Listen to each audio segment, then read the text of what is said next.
Assalamu alaikum saygılı teleseyircilerimiz. Efirde bugün yayını ve bugün biz Kırım'da yüz bergen hadise vakalarını müzakere edeceğiz. Yayınımızın misafiri Şarkşınas Freiburg Üniversitesi'nin tədqiqatçısı, Ukrayna Müslümanları Harbi Siyasi Davasının şaraitlerinde Kırım Hanlığının Felsefe Fikri adlı kitaplarının müellifi, tercüman Mikhailo Yakubovich ve biz bugün yayınımızda iki tilde albaracağımız Ukrayna ve Kırım Tatar tilinde.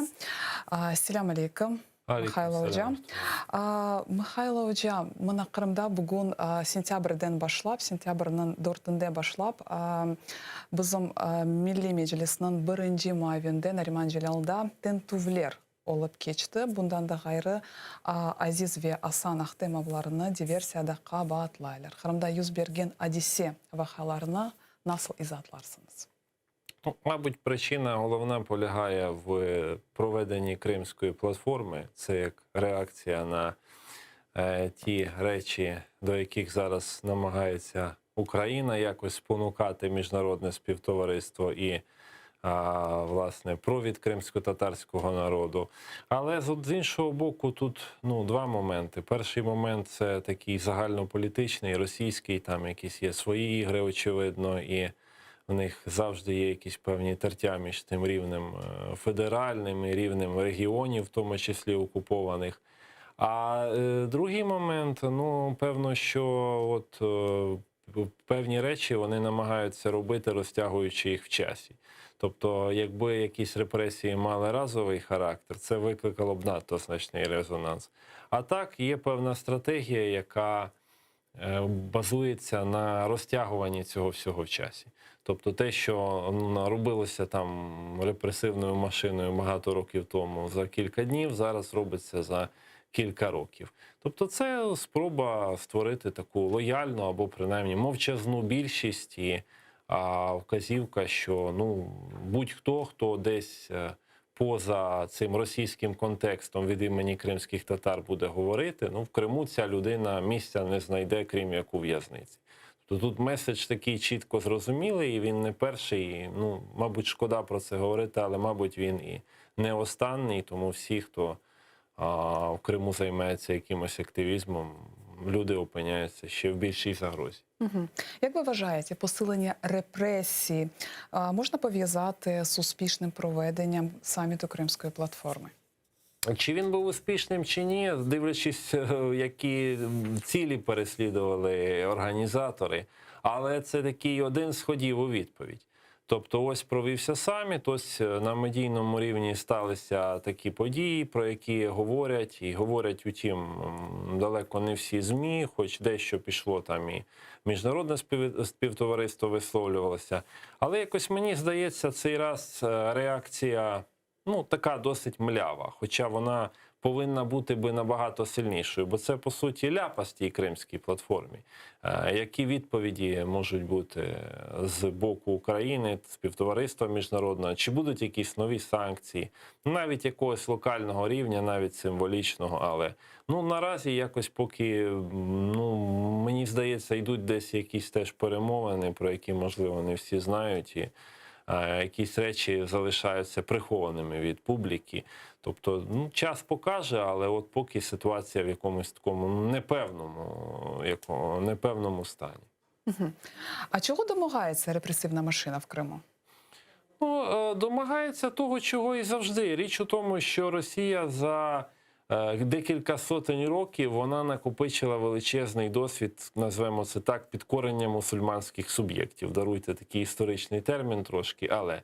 І його політика полягає в тому, щоб створити певний лояльний кістяк, такий показний, і створити абсолютно мовчазну більшість.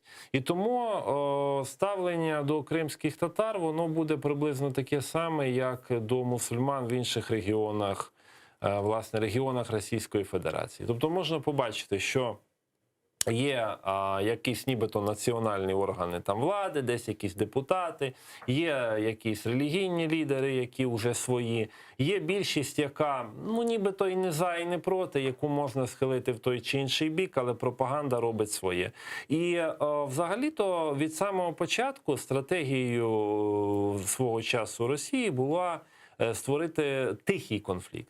Silenced conflict, власне, як його про це говорило багато аналітиків західних, не робити нічого дуже хорошого в Криму показного, конкретно для кримських татар, і не робити нічого дуже поганого. Тобто, що про кримських татар взагалі не говорили, абсолютно нічого, щоб якомога менше про це йшла мова. Навіть коли йдуть якісь репресії, ті, які ось відбуваються зараз, вони вписуються в російську парадигму боротьби з так званим екстремізмом, тероризмом. І коли десь навіть хтось на теренах Російської Федерації почує, що ось в Криму, мовляв, заарештували якихось кримських татар, ну, згадаємо ситуацію 90-х, 2000-х, для них ну, це абсолютно типове для Росії явище, що когось там, до когось навіть, можливо, застосували якісь тортури і тому подібно. Я не думаю, що цим когось здивуєш в Росії. Це нормальне явище для них. І, відповідно, складається так, що по суті, навіть внутрішній глядач чи слухач, він сильно на це не реагує. А якщо говорити, чи виходять ці меседжі десь назовні, ну то тут відбувається таке, що ось, мовляв, Росія, вона реалізовує певні свої права, які їй видаються законними, і навіть от взяти саміт Кримської платформи. Фактично, крім Туреччини, взяти весь мусульманський світ ніхто участі не прийняв і не прийме. Тому що всі виходять з парадигми, є більш сильний гравець, цей більш сильний гравець має владу, відповідно, ну, мусимо миритись. І різні є чинники, чому так складається. Тому, мені здається, Росія на внутрішньому рівні, вона своїх цілей, в принципі, досягає, бо ще менше буде контактів між кримськими татарами, які живуть в Криму, які живуть на материку. І так ускладнюється постійно цей рух, в тому числі ці пандемічні події, вони можуть використовуватися з політичною метою. І спроба створити там уже ну, такі лояльну якусь частину населення, щоб ніякі закордонні гравці, ні кримські татари, які проживають на материковій Україні, ні в Туреччині, ні ще десь, взагалі ніяк не впливали, і щоб і всі інструменти впливу на кримсько-татарський джамаат знаходилися конкретно в Москві і в Сімферополі, в російської окупаційної влади. От просто цієї мети вони досягають і йдуть до неї досить впевнено на протязі ну, такого тривалого часу. Тобто це не робиться одномоментно, десь в них є якась, очевидно, якийсь план, де вказано по рокам, коли мають вийти на оцю таку тиху, спокійну, лояльну більшість, яка не буде чинити спротив. Вам доводиться по роботі стикатися з мусульманами з різних країн, в тому числі з мусульманами з Росії. Чи є опір серед мусульман Росії чинного режиму? Ну, скажу вам так, мені доводилося навіть, ну вже минуло майже 10 років ще до всіх подій окупації викладати і спілкуватися в Нижньому Новгороді з мусульманами Російської Федерації, потім перетинатися за кордоном на різних форумах, конференціях уже після окупації. І мій досвід показує, що абсолютно більшість із них набагато краще знають ситуацію з ісламом в Російській Федерації, ніж навіть я. Тобто нічого нового їм мусульмани України, в тому числі кримські татари, не відкриють. На Кавказі абсолютно більшість мусульман знає, що таке війна, знає, що таке репресії.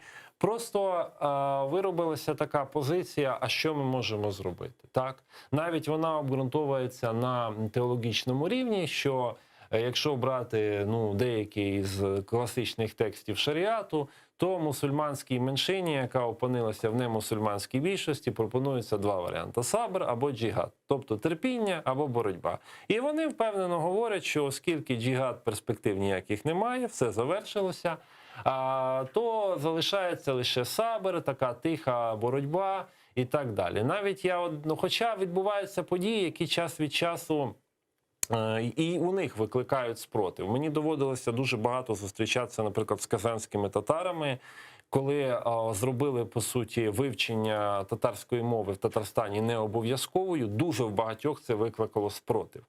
Але зробили, як свого часу сказали в Російській Раді Федерації перед рішенням про введення військ в Україну, там у них таке було, пошумяти перестануть. Отак і там. Ну, а вони, хтось в соцмережах щось написав, хтось написав, що все дуже погано. Почитайте тих аналітиків, які є в Татарстані, навіть таких більш-менш лояльних на владі. Там катастрофічна ситуація, демографічна ситуація жахлива. На Кавказі теж в багатьох районах теж саме. Але жодного організованого спротиву, чи навіть його намагань, в мене складається враження, що навіть от коли хтось чує про якісь такі речі, починають озиратися навколо. Бо страх, він з дитинства, що прийдуть, підкинуть, заберуть, звинуватять, і ніхто тебе не врятує. Абсолютно. Якщо ти вже потрапив до них, вже все, ніяких немає.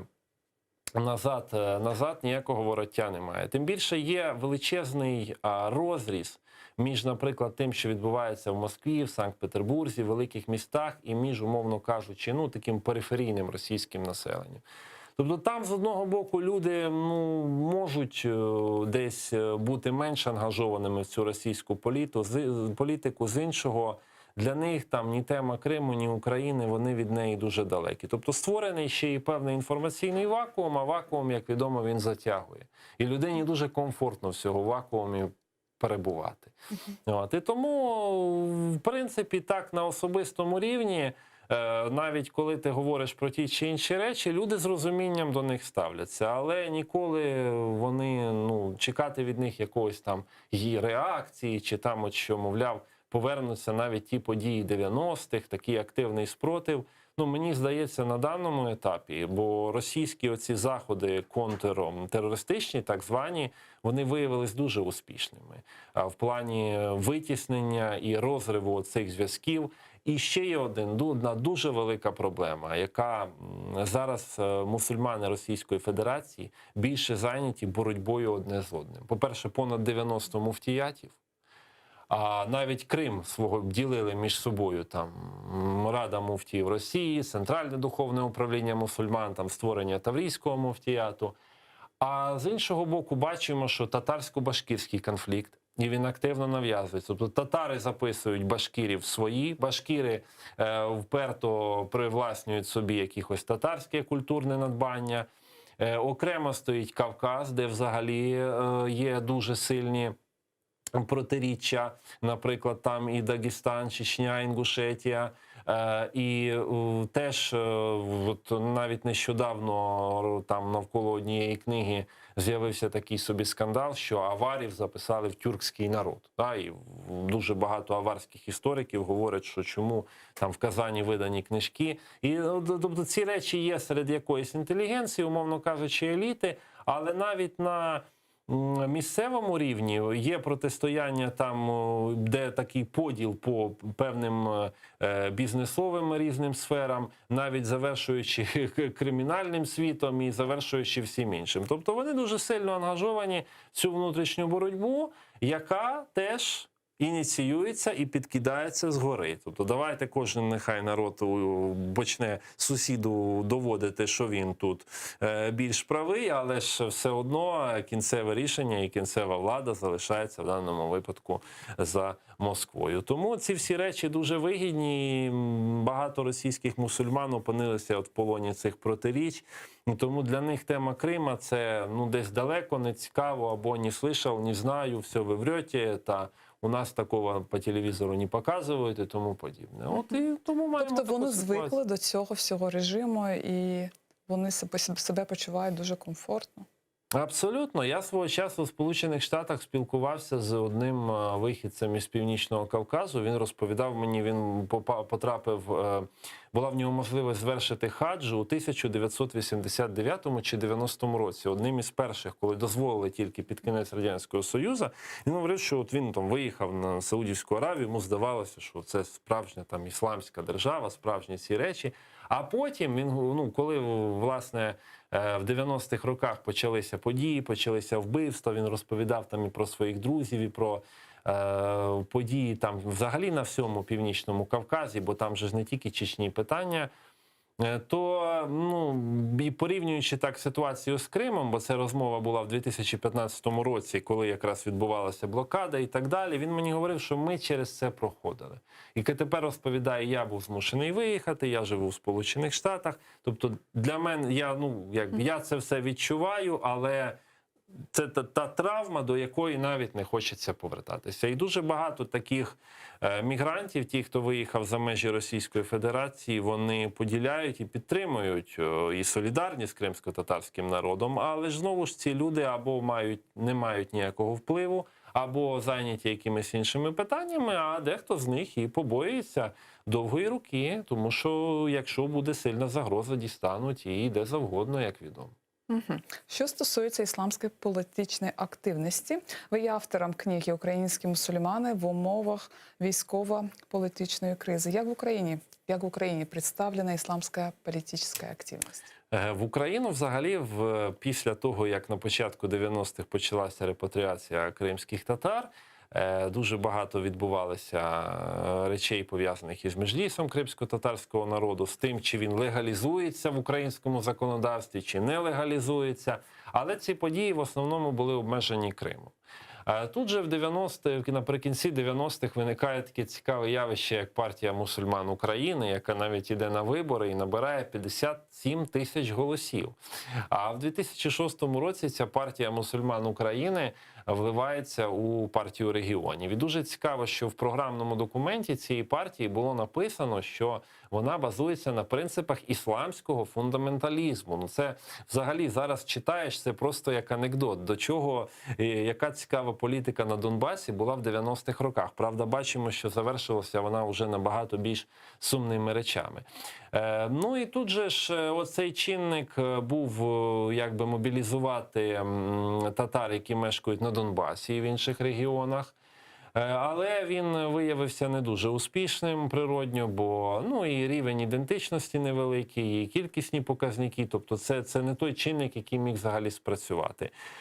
З Кримом ситуація практично всі роки була обмежена регіонально. І навіть коли цей політичний вимір мав ще і певний такий релігійний вияв, коли створювалося духовне управління мусульман Криму, то вже на противагу йому з'явилося духовне управління мусульман України в Києві.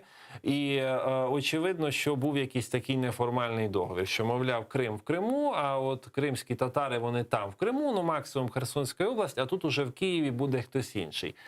Мені зараз здається, що це, можливо, стратегія була така, яка була. Люди були в тих умовах, тих ресурсах. Але це обмежило значною мірою. Власне, це зробило повну ставку виключно на півострів. І коли в 2014 році виявилося так, що півострів опинився в окупації, то, по суті, дуже багато кримських татар почали відчувати себе ледь не діаспорою в тій державі, в якій вони мають громадянство, виїхавши на материкову частину. І дивлюся, навіть аналізуючи парламентські вибори всіх років, дуже непоганою була ця стратегія мати своїх кримсько-татарських депутатів в різних партіях природньо-демократичного змісту. Хоча були там відомі сибатівці кримські, яких привозили на антимайдан, але це маргінали, які, здається, не мали там жодного значного впливу на загалом кримсько-татарську спільноту.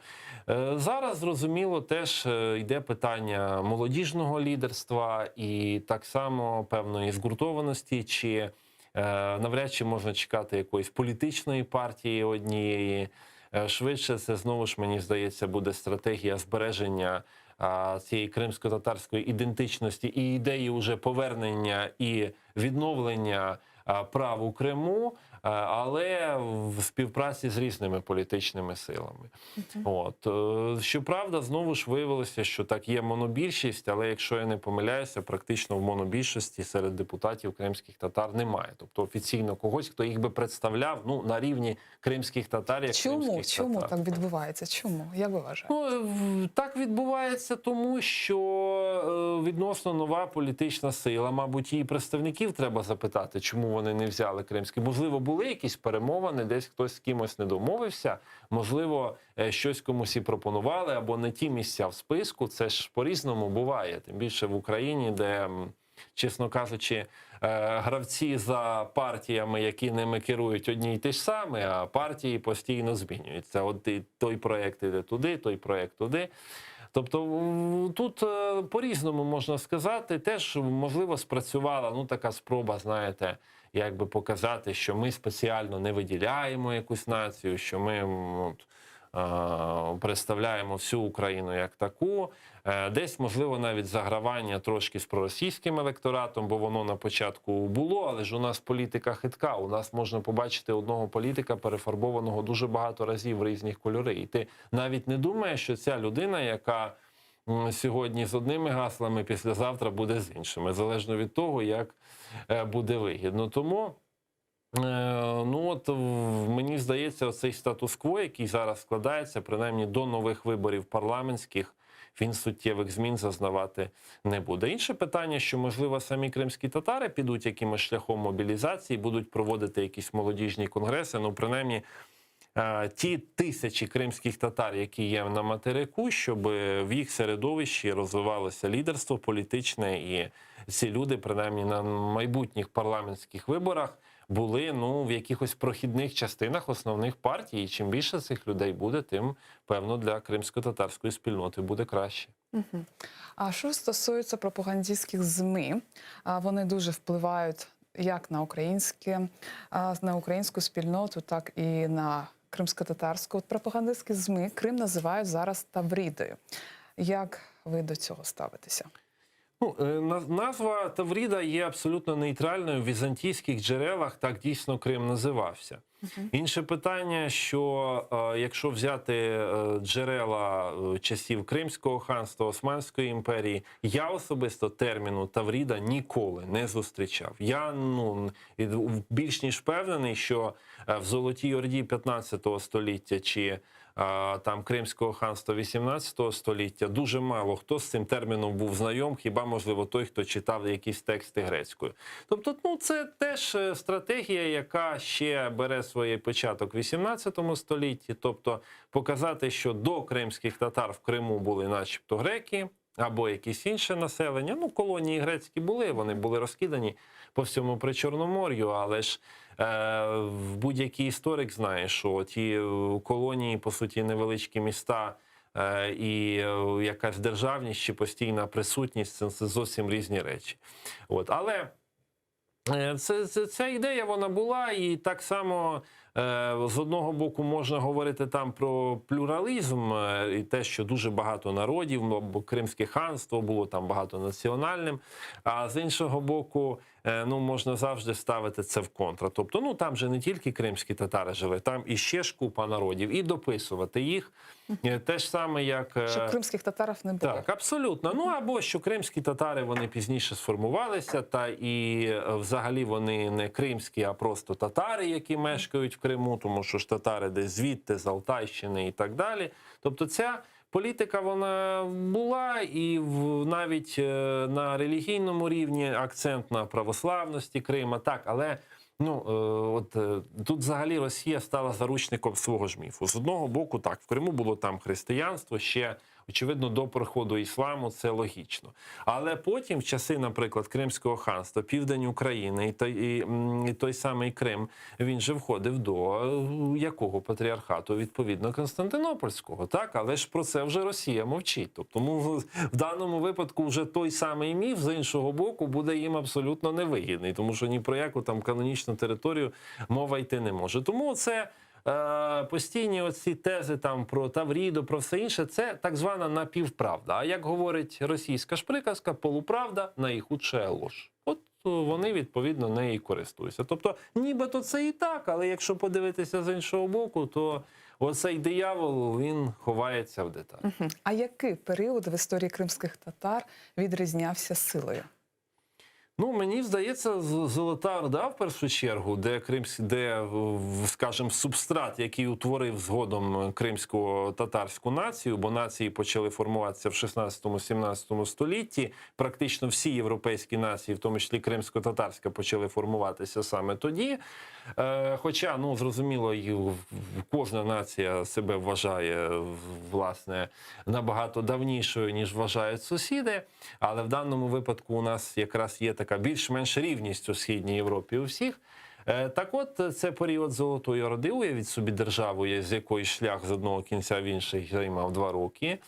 При тому, що Орда вела дуже цікаву і національну політику, і релігійну політику, і, ну, на жаль, усі негативні конотації, яких нам Російська імперія накидала в 18-19 столітті, вони значно викривляють погляд на Орду.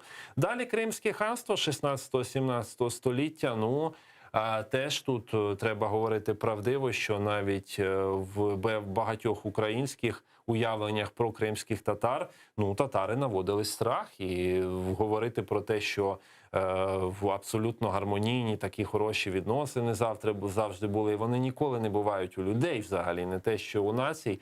Тому слово татарин, воно асоціювалося з чимось надзвичайно страшним, потужним, загрозливим. Так само, як і у кримських татар були певні уявлення про сусідні народи, такі чи інші. От інше питання, що в 18-19 столітті, це, можливо, до попереднього повертаючись, все це почали використовувати в пропагандистських цілях. А так ми бачимо, наприклад, той ж самий 16-17 століття, період значної потуги кримських ханів, коли власне, і Кримське ханство не обмежувалось Кримом, а це був південь України, це був і Кубань, і, ну, взагалі, оця вся велика територія. Навіть зараз історики дискутують, чи ми можемо говорити про Кримське ханство як незалежну державу, чи все-таки про васала Османської імперії. Але, знову, що таке васалітет, що він означав, в чому виявлявся. Ну і тут я би не був таким однозначним, як дехто мовляв, що це все велика Османська імперія, а то просто її суб'єкт, але з іншого боку і говорити про те, що там Османська імперія не мала ніякого впливу, і Кримське ханство завжди було незалежним у своїй політиці, ну теж і це не буде зовсім правдиво. Але це питання, які є дуже цікавими, і в будь-якому випадку вони не дозволяють там якось, знаєте, применшувати значення взагалі кримсько-татарського етноса в історії не тільки мусульманського світу, ну а і, скажімо, Східної Європи, да, і Західної Європи в тому числі. Ви автор книги «Філософська думка Кримського ханства». Якою була інтелектуальна думка Кримського ханства?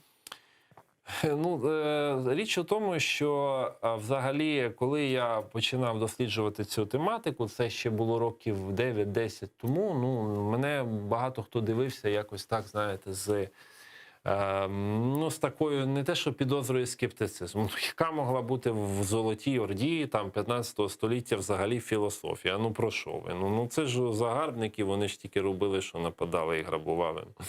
Так, вони нападали, і багато хто з них і грабували, як і всі інші в той період, але ж хтось сидів і писав книжки.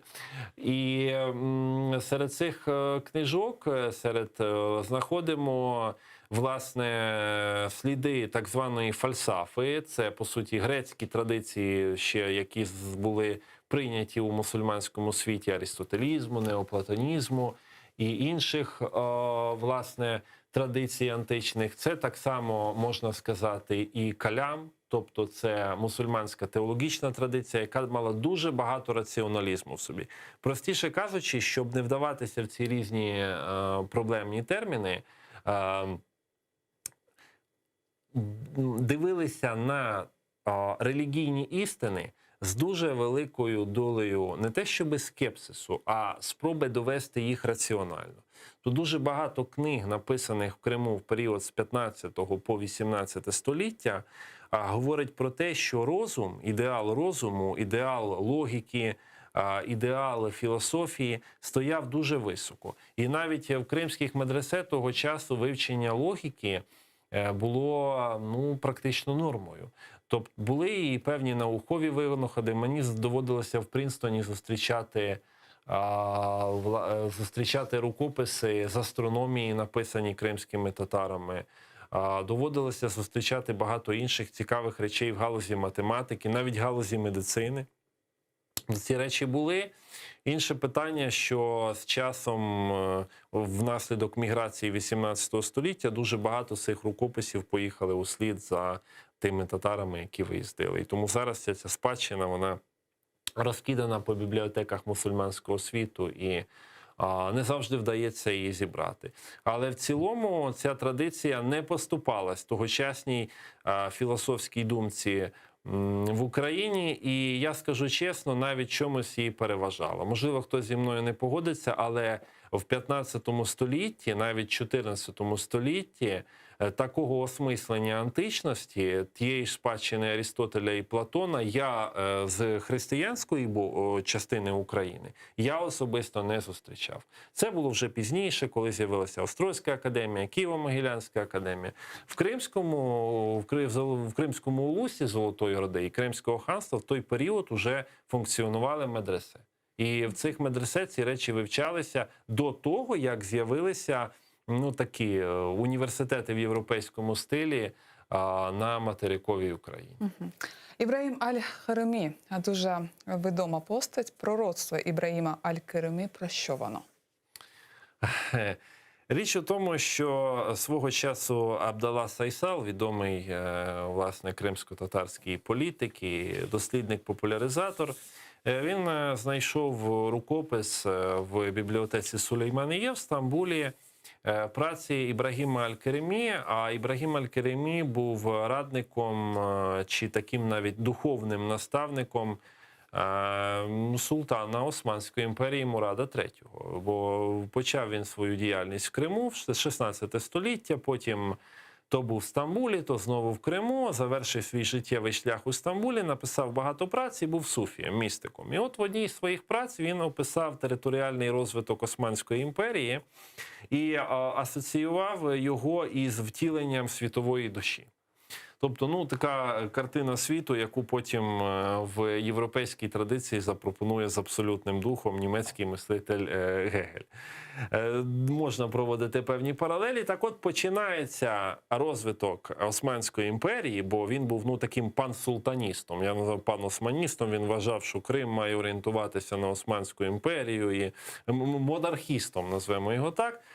І власне, спочинається османська історія з Криму, і Кримом вона завершується. Тобто, якби Крим – це такий нижчий тілесний рівень, який потім конвертується в найвищий духовний рівень. От зараз ти читаєш і розумієш, яка політика за цим стояла. І от різні рівні сходження цієї світової душі до Бога, вони виявляють себе на різних територіях. І от початковим виявом був Крим, і кінцевим виявом так само буде Крим. І триває цей цикл у Ібрагіма Аль-Керемі приблизно 300 років. Тобто певна історія починається і завершується. Знову ж, це уявлення про циклізм історичний. Тобто, що історія, вона не йде як пряма певна лінія, вона йде по колу. Це притаманно для всієї мусульманської думки, навіть відомий мислитель Ібн Халдун є одним із таких, хто запропонував цю концепцію. Але у випадку з Кримом то дуже цікаво, що для нього, як кінцевим втіленням цієї світової душі, найвищим ступенем душі, яка задоволена Богом і якою задоволений Бог, так от це також був Крим. Тобто він зберігав, навіть уже пишучи цю працю в Стамбулі, таку гарну пам'ять про свою батьківщину. І якби виходить, що певні події навколо Криму, вони відкривають щось нове і відкривають нові історичні цикли. Тобто це таке містичне суфійське прочитання історії. Воно теж не є унікальним, бо в школі такого великого містика, як Ібн Арабі, взагалі було багато таких речей, і часто їх притягували до політики, що, мовляв, такий-то султан є уже якраз виявом божественної волі, тому всі коріться і слухайте. Але якщо десь так, власне, перенести, спробувати це на сучасність, сучасність, то виходить, що окупація Криму, вона, чи взагалі події навколо Криму якісь, вони відкривають певний новий історичний цикл світової історії. І, мабуть, треба ще раз перечитати Ібрагіма Аль-Каримі або і перекласти його українською, щоб читачі могли краще ознайомитися і самі зробити висновок, як це сприймати, як типову середньовічну містику, якої дуже багато, чи пізньосередньовічну, чи, можливо, як натяки на якісь закономірності історичного процесу. Дуже цікаво. А що стало з Кримом після 1783 року? Крим опинився в середовищі Російської імперії. І найголовніша проблема Криму – це міграція і витіснення кримсько-татарського населення. Тобто Крим дедалі більше дійсно ставав російським. Інше питання, що ті кримські татари, які виїздили і опинялися, наприклад, на Балканах, опинялися в тогочасній Османській імперії, дехто з них непогано продовжував свою кар'єру, навіть і зберігав певні такі відданість тим традиціям науковим, які розвивалися в Криму. Просто прийшла на думку зараз цікава біографія. Свого часу з Криму до Очакова, Озу, власне, сучасного міста, переїхала ціла родина в межах уже Російської імперії, але син їхній Фарух Ефенді, Ісмаїл Фарух Ефенді, він же переїхав, це вже 19 століття, до Османської імперії і став одним із перших таких, власне, дипломатів відомих. Він був, скажімо так, аташе в Лондоні. А потім повернувся, заснував в Стамбулі, власне, першу масонську ложу, що дуже цікаво. Мода тоді була на масонство, тобто турецьке масонство започаткували кримські татари. І потім ще і зробив переклад тафсіру одного з перської мови на османську, тафсір Імелакіб, з якого пізніше на підставі цього тафсіру з'явиться перший уже російський переклад Корану Дмитра Богославського.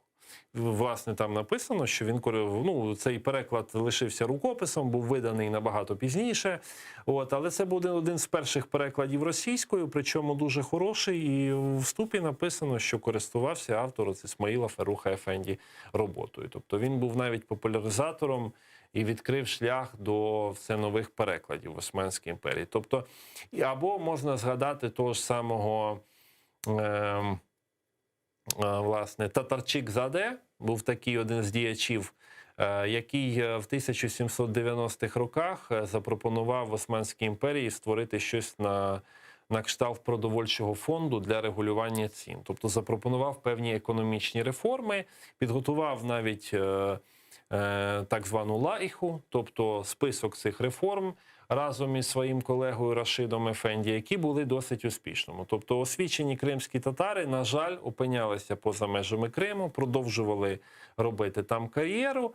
Але якщо зараз цю всю спадщину збирати, то, власне, видно, що ці наукові традиції, рівень їхньої освіченості, він продовжував розвиватися. Тобто десь, хоч і за межами Криму, але люди трималися цього, і навіть в своїх текстах асоціювали себе як кримських татар, що теж дуже важливо. Тобто вони не розчинялися, вони зберігали свою ідентичність. Угу. А що стосується фальсифікації, багато фактів з історії фальсифікуються. Наприклад, Крим – споконвічно російська земля. Як розвінчати подібні міфи? Щоб розвінчати ці міфи, потрібно два рівні пропаганди. Це високий рівень пропаганди і це нижчий рівень пропаганди. А взагалі, щоб розвінчати будь-який міф, потрібна дуже сильна армія. Тому що на силу реагують набагато швидше, ніж на якісь там пояснення, книжки, конференції і тому подібне. І допоки цього не складається, будь-яке, власне, нав'язування контрміфології буде проблематичним. Ще в 14 столітті Ібн Халдун писав, що переможені нації завжди імітують переможців. Абсолютно в усьому. і намагаються навіть одягатися і бути такими, як вони. От. І але якісь зусилля робляться, їх треба робити. Просто якщо порівняти ту машину, яка зараз переварює всю кримську спадщину, починаючи від цього вищого і нижчого рівня, то одна Україна тут протиставити нічого не зможе. Тут потрібні спільні зусилля, потрібні спільні наукові проєкти між істориками України, Туреччини, Балканських країн, західними дослідниками і іншими. Власне, потрібно більше науково-популярних програм, причому різними мовами. Вони не повинні мати такий регіональний контекст. Більше видань, більше різних заходів. Навіть та ж сама Кримська платформа, вона потребує певного супроводу. Але ж складається так, що ми наскільки мені відомо, досі Українське Міністерство освіти не спромоглося навіть переглянути посібники з історії, де кримські татари досі постають виключно завойовниками, що не є погано, бо це демонстрація військової сили. Але ж про кримсько-татарську культуру, що така взагалі була, там абсолютно нічого не пише. З іншого боку, ми теж опиняємося заручниками міфу про те, що є європейська, умовно кажучи, біла цивілізація, а те все інше – це варварська цивілізація, і цей міф дуже сильно вкорінений, і, на жаль, щось протиставити йому буде проблематично. Єдине, що зараз у світі складається така ситуація, коли праві уряди трошки відійшли, в тому числі навіть в Сполучених Штатах, більше піднімаються ліві рухи. Я далеко там не прихильник в жодному випадку якихось лівих рухів, але це створює певний контекст для того, що можна говорити про якусь інакшість, можна говорити про значення інших традицій. І в даному випадку, власне, мусульманський світ, а кримські татари були і будуть залишатися його частиною, бо відірвавшись повністю від нього, втрачається і один з сегментів ідентичності, десь мусять і в цьому плані працювати. Наприклад, цікава доля кримсько-татарської діаспори в арабських країнах. Про це взагалі ніхто не говорить, хоча зустрічаються люди з кримським походженням і в країнах Перської затоки, і в іншої. Але ж зв'язок з ними був свого часу втрачений, вони просто влилися в ті інші народи. Ось, і тому ці речі треба відновлювати, але наївно буде вважати, що там, видавши якусь одну книжку чи ще щось, можна буде щось протиставити. Тут потрібна хоча б якась стратегія. І хочеться вірити, що можливо, і ця Кримська платформа або щось, що навколо неї з'явиться, таку стратегію запропонує. І якщо це буде, то можна буде говорити про якийсь успіх оцієї контрпропаганди, назвемо її так. Михайло Джа, є такі постати, як Чингіз Дахджі, Абдулла Сойсал, Едіге Кремал, вони визнані у всьому світі. Але всі ці люди заборонені в Росії. Чому? Заборонені тому, що, власне, це проблема Другої світової війни. Абдулла Сойсал був представником в Берліні кримських татар під час нацистів. Вони, скажімо так, не на тих поставили. А оскільки історію все-таки пишуть переможці, а не переможені, відповідно, їх почали асоціювати із нацизмом. І бачення нацизму, воно проблематичне, і нацизм засуджений. В Росії там свої теми, зрозуміло, але і в Європі. Тому інше питання, що той самий Едіге Кремал спокійно далі працював в Німеччині в університеті, видав дуже хорошу книжку німецькою мовою про історію кримських татар. І я дивуюся, чому вона досі не перекладена українською чи турецькою мовою для того, щоб більш читач міг з нею познайомитися. Це велика бібліографічна рідкість. Та і про ці постаті ми знаємо мало. Взагалі, склалася дуже проблематична ситуація з Другою світовою війною. Друга світова війна – це дуже проблемна тема. З нею треба бути обережною. Але кримських татар в 90-х роках і ще раніше до того змусили виправдовуватися. Що, мовляв, вони не були разом з нацистами, їх просто змусили виправдовуватися. І ця виправдовувальна позиція, вона, ну, даруйте, вже виглядає якось навіть інколи смішно. А за що, власне, виправдовуватися, якщо є відома історична правда, є репресії проти кримських татар, і не тільки кримських татар, які відбувалися в 30-ті роки. Практично вся кримсько-татарська інтелігенція була знищена сталінським режимом, то я не кажу про співпрацю з нацистами, я кажу про нелояльність сталінському режиму. Невже ще потрібно це якось виправдовувати, цю нелояльність чи осуд сталінського режиму? Тому, от, наприклад, великий культ з'явився навколо постаті Ахмедхана Султана, абсолютно ставлячись з розумінням до цього, їм намагаються перекрити всю участь власне кримських татар у Другій світовій війні. Потрібно більш ширше про це говорити. Та ж сама доля Едиге Керемала. Ось в цій книжці він дуже цікаво пише про свої розмови з лідерами нацистської Німеччини. Як історичні матеріали, вони мають значення, незалежно від того, як ми ставимося до його позиції. Тим більше ніхто, ні Абдалла Сейсал, ні Дахджи, ні Керемал, ніхто з цих людей не був засуджений ні Нюрнберзьким процесом. Тобто ці люди ні в чому не були винні з точки зору міжнародного права. Але ж ми, на жаль, і Україна тривалий час перебувала в тому баченні Другої світової війни як великої вітчизняної. І якщо стоїть питання про завжди реабілітацію воїнів УНУПА, то автоматично треба подумати і про той спротив, який був в Криму. І це міг бути спротив не більшовицький. Але ж про цю історію ніхто не говорить, а одразу починають розкидатися або ці, або ці. Але ж були люди, які були посередині. Тому от хотілося б почути від істориків Другої світової війни про ці речі, і від кримсько-татарських істориків, від українських істориків.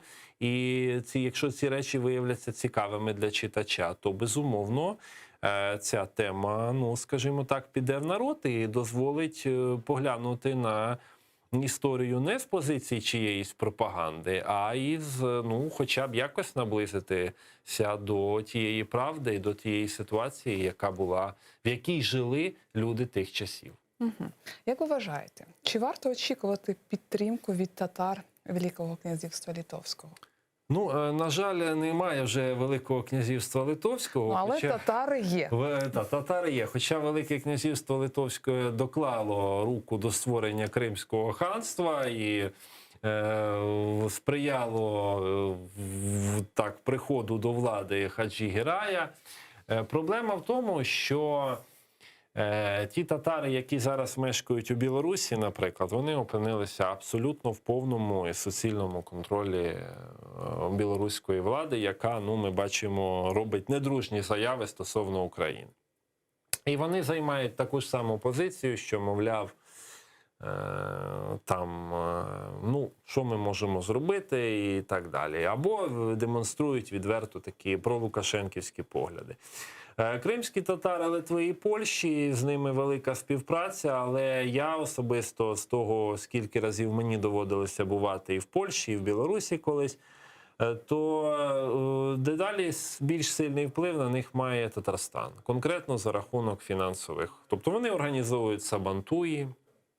Не знаю, ніколи в польсько-литовських такого свята не було. Тут взявся звідки якийсь сабантуй. І видають книжки, перекладають. В Польщі, наприклад, імами, які зараз є в мечетях, це вихідці саме із Татарстану. Що мене, чесно кажучи, трошки дивує. Але чому так відбулося знову ж? Річ у тому, що Східна Європа, перелякавшись свого часу мусульман і маючи жорстку політику стосовно Близького Сходу і мігрантів, вирішила, що краще хай свої татари опиняться під впливом Росії, ніж Саудівської Аравії і Туреччини. І замість того, щоб сприяти налагодженню цих контактів, як свого часу, наприклад, в Польщі робив Юзеф Пілсудський, який навіть мав добрі стосунки з Саудівською Аравією, яка тільки з'явилася на карті, який навіть в 1936 році іслам визнав як офіційною релігією. Це цікаве дуже явище. Зараз вони якось по-переляканому сприймають цей іслам, дивляться на нього як на певну загрозу, і тому намагаються з цих татар або зробити поляків, або литовців, або, ну, в Білорусі, щоправда, білорусам бути небезпечно, намагаються з них зробити невідомо кого. Не краще вже росіян. Тому що, ну, В Білорусі, коли свого часу був при владі муфтій Ібрагім Канапацький, він був надзвичайно сильним білорусизатором, перекладав білоруською, був великим білоруським патріотом. Якби він дожив до наших часів, я впевнений, він був би палким прихильником кримських татар. Зараз же муфтій Білорусі спокійно відвідував не один раз окупований Крим, і я не знаю, чи наше МЗС робило якісь заяви. Тому на рівні особистому, я думаю, що ця співпраця має сенс. Але на рівні інституційному, то між кримськими і казанськими татарами особисто я бачу, що вони віддають пріоритет казанським татарам, за рахунок чого, ну, мабуть, все-таки нафта, яка водиться в Татарстані, а відповідно і нафтодолар чи нафторубль, він для багатьох людей важливіший, ніж якась там солідарність. Тобто підтримку очікувати? Ну, я ж на варто. особистому рівні так. Тим більше уряди Литви і Польщі – це активні учасники і Кримської платформи і так далі. Але ж в той же самий час, наприклад, в мусульманський зв'язок релігійний, Мусульманський релігійний союз Польщі не так давно видав календар, де написав, що Бахчисарай – це Росія. І коли виник скандал, завдяки в тому числі представникам Меджлісу, що вони зробили? Вони написали Бахчисарай – Крим. А Україна ви написати не могли. Чому? А тому що, ну, відповідь називається «Закінчіть самі». І це абсолютно, мені здається, якась така, знаєте, негідна поведінка з ісламської точки зору. Тобто ви вже або визначтеся, з ким ви, або, ну, тоді, принаймні, взагалі не втручайтеся у ці справи. І самі багато дуже польських татар в цих, їхні релігійні лідери в цих країнах мають дуже низький авторитет. Тобто ці татарські лідери, які там опинилися в релігійній ієрархії, вони вже там багато років муфтіями і іншими, і всі спроби якось їх звідти зняти з цих посад не завершуються успіхами. Тому от я Вплив думаю, Росії дуже великий. да, тому треба налагоджувати співпрацю з конкретними людьми, розширювати, запрошувати їх сюди, знову ж таки, і проводити більше заходів тут, культивувати пам'ять про польсько-литовських татар на Західній Україні, яка цілком знищена і втрачена, і виявилася в такій периферії, що багато хто, навіть і про кримських, і литовських татар, про неї не знає взагалі. А як представлена кримсько-татарська спадщина в Україні? Представлена дуже широко. По-перше, це найбільша мусульманська спадщина, яка взагалі є в Україні, починаючи від рукописів, закінчуючи мечетями. Вона представлена в історичній пам'яті. І ось я чув, що зараз Український культурний фонд в Україні підтримує якісь проекти там по відновленню цих речей. Хочеться вірити, що більше інвестицій буде в бачення якесь інтелектуально. Тобто створений реєстр, карта мечетей, в якому вони стані, історичних пам'яток, в якому вони стані. Бо ми часто чуємо, що ось там в Кримському, в Ханському палаці щось руйнують. І там десь ще щось руйнують. А конкретно, а в Україні, як у нас в деяких містах досі, в якому стані ці мечеті, які питання реституції майна, які питання там навіть перейменування тих чи інших топонімів. А то так в Криму дуже швидко перейменували уже після окупації, а на території самої України, як тоді, власне, материкової частини. А Приклади які? Ну, можна поговорити навіть, візьмемо такі мечеті, як в Ізмаїлі і в Очакові. Так, тобто, зрозуміло, в одному знаходиться релігійна організація, так, в одному там ще панорама з тим, як Суворов захопив цей регіон, як створювалась Новоросія, так звана, і інше. По Західній Україні, наприклад, свого часу, я багато про це писав, великий мезарлих в Ювківцях, кримсько-татарський цвинтар, ну, по суті, кримських татар, які мешкали на Волині, декілька гектарів, майже 800 могил. Взагалі, такого чогось подібного більше немає. Ніде, ніхто, нічого, все зруйнується, все знищене. І ще багато таких речей, вони є, навіть вулиці татарські по різним містам. Чи там якась хоч табличка десь встановлена? Питання відкрите. І в цій боротьбі якою має бути роль істориків? Ну, роль історика в боротьбі, коли історик вступає в боротьбу, він часто перетворюється в пропагандиста. І треба подивитися, чи ним говорять емоції і національні сентименти.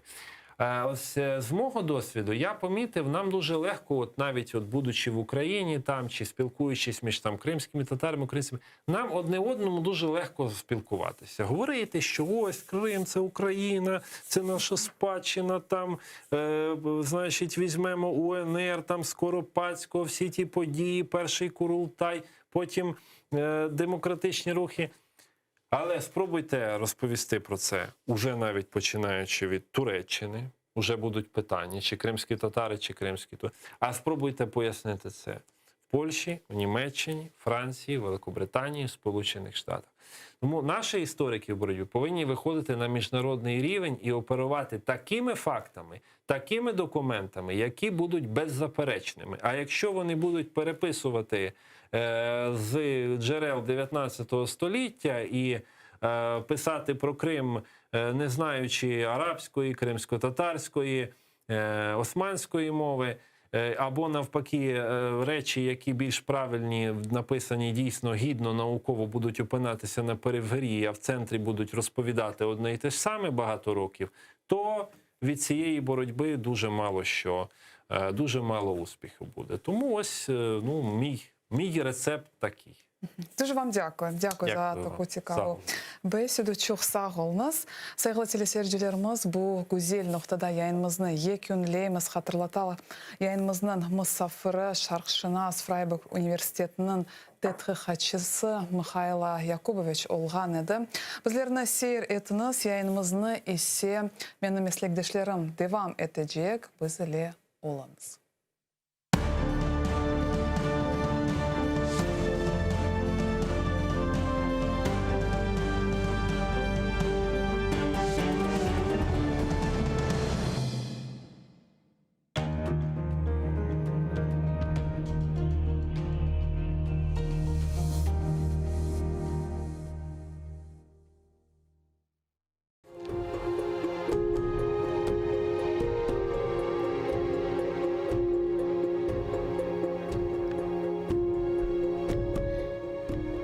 Сем Дефне Еленас мені қабірде.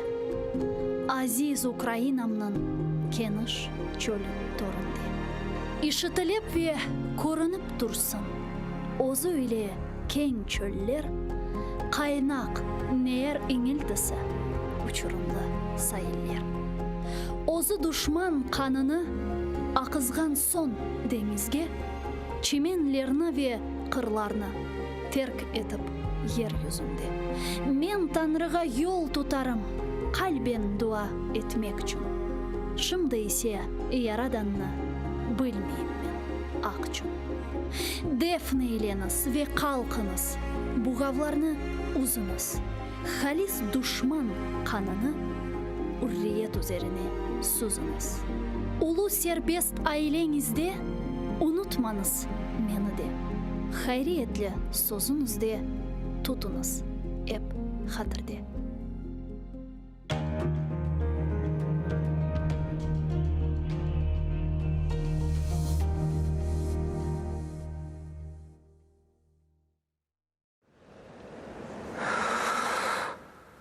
Eşitesiniz mi? Meni aqta unutdunuz mu?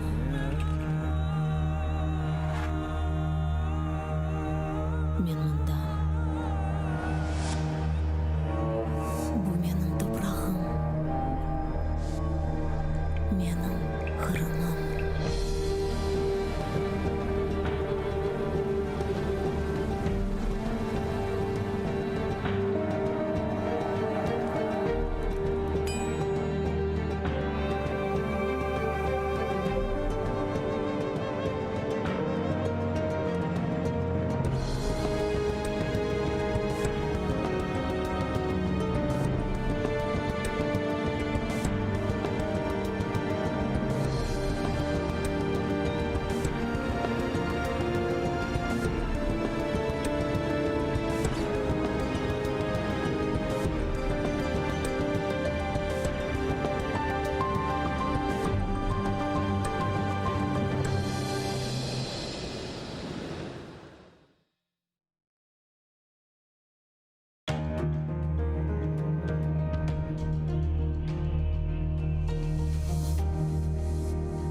elindeki toprağı. Anan gibi seni besler bereketli huçak. Pıçen, arpa, aş istemez verir sana bunları. Sefil rezil olma sakın, satıp ana toprağı. Yediklerin, içtiklerin hep bu topraktan gelir. Cebindeki akçaları sana bu toprak verir. Alma, armut, arpa, buğday, bağ ve bostan cümlesi. Toprağın verdiği baylık. Satma sakın toprağı. Onu bilip sevmelisin. Çayır ile bahçayı. Akça sudur, akar gider. Bitirirsin akçayı. Akça bitti, bahçe gitti. Ne olur senin alın? Aman oğlum, topla akça. Kere haydır bahçayı. Bak senin bir çayırın var. Ne güzeldir çoprağı. Şırıl şırıl kele suyu yarıp kara toprağı. Lanet eder sana çoprak, satma sakın çayıra. Eğer satsan çevirirsin, fenaya sen hayır. Saç tarlaya, harpa, buğday, işle, bekle tarlaya. Bir saçarsın, un alırsın, unutmayın Hudaya. Bir çuval buğdaya karşı altın, kumuş verirler. Kereklerin ne ise bunlar ile gelir. Aman oğlum, satma sakın elindeki toprağı. Anan gibi seni besler bereketli huçağı. Pıçen, arpa, aş istemez verir sana bunları. Sefil rezil olma sakın, satıp ana toprağı.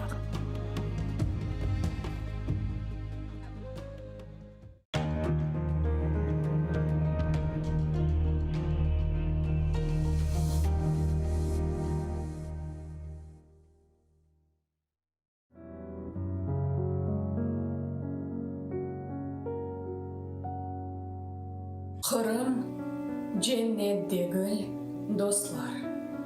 Berilse de Allah'dan, mında çoktan ne uriler, ne melekler kalmagan. Kırım cennet değil dostlar, siz cennetke kızmanız. Allandırıp bağlandırıp, yalan resim sızmanız. O tek Karadeniz değil, sazlığı var. Golü var, suvundan tuz damı kelgen, kavrap kalgan çölü var. Dülber olup korunse de, karağından dışından, Kasım ayı kırgenden son, can tomulur kışından. Kırım cennet değil dostlar, pek horlangan denişken, mında nice yol ayrılıp, nice yollar kesişken. Nice yıllar mında ayak basmagan kalmagan, selbilerge torbalarını asmaganlar kalmagan. Nice yıllar yeşilada oğan kervan sarayı, yemiş bitken bağlarında, çöllerinde korayı. Zehirlaçsız bereket yok, bahçesinde bağında, suf kalmagan kara sufda, salgır degen ağımda. Kelmeşeknin bir soyu alayım dep tırışkan, kentler koylar boruksızgan, tutunlerinen karışkan. Kırım, Kırım, bir zamanda belkim cennet edin sen. Endi ise cenimnin kapısına geldin sen. Kaytıp kele sana yanı can verecek tamırın. Şu tamırın ile bağlı bırgıdan, sırın. Kırım seni kurtarırmız, son maksatha yetermez, ya da senday taptavır da olup sonup ketermez. Kırım, belkim birevlerge sen bir cennet mekansın, bizge ise cennet değil. Kırım bizge vatansın.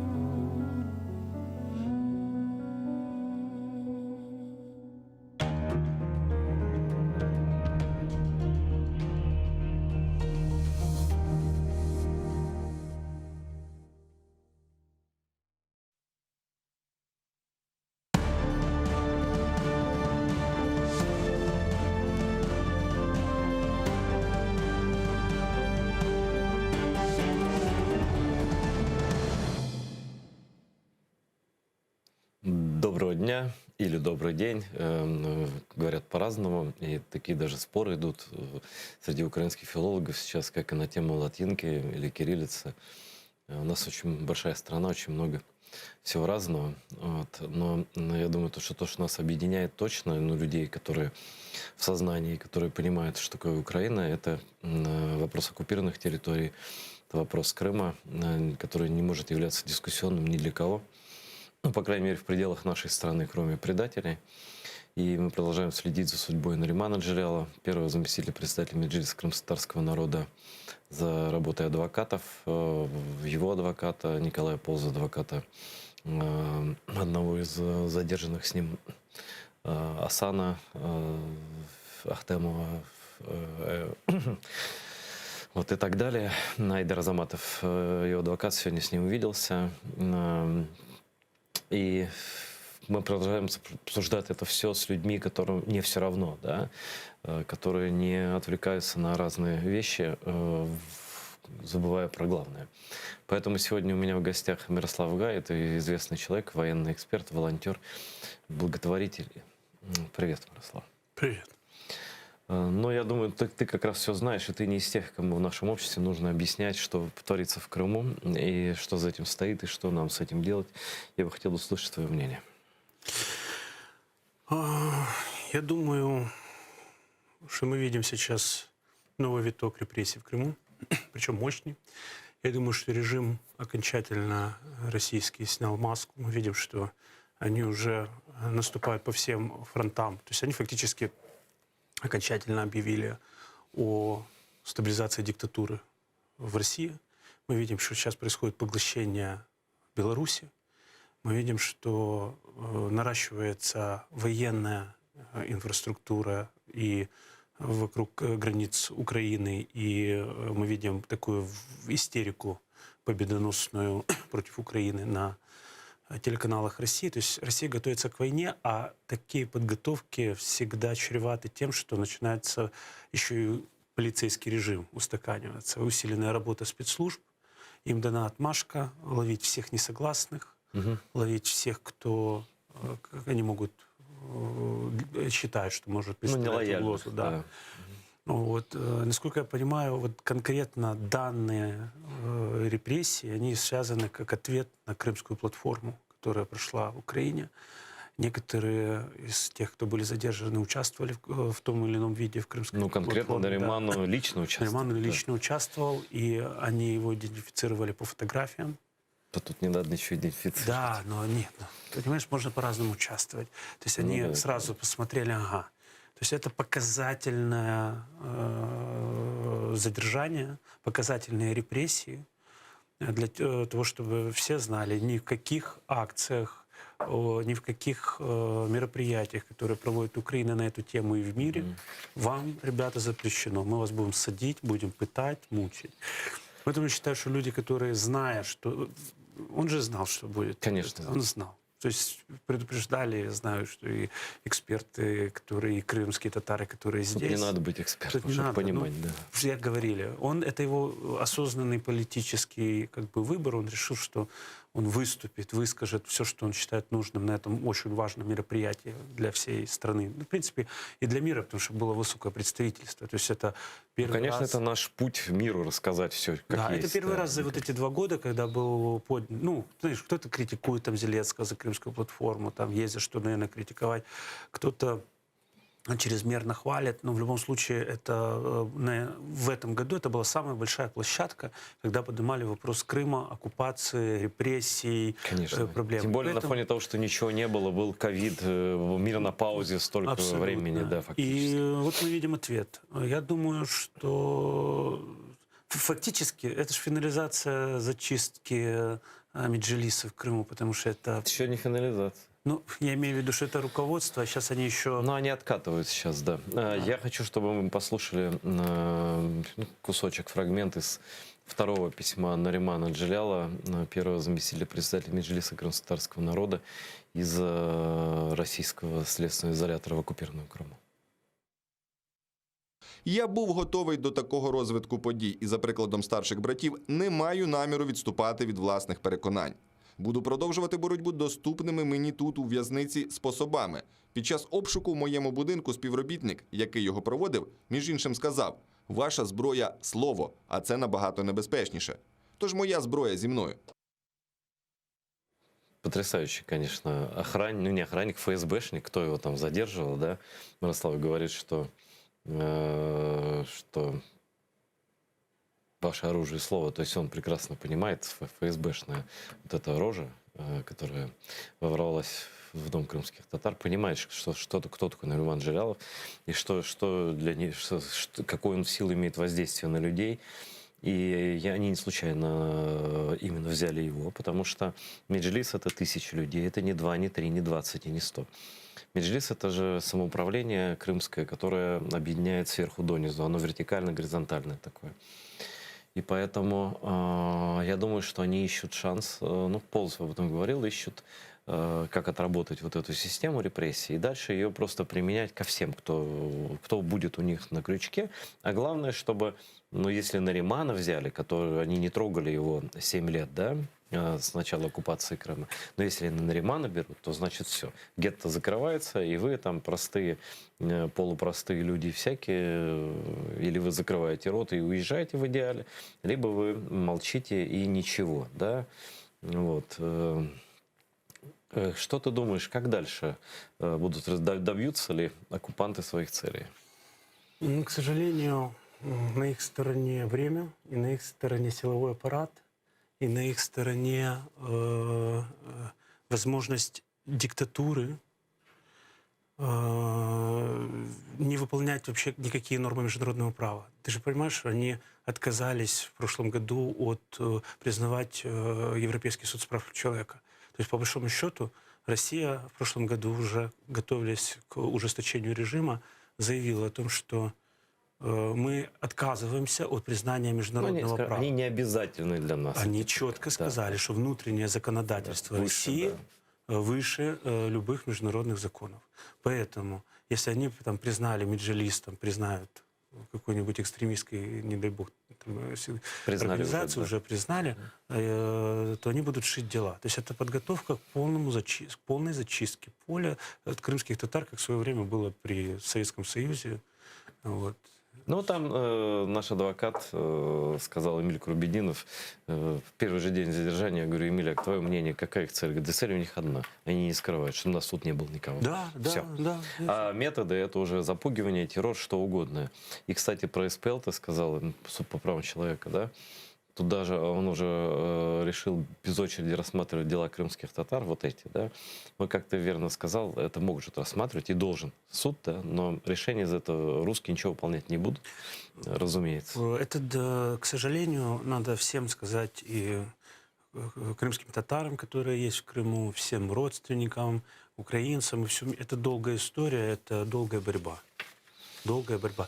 Я хочу напомнить, что некоторые люди, которые по политическим мотивам сели в тюрьму российскую в 2014 году, уже некоторые вышли. Ну, То есть они Сенцов. отсидели сроки. Сенцов, например. Не, это его освободили, а некоторые просто отсидели сроки, как в Советском Союзе, вышли. Вот, и рискуют по второму кругу пойти. Вот и все. То есть это серьезные угрозы. Мы сейчас говорим не только о тех, кого... Но Украина должна бороться за этих людей. Ну вот это главный вопрос. Вот Николай Полозов, он, кстати, сейчас его послушаем, он говорит о том, что может быть усилено. То есть они считают, что даже 10-15 лет лишения свободы для Наримана Джелялова это мало. Я хочу, чтобы мы его цитату послушали и обсудим. Зараз звинувачення від 10 до 15 років. Але важливо розуміти, що у статті 281 Кримінального кодексу Російської Федерації є ще друга частина, яка вводить додаткову кваліфікацію – організована злочинна група. І слідству нічого не заважає ще більше посилити звинувачення Наріману і братам Ахтемовим. Ну, вот такие перспективы. Ну, наверное, и мало кто сомневался в том, что Россия не будет пытаться до конца дожать эту ситуацию. и дожать ее до такой степени, чтобы положение крымских татар выглядело совсем безвыходным, а мир вокруг выглядел совсем беспомощным. Да? Но это не совсем так, в том смысле, что мир тоже может чем-то отвечать, хотя бы отдельным представителям Русского рейха. И вот мы слышали, что глава Следственного комитета России, такой Александр Бастрыкин, подтвердил информацию и поручил изучить правовые основания задержания Франчетти. Есть такой террорист российский, подонок и пособник оккупации Крыма в Чехии. Давайте послушаем, что главный следователь Рейха говорит о задержании этого, в кавычках, героя крымской весны. Нет, Александр Бастрыкин, глава Следственного комитета России, высказался по поводу задержания в Чехии одного из участников Крымской весны, так называемой.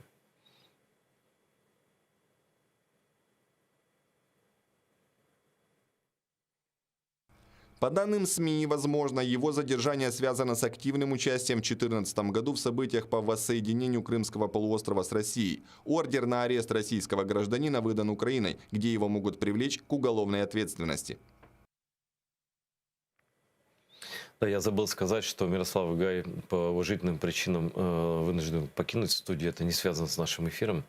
Вот. Спасибо, что пришел. И просто неожиданная ситуация, когда он должен был уйти. Я остаюсь с вами до конца часа, а редакторы сейчас пробуют связаться с кем-то еще, чтобы обсудить те темы, которые мы обсуждаем. Так вот, про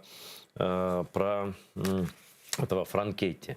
Значит, украинская сторона подтверждает, что задержание россиянина Александра Франчетти, какие фамилии, откуда они их берут, на каком рынке покупают, слишком красивые для такого рода людей. Участник оккупации Крыма в Чехии произошел по запросу Киева.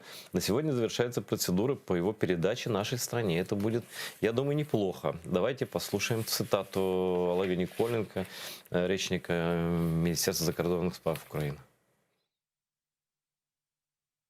Затримання стало результатом узгоджених дій українських та чеських правоохоронців для притягнення Олександра Франчетті до відповідальності за вчинення низки злочинів проти нашої держави, зокрема участі в російській окупації Криму.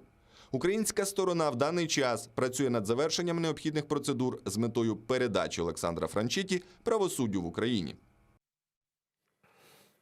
Ну вот смотрите, наверное, это один из путей, потому что, а как еще на международные суды Россия не реагирует, на международные организации она плевать хотела, на все озабоченности, начиная с Соединенных Штатов, заканчивая там кем угодно, любых организаций ООН и так далее, они просто закрывают глаза, говорят, Крым — это Россия, и мы боремся с терроризмом, там, с диверсиями украинскими и так далее. Ну, то есть врут как дышат, как всегда. Вот. Но задерживать и охотиться на людей, которые совершили реальные преступления в Крыму и на Донбассе, это тоже вариант такого уравновешивания и немножко, так сказать, присадить агрессора-оккупанта, чтобы он знал, что на его людей тоже найдутся аргументы, найдутся методы. И вот, я не знаю, в чем конкретно виновен этот человек, к сожалению, не в курсе, но вот этот товарищ Франчетти, я надеюсь, будет передан Украине и станет частью, возможно, переговоров по обмену. Никакого другого способа никто не видит, наверное, потому что Путин отдает кого-то только тогда, когда получает что-то взамен. Политических уступок добиться от Украины Путину не удается, хотя я понимаю, что главный торг во время всех этих переговоров, говорят нам об этом или нет, это политические уступки, это имплементация так называемых формул Штайнмайера, абсолютно нереалистичные для Украины, это прочие подобные вещи. И вот смотрите, президент Украины Владимир Зеленский готов встретиться с главой РФ Владимиром Путиным, чтобы поднять вопрос оккупированных территорий. Но российская страна со своей стороны не готова это обсуждать. Послушаем цитату пресс-секретаря президента Украины Никифорова.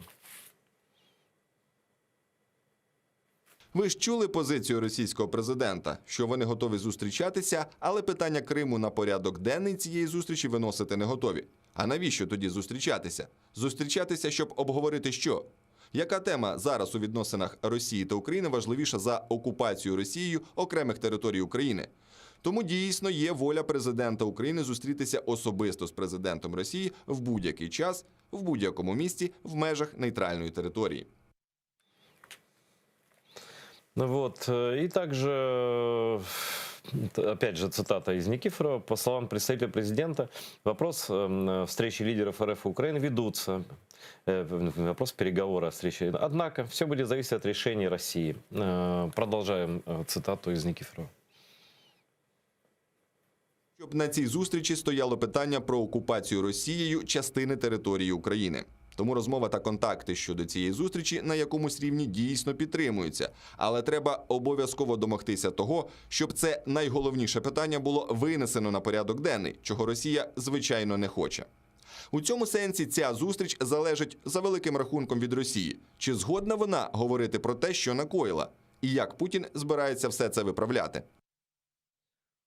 Ну и тут, как говорится, нашла коса на камень. Мы же знаем, что Россия не хочет обсуждать тему Крыма нигде и ни с кем. Это ее такая позиция страны-изгоя, которая не признает мирового права. И вот что сказал на эту тему господин, прости меня, Господи, Песков по поводу возможной встречи Путина с Зеленским. Естественно, обсуждение Крыма не представляется возможным, поэтому такая формулировка фактически ставит под вопрос вообще гипотетическую возможность проведения такой встречи. Ну вот такая ситуация абсолютного тупика, на мой взгляд, внешнеполитического, но в отношениях, я имею в виду, с Русским Рейхом, с Московией. У меня на связи политолог, общественный деятель Тарас Черновол. Приветствую, Тарас. Доброго дня, вітаю вас. Ну вот такая ситуация. Да, давайте начнем вот именно с этого момента. Вроде как Владимир Зеленский высказывал желание увидеться с Путиным. И там есть у меня еще цитата, кстати говоря, зачем они хотели увидеться с Путиным. Не могу ее сейчас сразу так не найти, но смысл в том, что если бы удалось... вот, есть такая цитата, как раз на фоне всех этих обысков о задержании репрессий в Крыму, президент Украины заявил, что будет оценивать результативные встречи в нормандском формате, потому удастся ли освободить кого-то из украинских политзаключенных. Про это он заявил на форуме ЕС, но это касается и возможной встречи с Путиным тоже. Давайте послушаем цитату и дальше продолжим.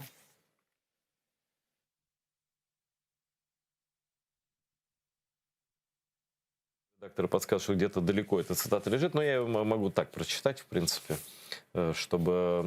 Это цитата из Владимира Зеленського. «Мені потрібен просто результат. Результат я вимірюю в людях. Ось повинна бути нормандська зустріч, може буде залежати від них. Я не вірю у всіх на всіх. Все, про що ми домовляємося, ніколи 100% не робиться. Росія це не робить.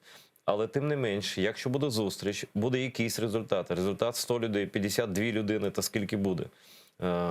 Це кінець цитати Володимира Зеленського. Чи вам не здається, пане Тарасе, що ситуація у цьому сенсі зайшла в якийсь глухий кут?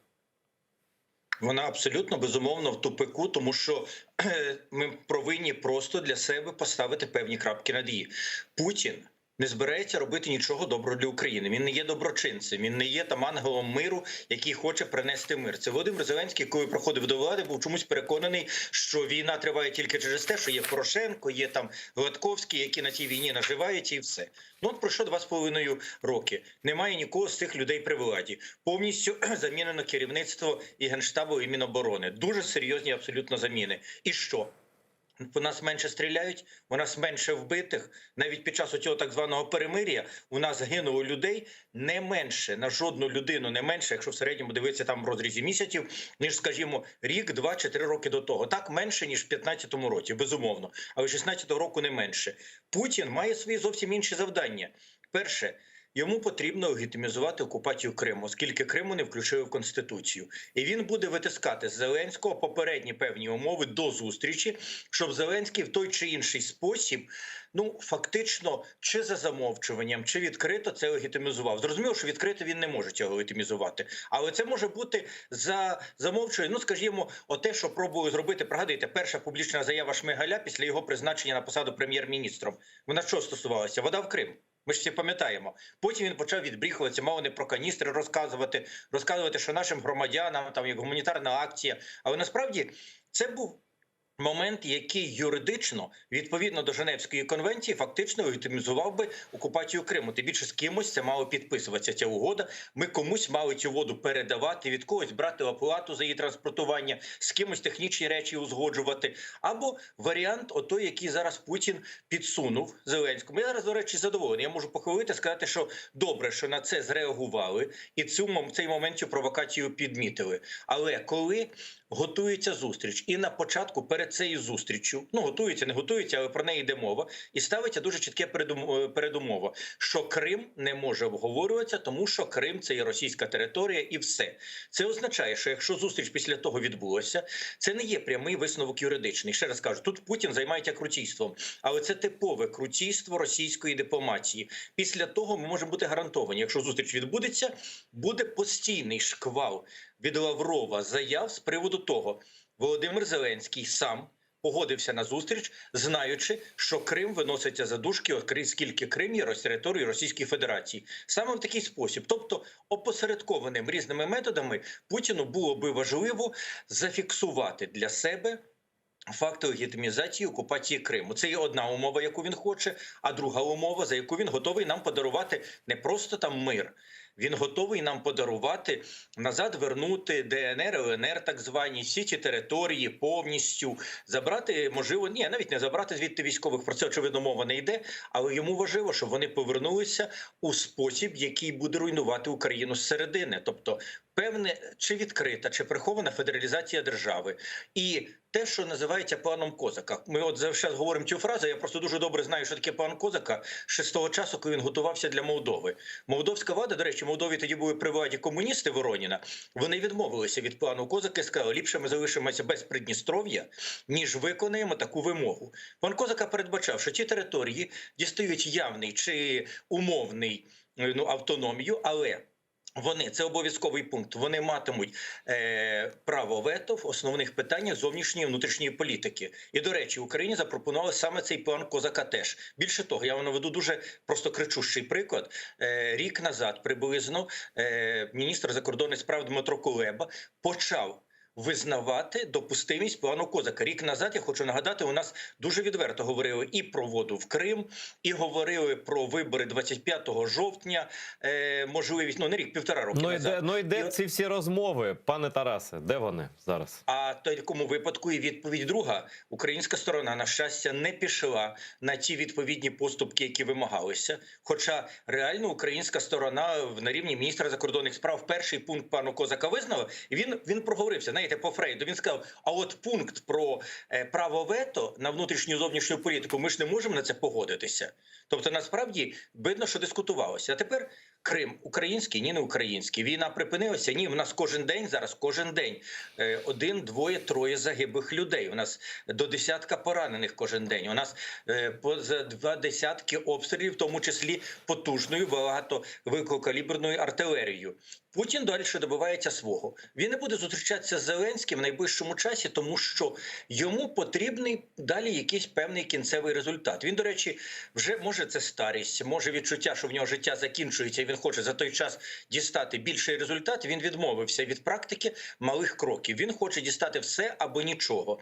І зараз в нього подібні переговори йдуть з Лукашенком, він витискає з нього дуже швидке поглинання Білорусі. І з другого боку, він не хоче мати вже якихось і дрібних посередників, і дрібних підігрувачів для себе, там, в вигляді того ж самого ПЗЖ, деяких там структур, крім хіба що Медведчука. Він же й проти них накладає санкції, тому що йому потрібно отримати дуже серйозний протекторат над Україною. І він тисне дуже жорстко, це дуже помітно. По Донбасу буде саме в такому напрямку йти. Далі загострення ситуації буде, постійне загострення, воно буде наростати до кінця року все більше. І паралельно з тим будуть наростати ті ж самі вимоги в повернення ДНР, ЛНР так званого до України, на умовах Росії і хоч якимось способом легалізації окупації Криму. Ну це, на жаль, це є той факт, який ми бачимо реально. Це є позиція Путіна. І закінчую. І тому проблема в цих переговорах з Путіним, коли на них ви їдете з надією, що Путін, виявляється, може бути хороший, це в нас були хтось погані, або якісь бойовики погані, або якісь там регіональні лідери в Росії погані, там ФСБшники погані, а Путін хороший. От ми йому донесемо, яка там ситуація, і він розквіте, скаже: ой, хлопчики, як мені шкода, що так сталося, я хочу миру з вами. Ну не хоче Путін миру. Путін хоче, по суті, знекровлення і ослаблення в міжнародному плані і зниження рівня суверенітету всієї України. Можливо, розколу України. Ну, я думаю, Тарас, что время таких фантазий уже прошло. Я думаю, почему-то мне кажется, вот я хотел бы с вами на эту тему поспорить, что они все-таки уже убедились, там, все эти козыки, что формула Штайнмайера и никакой там план нереалистичен. И они начали тупо засеивать паспортами России так называемые эти республики. Приходят сведения, и об этом говорят на Раді Безпеки, что все, что они просто там депутаты приезжают из Москвы накануне так называемых выборов в так называемую Думу. И мне кажется, что нас ждет скорее уже просто бессовестная, ну как бы без всяких вот этих неприкрытая оккупация и все. Или нет?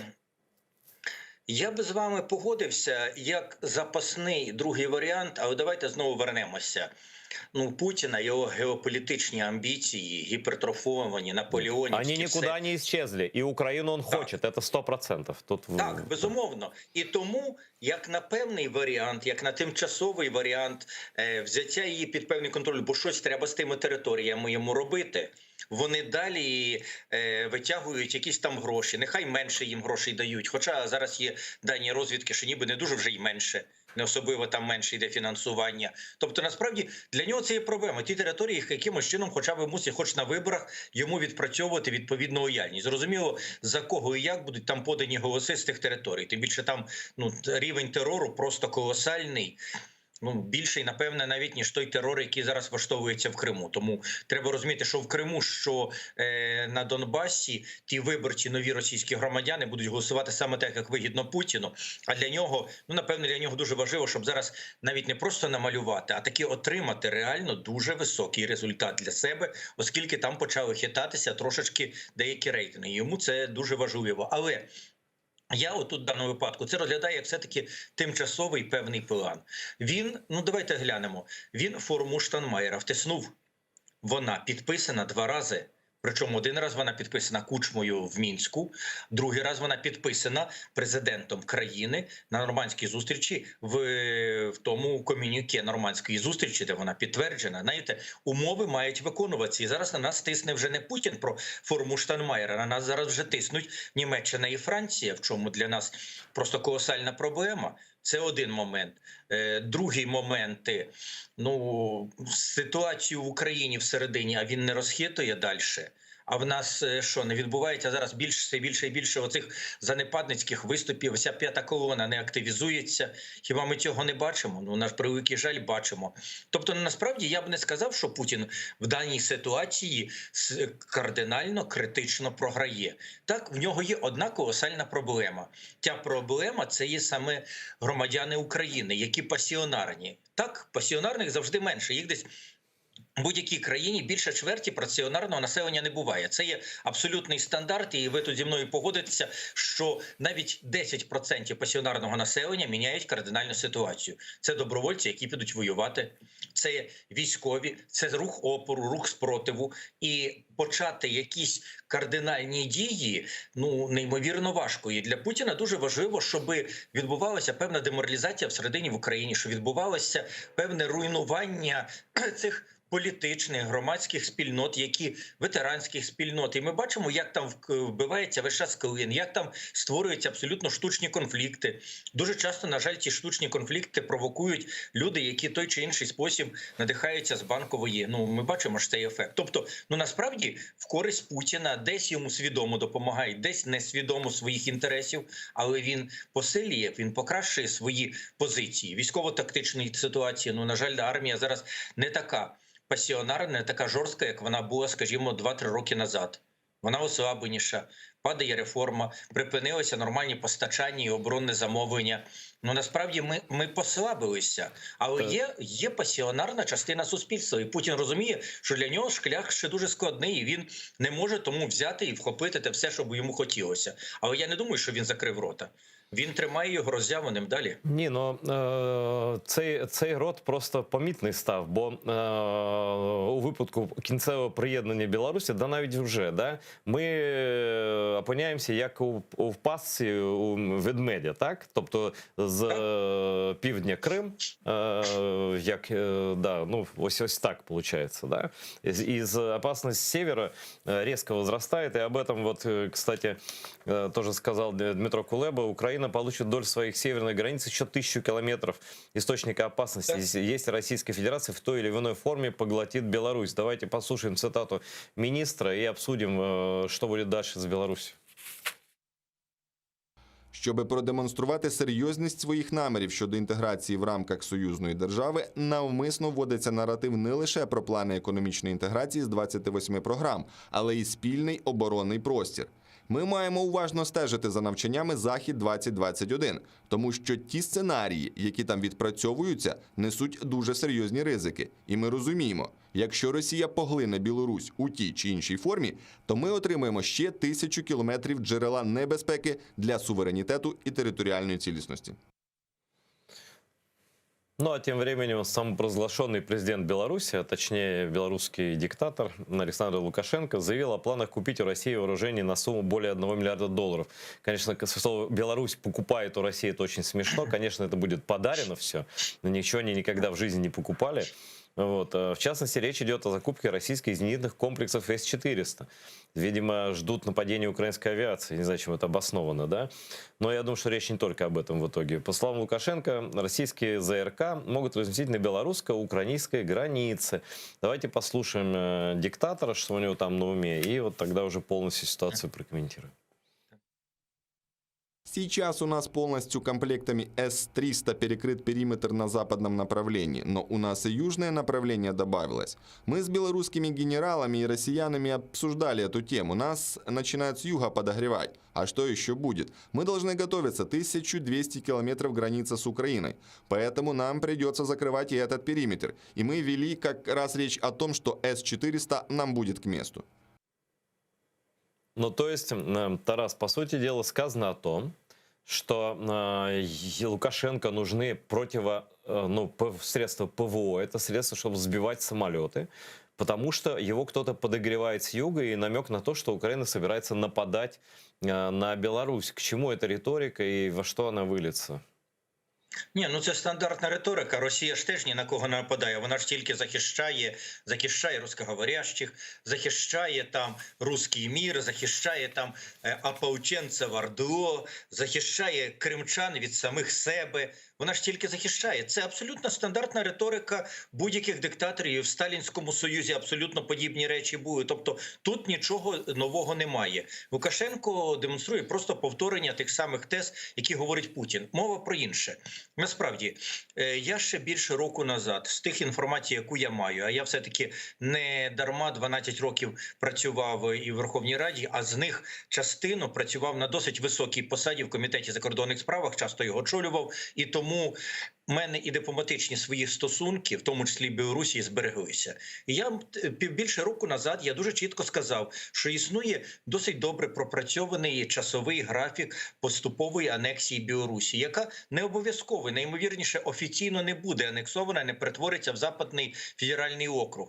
Але вона втратить повністю весь суверенітет і, зокрема, воєнна складова зафіксована у них на наступний 2022 рік, на другу половину року, на осінь 2022 року. В тому році білоруська армія повністю припинить своє існування, вона повністю буде злита з російською. Це будуть общі командування, общі сили. Переміщення російських військ на територію Білорусі вже не буде ніде проголошуватися і ніде повідомлятися. Не буде для цього потрібно ніяких рішень, ніяких прикриттів навчаннями чи чому-небудь подібного. Але це буде через рік. А зараз цей процес почали прискорювати. В Білорусь завозять російські війська під виглядом, що Білорусь їх купує. Частину з них їх заводять під навчання Захід, які будуть проводитися значно більшою кількістю військових, ніж це декларується. Декларують менше для того, щоб не допускати туди, відповідно до міжнародних договорів, не допускати туди представників спостерігачів ОБСЄ. Це відома історія. Росія завжди так робила. Занижувала кількість учасників, хоча потім іноді признавалося, що їх було 5-6 разів більше.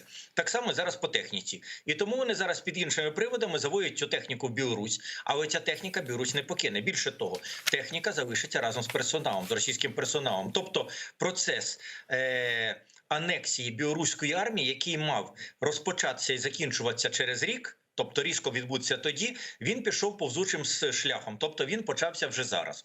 Це означає, що вздовж кордону високотехнологічні військові частини будуть вже стояти нові, їх будуть обслуговувати росіяни. Для чого потрібні ці комплекси? Перше, там будуть стояти не тільки вони. Білорусь отримує бойові вертольоти і авіацію від Росії, які потрібні для можливих атак на Україну. Комплекси потрібні для того, щоб подавити спротив українських винищувачів, української авіації вже над нашою територією, коли раптом відбулося якесь вторгнення на українську територію з боку Білорусі. Тобто, насправді, вони не мають прикривати територію Білорусі, вони мають діяти над територією України. В них радіус достатньо великий для того, щоб ліквідовувати, я не пригадую по ПЗРК цих, які згадувалися, але, по-моєму, там до 200 кілометрів глиб української території вони можуть брати. Ви розумієте, який це коридор для російської авіації в випадку наступу чи Притом, Тараса, тут лету 3 минуты, в принципе, с аэропорта в Барановичах, с военного аэропорта, где они свои самолеты размещают. В общем-то, совсем мало тут. Так, і для того і потрібні ПЗРК, які мають, по суті, подавити можливість українського спротиву української авіації. Я вже не говорю про те, що очевидно, що будуть певні засоби для того радіовійни, щоб подавити проти наші системи ПВО. Київ накритий дуже добре. В 2014 році, пригадують, там і Порошенко особисто почав закупівлю засобів ПВО навіть за свої гроші. Потім вони були добре прикриті, а Захід і загалом північ України не є достатньо добре прикрита. Тому для нас ця проблема існує. Це не означає, що вони будуть там наступати. Але це означає, що вони на цій території кордону будуть тримати постійне напруження. У нас армія буде знову надриватися. Давайте згадаємо, 14-й рік, коли ще не війшли регулярні російські війська на Донбас, ще до Іловайська. Що нас стримувало? Чому ми не могли кинути достатню кількість військ, щоб розгромити оті військові формування, які там були? Постійно появлялися то і Оріонов, то хтось інший, говорили інформацію. Я не буду зараз говорити щось проти Оріонова. Можливо, він мав дійсно якісь там інформації, інсайди, він його для нас корисну річ робив і нам озвучував. А можливо, спеціально робив залякування. Але нам розказували, що готується наступ російських військ з півночі на Київ, що за скільки часу планують вони пройти через Чернігів до Києва, коли танкові колони війдуть в Київ. Нас постійно на це готували. У нас велика кількість, у нас не так багато тоді було добре мотивованих, підготовлених, укомплектованих військ. Але значна частина їх, дуже велика частина, стояла на півночі, прикриваючи і Київ, Чернігів, Харків, Суми. І ми були сковані по цьому. А тепер собі уявіть, українська армія стала кращою, сильнішою. А в нас додають 1100 кілометрів по таких напрямках, як на Луцьк, Львів, як на Рівне, як удар по наших досить добре організованих бойових позиціях, які на заході України збереглися ще від Радянського Союзу, і де в нас є резервні серйозні озброєння. Тобто, насправді, для нас відбувається тепер знову розтягування потенційної зони конфлікту. Зайвих 1100 кілометрів – це означає, що нам треба або масово збільшувати кількість армії, що не витягує бюджет, або послаблювати на основному напрямку на районі Донбасу, Криму. А це означає, що Росія дістає тактичну, дуже серйозну тактичну перевагу і може залякувати, може диктувати свої умови в переговорах. Знаєте, коли є дисбаланс по озброєннях, чи по арміях, чи по чомусь, це не означає, що мають вони почати стріляти. Це означає, що сам дисбаланс працює на кінцевий результат. Ви слабші в переговорних позиціях, ніж ваш противник, в той момент, коли він має там перевагу. І ваші партнери, які так бояться, щоб в Європі знову не почалася війна, я маю на увазі західних партнерів, вони теж відчують себе слабшими, тому що вони побачать, що ця війна може бути дуже швидкою і дуже кривавою, і дуже серйозною. І вони теж будуть давати задній хід, і теж будуть диктувати нам певні умови, які для нас можуть бути дуже-дуже неприємними. Тобто, насправді, ця ситуація дійсно для нас погіршується, вона почала погіршуватися з прискоренням. Те, що мало початися десь, можливо, влітку наступного року, почалося от зараз з осені цього року. Пане Тарасе, я хочу повернутися до ситуації з Кримом. Що ми можемо зробити? Там вже є повідомлення такі, що Європейський суд з прав людини в позачерговому порядку може розглядати справи Нарімана Джеляли та інших кримських татар. Але ж ми знаємо, що Росія вже 3 роки, здається, не визнає вироки, рішення, точніше, ЄСПЛ. Тобто тут кут такий тупик, да? І зустрічатися Зеленський хотів би, щоб отримати вигляд результату повернення, ну, чи обміну, скажімо чесно, на когось з наших в'язнів, на когось затриманих росіян чи їхню агентуру. Да? Ось який ви... і ще є Кримська платформа, через яку вже звертаються до партнерів, до представників країн, які були тут на Кримській платформі. Як далі буде розвиватися ситуація з нашими співвітчизниками, з Наріманом, з іншими? Чи можна зупинити Росію на шляху все більше ну, коротше, остановити їх від того, щоб увеличувати обмінний фонд, так званий, збільшувати, да? Тобто хватати наших людей, кидати їх за грати? Знаєте, для цього треба почати просто нормальні, рівноправні, рівноцінні переговори про обмін. Їх можна починати на основі Мінська, їх можна починати на основі Нормандії, нижчих нехай рівнів Нормандії, не на найвищому рівні. Тому що насправді, давайте будемо чесними, не було в Зеленського жодного обміну. Зеленському зробили не обмін. Зеленський віддав перше Цемаха. Ми зараз бачимо, наскільки Цемах важливий виявляється в формальній процедурі процесу в Гаазі, в Нідерландах по Боїнгу. Дальше віддали беркутівців. Що було важливо, вона зараз розвалюється всі ті справи, і вона зараз дуже серйозна внутрішня проблема через те, що вони були віддані. Ще ряд речей. Підписали нормандську форму, після якої Україна дістала дуже погіршені позиції зовнішньополітичні. Далі, наскільки я можу розуміти, те, що вимагала дуже відверто російська сторона, і деякі українські посадовці після зустрічі тих обмінів, які відбулися, дуже багато обіцяли. Це вода в Крим, і це вибори на Донбасі 25 жовтня 2020 року. На щастя, цього не відбулося, але побоялися просто це робити. Але Путін повертав тоді людей за це, а не в плані просто рівноправного обміну. Зараз говорити просто про обмін так потрібно, але це треба знову почати. А ви думаєте, Тарасе, а ви думаєте, що Путін така людина, яка може щось давати авансом? Чи вона комусь довіряє? Мені здається, він такого мафіозного складу людина, що він... не скажіть. Не скажіть, знаєте... Я колись довелося мені бути, зокрема в одній політичній силі, за яку мені тепер весь час згадують, де досить багато було мафії. Там були різні люди, там були і хороші, і погані люди, але там була відверта мафія. І от я стикнувся з деякими людьми, які для мене були чимось, як з фільму «Хресний батько». І тому я трошки про мафію чуть-чуть знаю. Отак склалося, що чуть довелося познайомитися з реальними, абсолютно реальними мафіозі. Так от, мафіозі, крім всього іншого, особливо хресних батьків, я абсолютно святе переконані, що ніхто не посміє їх киданути. Це абсолютна віра, вони дійсно так вірять. Але друге, Путін отримав багато. Путін отримав і Цемах, і Беркути, і там ще кілька російських військових, і ще Оплотівські, Харківські, які ми отримали Сенцова, отримали моряків, отримали багато людей. Теж, скажіть мені, вони мали особливу цінність для Путіна? Для Путіна жодної цінності вони не мали, звісно. Може, крім... Вони мали для нас цінність, безумовно. Тому насправді мені здається, що Путін зараз особливо не рветься проводити обмін. Він блокує ситуацію, він її підвішує, він знає, що вона для нас дуже болісна.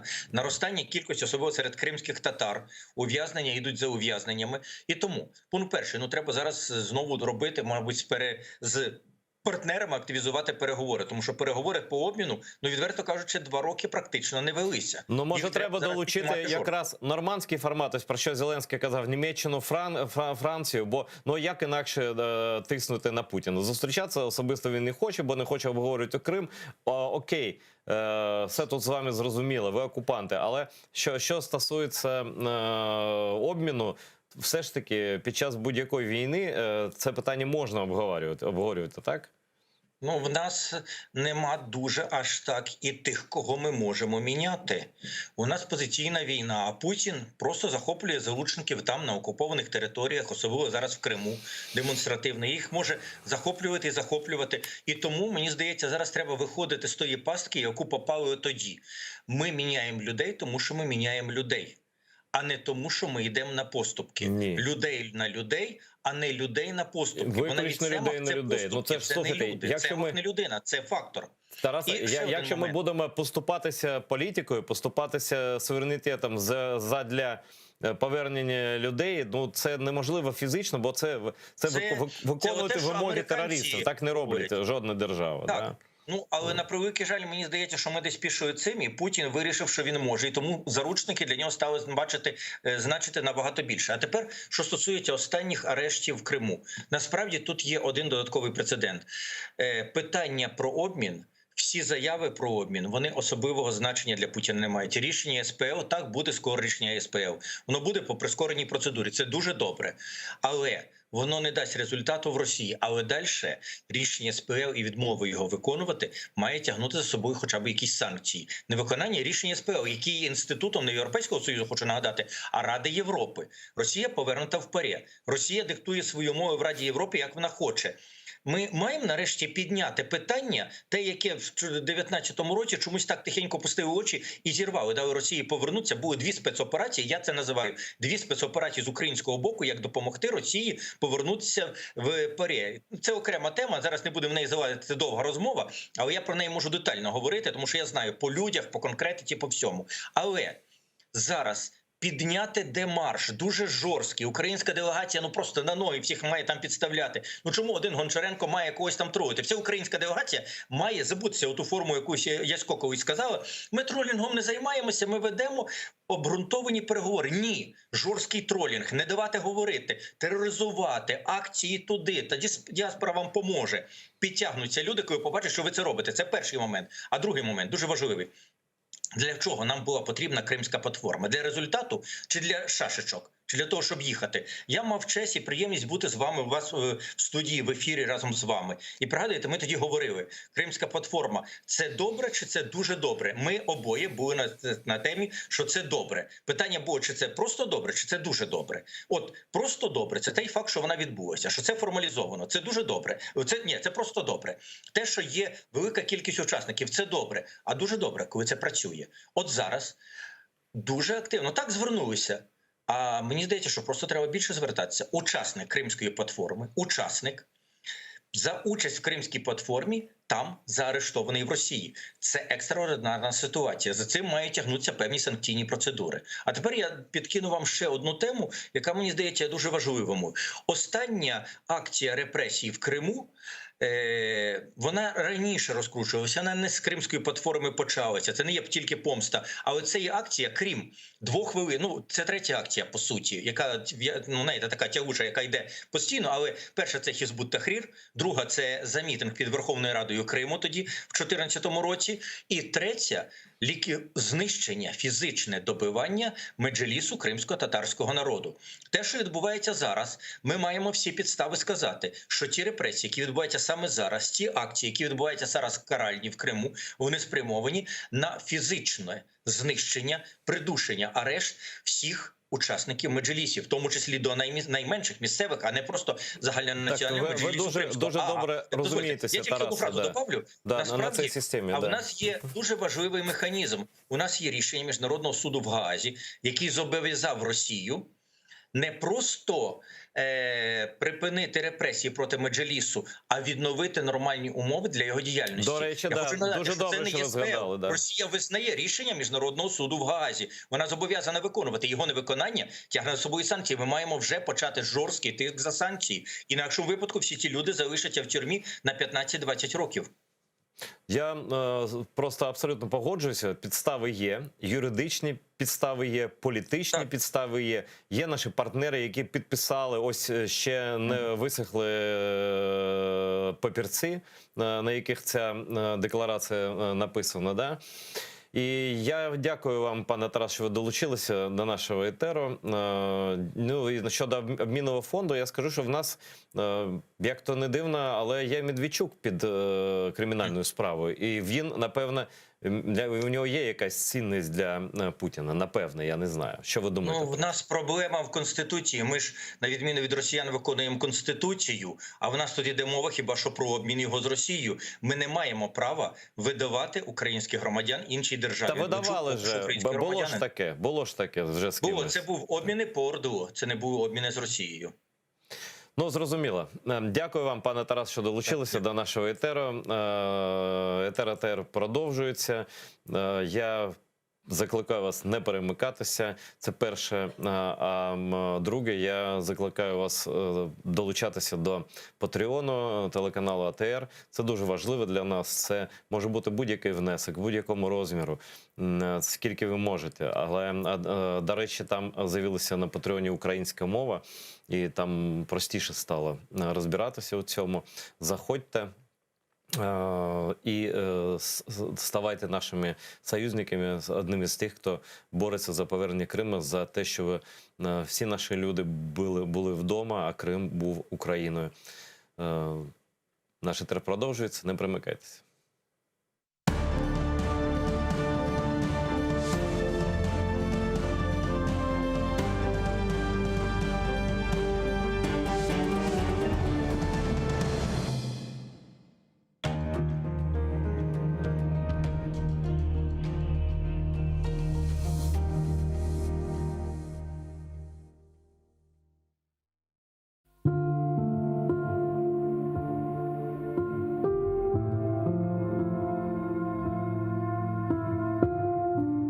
Қартлық іч sevmeyim. Яшлық мені бегенмей. Миллетке қол аяқлıyım, амма о да іч білмей. Өз башыма қалам yolda бір şey келмей елімден. Ағлайым. Айтам алымны kimse аңламай тілімден.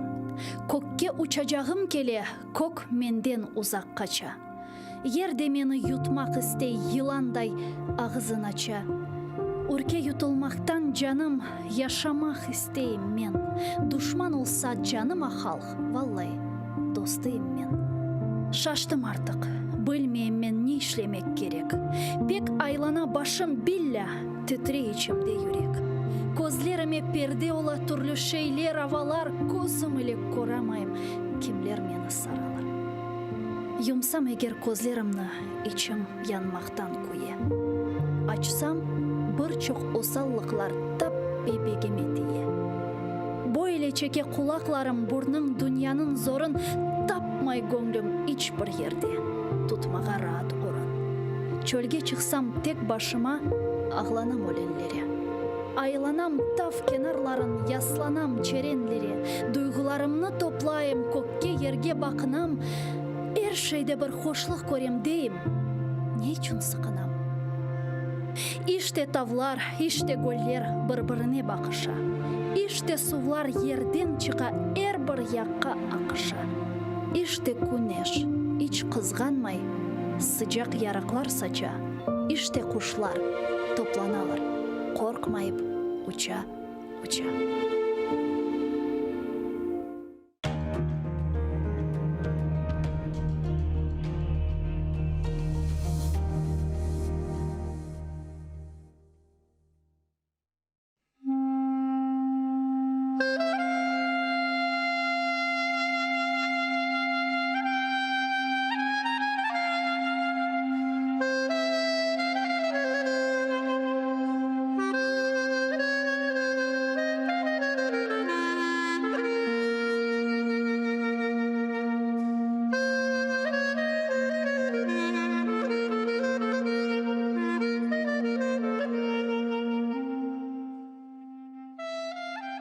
Бисмиллахир-рахманир-рахим.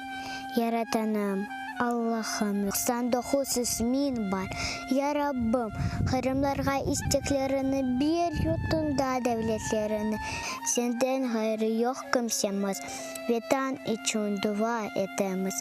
İmdad bekle, Hırım hürmette. Rahim eyle açsın hizmette. Bizni Hırımda yarattın, yardımın ile. Sürgünden hayttık. Endi halkımız Hırım'ında devletli olsun vatanımızga. Biz için aziz Kırım'ımız. Takmında açsın baktımız. Senden hayır yok anlayacak. Yaratanım aç bizge huçak. Hırımlarga elini uzat. Yardım ver ya Rabbim. Bir bizge imdat. Bu aziz toprak ecdadım yeri. Hırımlarının tükenmez yeri. Adda bizlerini vatanımızga. Sahip olayı Hırımızga. Hırımlar kalbi tek sana eman. Ecdatlar yerini bağışla. Amin.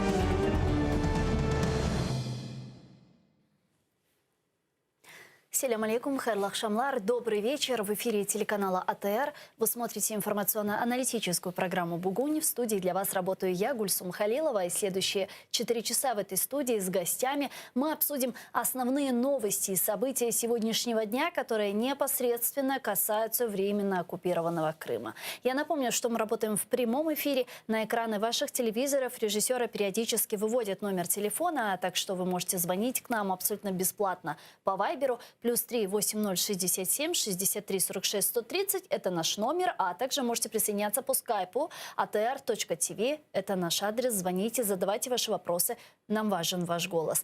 Подписывайтесь на наш YouTube-канал, там мы вещаем как в онлайн-режиме, так и выкладываем самые интересные фрагменты из наших эфиров, выкладываем практически все наши программы в записи. Ну и, наконец, поддержать телеканал АТР вы можете, подписавшись на наш Patreon. Адрес сейчас я попрошу наших режиссеров вывести на экраны. Таким образом, вы станете частью большой крымско-татарской семьи АТР, а это, в свою очередь, поможет нам продолжать работу на информационном фронте. Я рада представить гостя нашей студии Володимир Манько, політичний експерт, директор Communication Group. Вітаю вас, пане Володимире. Селям алейкум. Доброго дня. Да, я предлагаю начать эфир наш со следующих новостей из временно оккупированного полуострова. Там, как вы знаете, очередная волна репрессий с задержанием первого заместителя председателя Меджлиса крымско-татарского народа. Его адвокат Николай Полозов сообщил, что Джелялову ужесточили обвинения, так как в деле могли появиться новые сфабрикованные так называемые доказательства. Давайте послушаем цитату адвоката. Зараз звинувачення від 10 до 15 років. Але важливо розуміти, що у статті 281 Кримінального кодексу Російської Федерації є ще друга частина, яка вводить додаткову кваліфікацію – організована злочинна група. І слідству нічого не заважає ще більше посилити звинувачення Наріману і братам Ахтемовим. Нариман Джелялов со своей стороны написал второе письмо из следственного изолятора. Он заявил, что его главное оружие – это слово, и он намерен продолжать свою борьбу даже в заключении. Я був готовий до такого розвитку подій і, за прикладом старших братів, не маю наміру відступати від власних переконань. Буду продовжувати боротьбу доступними мені тут, у в'язниці, способами. Під час обшуку в моєму будинку співробітник, який його проводив, між іншим сказав: «Ваша зброя – слово, а це набагато небезпечніше. Тож моя зброя зі мною». Мы слышали цитату адвоката Николая Полозова, который сказал, что ему ужесточили обвинения. Может ли это быть таким способом давления на Нарімана Джелялова в вопросах каких-то позиций и так далі? Ну, безумовно, це може бути тиск, залякування для того, щоб людина відмовилася від своєї позиції, відмовилася від свого слова, про яке щойно ми чули в його листі з СІЗО. Росія, безумовно, творить там беззаконня в Криму. І ми захоплюємося стійкістю і силою тих людей, які знаходять в собі ці сили боротися з цим величезним медведем російським, який має всевладдя поки що там. Ми сподіваємося, що це всевладдя. Воно ненадовго. І якимсь чином, може, Бог нам допоможе, і так станеться, що Крим повернеться додому в Україну. Ось Росія повністю відповідає за те беззаконня, яке там твориться, тому що вона визнає, що вона присутня в Криму. Це ж в Донбасі вони не визнають, що в нас там ні, то там вони є. Вони обіцяли світовому співтовариству, що вони виправляться. Обіцяли, коли просили повернути, зокрема, коли просили повернути їх в ПАРЄ. І європейці повірили, європейські депутати, вони тоді аргументували, це було 2 роки тому, що, мовляв, з Росією так буде краще розмовляти, краще її переконувати, якщо вони будуть присутні в залі ПАРЄ разом із нами. Тоді українська делегація зробила демарш, а потім повернулася в ПАРЄ. І правильно зробили, що повернулися. Ведь справедливости ради нужно сказать, почему вы вернули все же российскую делегацию в парламентскую ассамблею Совета Европы. Потому что они шантажировали своим экономическим вкладом в эту организацию. Різні інструменти задіювали туди, і чесні, і нечесні. І возили там керівників ПАРЄ, пам'ятаєте, така була історія, іншого, там вони ж там міняються, там попереднього, десь на літаках своїх. Таке інше, але суть в тому, що якщо Росія там не те, що не виконує свої зобов'язання, але навіть збільшує тиск, то українська делегація має ставити питання про знову виключення її з ПАРЄ. ПАРЄ – це як приклад. Взагалі Росія, вона, на жаль, за останні 2 роки відновлює свої позиції на міжнародній арені. Бачите, і Північний потік-2 вони добудували вже фактично, ось хочуть до Нового року навіть запустити по ньому газ.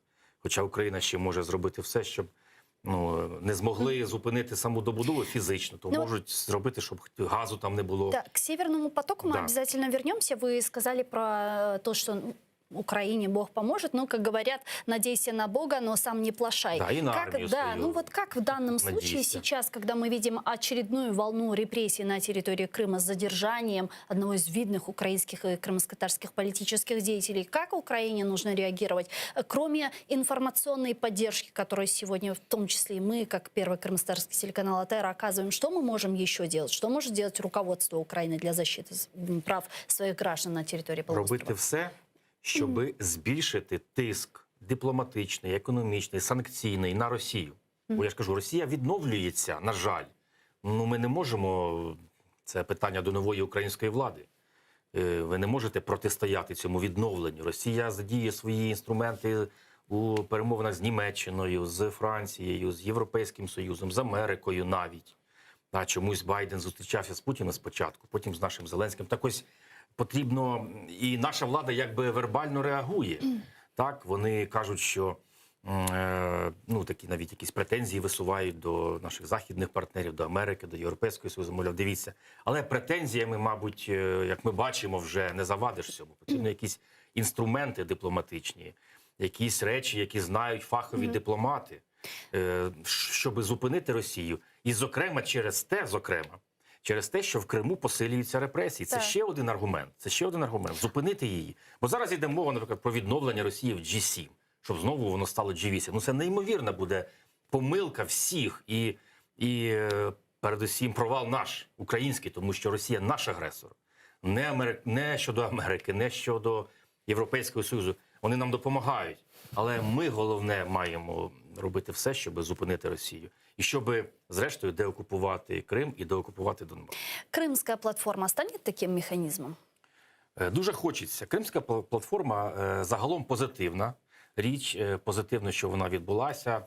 Створено майданчик. Він же може бути потім підсилюватися. Зараз на тому майданчику не перші особи держав, які взяли участь в Кримській платформі.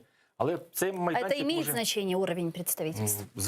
Звичайно. Якби на цій платформі були президенти країн, які там взяли участь, всі президенти, там не тільки деякі, України, там Польщі, хто ще там, Туреччини, здається, був, Наприклад, Нет, президент Турция Америки. была на уровне министров иностранных дел. Да. Ну, здається, президент Польщі таки був. Президент Польши, да, Анджей Був, Дуда был, да, да. але інші Президент обіцяли, Молдови, страны Балтии. Але потім вони змінили, понизили рівень свого представництва. Треба працювати, щоб, по-перше, підвищувався рівень представництва на цій платформі. Щоб платформа дійсно набувала якихось реальних, от як, наприклад, нормандська платформа, да, по Донбасу. Ну, реально, ця платформа, вона впливова. На ній можна вирішити питання по Донбасу. Тільки, знову ж таки, змусити Росію, Росія присутня в нормандському форматі, змусивши Росію піти на поступки, а власне піти на виконання мінських угод, але в логіці України, спочатку безпека, потім політика, можна вирішити це питання по Донбасу. Так само і... Так а почему не решено тогда? Ну, если тому было що, бы? бачите, тому що Росія вистояла ті попередні 5 років з дуже сильного тиску на неї. І за ці останні 2 роки, ну, ми всі бачимо, що Росія відновлюється на міжнародній арені. Тепер змусити її вивести війська з Донбасу, ну, здається, ще важче, ніж тоді. Зараз, ще важче. Про Крим взагалі це ще складніше змусити Росію щось там робити. Ну, наприклад, змусити Росію взяти участь у Кримській платформі. Це був би неймовірно такий значущий крок, який символізував би, ну, скоріше вже деокупацію Криму. І це був би сигнал в Крим, дивіться. А что могло бы, на ваш взгляд, заставить Россию сесть за стол переговоров по Крыму? Я думаю, що, наприклад, зупинка недопущення Північного потоку-2. Росія розраховує на цей проект. Вона вклала гроші, вона розраховує, що вона буде відбивати ці гроші, отримувати в державний бюджет. З цього бюджету буде фінансувати армію Крим, зокрема, тому що Крим в Росії дотаційний, Донбас, який теж дотаційний. От, зупинити Північний потік-2, зупинити Північний потік-1 навіть. Накласти ембарго на нафту. Ну, була така розмова раніше. Зараз таких розмов взагалі не ведеться. Тобто, отакими якими, ну, непрямими діями, безумовно, що там, знаєте, почавши якусь воєнну кампанію по Криму, я думаю, що, ну, це призведе до серйозних наслідків взагалі в глобальному світі іншими методами. Пане Володимире, я предлагаю сейчас подключить к нашему эфиру Юрія Христанзена, політичного аналітика медіа-центру «Одеська політична платформа». Він зараз з нами на прямому зв'язку. Пане Юрію, вітаємо вас. Сілям алейкум. Добрый день. Да. Пане Юрию, вот сейчас как раз с гостем студии мы обсуждали эффективность крымской платформы в вопросе защиты прав на территории полуострова граждан Украины, в особенности после последних репрессий в отношении крымских татар, в отношении первого заместителя председателя Меджлиса крымского народа. Уже было очень много оценок в этой студии относительно того, почему сейчас это произошло. Связываете ли вы это с успешным саммитом крымской платформы? Ну, по первому вопросу, если предположить, что Украина не планирует военным способом защищать граждан Украины на территории Крыма, то любые дипломатические усилия в этом смысле, безусловно, нужны, эффективны, и более того, другого выхода нет. Только информационная политика и дипломатические усилия могут что-то в этом деле сдвинуть. По второму вопросу, связь обострения на Донбассе с Крымской платформой. Ну, вот такой вот прямой связи я не вижу, тут скорее опосредованная связь. Дело в том, что если мы возьмем последнюю доктрину Генерального штаба Российской Федерации ведения асимметрических войн, то там появилось такое понятие, как троянский конь. То есть это использование протестного потенциала и пятой колонны в жертве агрессии. Вот. Но чтобы этот протестный потенциал задействовать, необходима дестабилизация, собственно, ситуации в этой стране. И в этом смысле и обострение ситуации на линии соприкосновения, и вот готовящийся сейчас газовый кризис, о котором все говорят, это может действительно способствовать решению этой задачи на политическую осень нашу на зиму. Так, а как же обострение и новая волна репрессий на территории временно оккупированного полуострова, на территории Крыма? Вы наверняка знаете, что буквально неделю назад там прошли массовые обыски в домах крымских татар, в результате чего задержали украинского и крымско-татарского политического деятеля, первого заместителя председателя Меджлиса крымско-татарского народа Наримана Джиляла, еще двух крымских татар, братьев Асана и Азиза Ахтемовых, и им сейчас шьют диверсию. Ну, если вы посмотрите на ситуацию предвыборную в Российской Федерации, то там идет общая политика на зачистку политического поля любой оппозиции, вплоть до просветительской деятельности. Так. И здесь, опять же, ну, безусловно, эти вещи могут быть связаны с Крымской платформой, но я бы не делал прямую и обязательную связь. То есть это вполне может быть больше связано с общей политикой Кремля по закручиванию гаек в Российской Федерации, естественно, на оккупированных территориях тоже. То есть это все вот на фоне предстоящих выборов в Госдуму? Ну, это дальше гораздо. То есть это ведь не на время выборов, предвыборной агитации, а потом гайки раскрутят. То есть это политика началась не сегодня, тоже не сегодня. Ну и главный вопрос, а что делать в таком случае? Вот у нас есть уже, наконец, за последние 7 лет впервые появилась такая площадка по Крыму под названием «Крымская платформа». Очевидно, Украина преследует политико-дипломатический путь возвращения своих территорий. Крымская платформа является тому самым важным элементом. Но при этом, пока Украина разрабатывает стратегию, пока она формирует свое видение политико-дипломатического пути возвращения Крыма, на территории полуострова идут репрессии, задерживают людей, исчезают люди и так далее. Вот как сейчас в таких условиях уже сегодня, в этот момент с этим бороться? Ну, во-первых, нужно разделить задачи, то есть задачи репрессий оккупирующей державы, населения, международных в том числе такие формы, как Крымская платформа. То есть эту ситуацию нужно держать информационной повестке и предпринимать все необходимые дипломатические усилия. Это не первая война, и права количественных лиц, то есть населения оккупированной территории, обязанности оккупирующей державы, они прописаны в международном законодательстве. Что еще делать?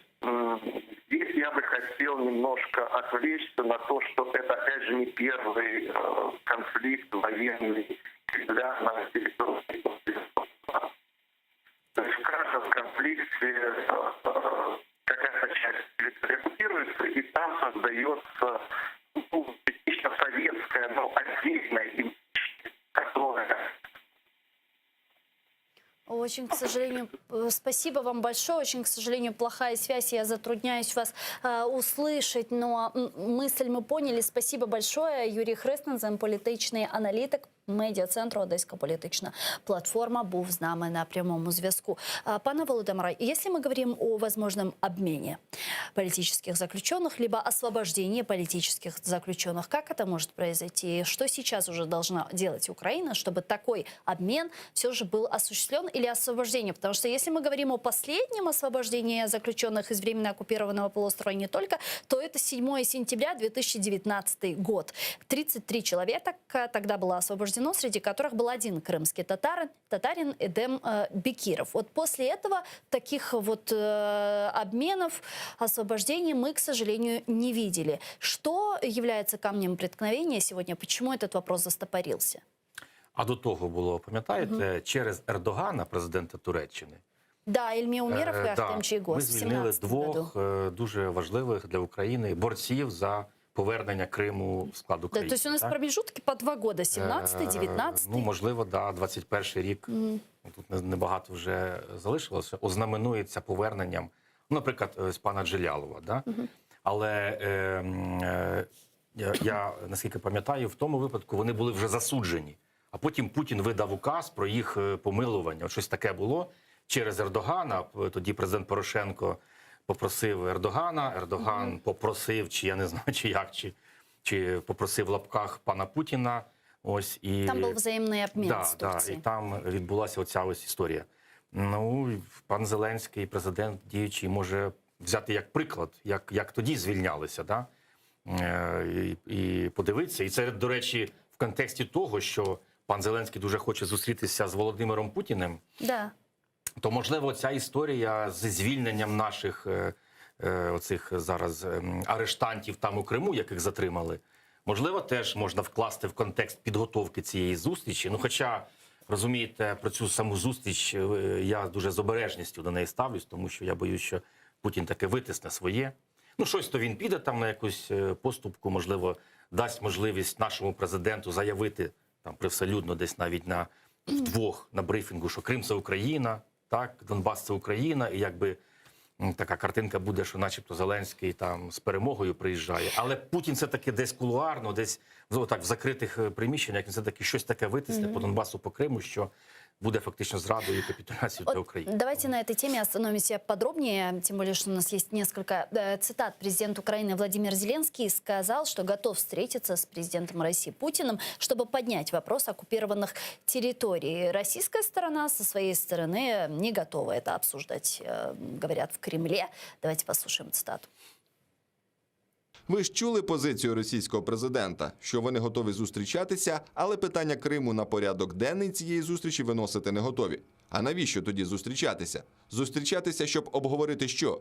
Яка тема зараз у відносинах Росії та України важливіша за окупацію Росією окремих територій України? Тому дійсно є воля президента України зустрітися особисто з президентом Росії в будь-який час, в будь-якому місці, в межах нейтральної території.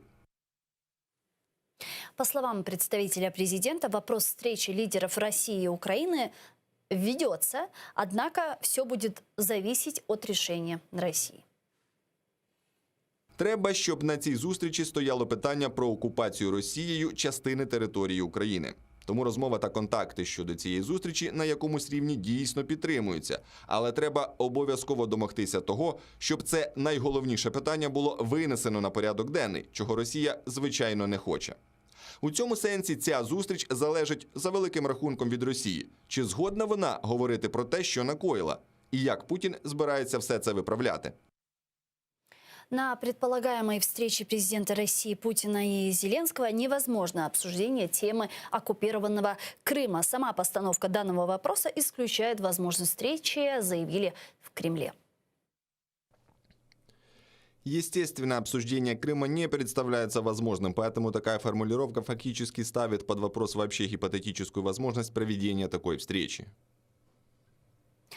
Мы сразу видим две взаимоисключающие позиции. Да? То есть украинская сторона говорит, а зачем встречаться, если мы не будем обсуждать освобождение оккупированных территорий, то есть части Востока и, естественно, полуострова Крым. В Кремле говорят о том, что Крым они обсуждать не будут, но это, в принципе, их вечная мантра, они об этом говорят постоянно уже на протяжении последних 7 лет. И тут, естественно, возникает вопрос, зачем такие заявления, если встреча, ну, как минимум в ближайшей перспективе, невозможна? Ну, це ж політика, міжнародна політика. Ну, или возможно, может, я ошибаюсь. Внутрішня політика теж для наших народів. Там Путін для російського свого народу в переддень виборів до Держдуми займає певну позицію, яка зіграє на руку його політичній силі. Володимир Зеленський теж, можливо, так робить. Робить заяви, такі гучні заяви, що я готовий зустрітися, але тільки з обговоренням теми Криму, теми окупації Криму. Ну, це ж підтримується всередині України, безумовно підтримується. Ну і, в принципі, правильна його позиція, якщо так відкинути оці політтехнологічні речі. Ну, правильно, оскільки що в Донбас, що в Крим, Росія увійшла, тільки в Крим вона визнає, вона підняла російський прапор, створила там адміністрації офіційні, все-все. А в Донбасі, бачите, як вони там ні прапор не піднімають, ні погон своїх погон не показують, нас там нет. А насправді вони там є. Тому, безумовно, що скомбінувати ці дві теми Криму і Донбасу можна. Ну, Росія упирається. Тому, от тут питання, чи слід зустрічатися з Путіним і не говорити про Крим? Я думаю, що все-таки навряд чи. Ну, хоча можна отак якось опосередковано, наприклад, через ситуацію в Криму, через тих людей, які заарештовані зараз і піддаються репресіям. От те, про що я казав. То есть обсуждение исключительно гуманитарных вопросов. Тобто не напряму обговорення окупації Криму і деокупації, а, наприклад, звільнення наших цих полонених, політв'язнів, як ми їх вважаємо, які зараз знаходяться в Криму. І таким чином можна заторкнути питання Криму, але отак не напряму. Ну, тобто фактично обдурити Путіна. Якщо Да, можна, мы же так, понимаем, якщо что вдасться, то любые переговоры, какие-то договоренности предусматривают торг. Ну так, тоді, значить, ми маємо Я просто, піти. Можливо, давайте Путін вспомним буде... 2019 Ну, год, так, как так. состоялась встреча 4 лидеров в нормандском Нормально, формате. так. Вы помните, перед этим сколько підписана было формула Штайнмайера, ультиматумов, так. сколько было Перед всяких тим- условий, которые выполняла Украина со своей стороны и так далее. Україна віддала Цемаха, дуже важливого свідка по збиттю MH17. Перед тим Україна підписала формулу Штайнмайера і погодила її, і там в Парижі вони включили в комюніке за наслідками цієї зустрічі. Да, от Путін на виставив ці умови, а може ще щось, якісь умови негласні, які нікуди не лягли ні в які протоколи, просто вербально. Вони були узгоджені. Ми ж не знаємо, так, по телефону, там між Банковою і Кремлем. От. І тоді Путін пішов на цю зустріч, а там ще й газове питання, до речі, внеслось тоді. Тоді ж якраз погоджено було все-таки продовжувати транзит. Ну так, загальна угода була, а потім ще після неї там зустрілися, по цифрам зійшлися. Тобто туди ще газ додали, розумієте? Зараз теж газове питання постає внаслідок добудови Північного потоку-2, продовження транзиту після 24-го року українською територією, збільшення об'ємів транзиту в світлі того, що в Європі так підскочила ціна газу. Так, $700 за 1000 кубів уже це дуже дорого, це навіть рекорд газовий. Тому можна газові перемовини включити в оцю загалом зустріч Путіна-Зеленського. Ну, це вже така висока, майстерна дипломатія, щоб з кожного питання витиснути нам перемогу. Причому перемогу не картинкою, щось там заявити. Ну, тоді теж Зеленський в Парижі заявляв. Ми ж пам'ятаємо, що навіть тоді йому аплодували. Продивіться, він же заявляв, Крим – це Україна. Ну, на брифінгу. От там Путін сидів, тут Меркель, Макрон же, здається, так? І там Зеленський. Він заявляв отак, от, що Крим – це Україна. Путіну це неприємно було чути, безумовно. І ми це, коли бачили, ми, молодець, там, це тоді тільки новообраний президент, дивіться, як він. А потім це комюніке за наслідками зустрічі, ми читаємо, а там та формула Штайнмайера туди вписана, вмонтована. Тобто може бути і так, і зараз. То есть сейчас вот в нынешней ситуации, в нынешних реалиях, конъюнктуре, если хотите, есть ли смысл проводить такую встречу? Ну от я боюсь, скоріше за все, мабуть, не треба зараз проводити. чого ви скоріше за все. Тому що я боюсь, що з цієї зустрічі ми не привеземо перемогу. Ми привеземо щось таке, ми привеземо, я маю на увазі наша делегація, на чолі з президентом, щось таке привезуть, що потім схопимося за голову, що воно ще буде гірше. А почему так не вірите нашій делегації, нашому президенту? Ну, не вірю, тому що загалом, дивлячись на ці 2 роки президентства Зеленського, на зовнішню політику, на геополітику дивлячись, я бачу, що Росія, от те, що я казав, да, Росія відновила свої позиції, на жаль, відновила свої позиції. Ну, от по головним питанням, які торкаються і України. Санкції, нових санкцій не вводиться, ті санкції... Ну, і не знімаються. І не знімаються, да, не знімаються санкції. Північний потік-2, що важливо для України і для Росії, да? Зараз ситуація пішла на користь Росії. По НАТО нам нічого не гарантують по НАТО. Це ж теж також робота Росії, розумієте? Навіть Америка, навіть Байден не дає нам чітких дат, чітких дедлайнів, коли ми вступаємо в НАТО. Америка, яка завжди найбільше Україну підтримувала на шляху до НАТО.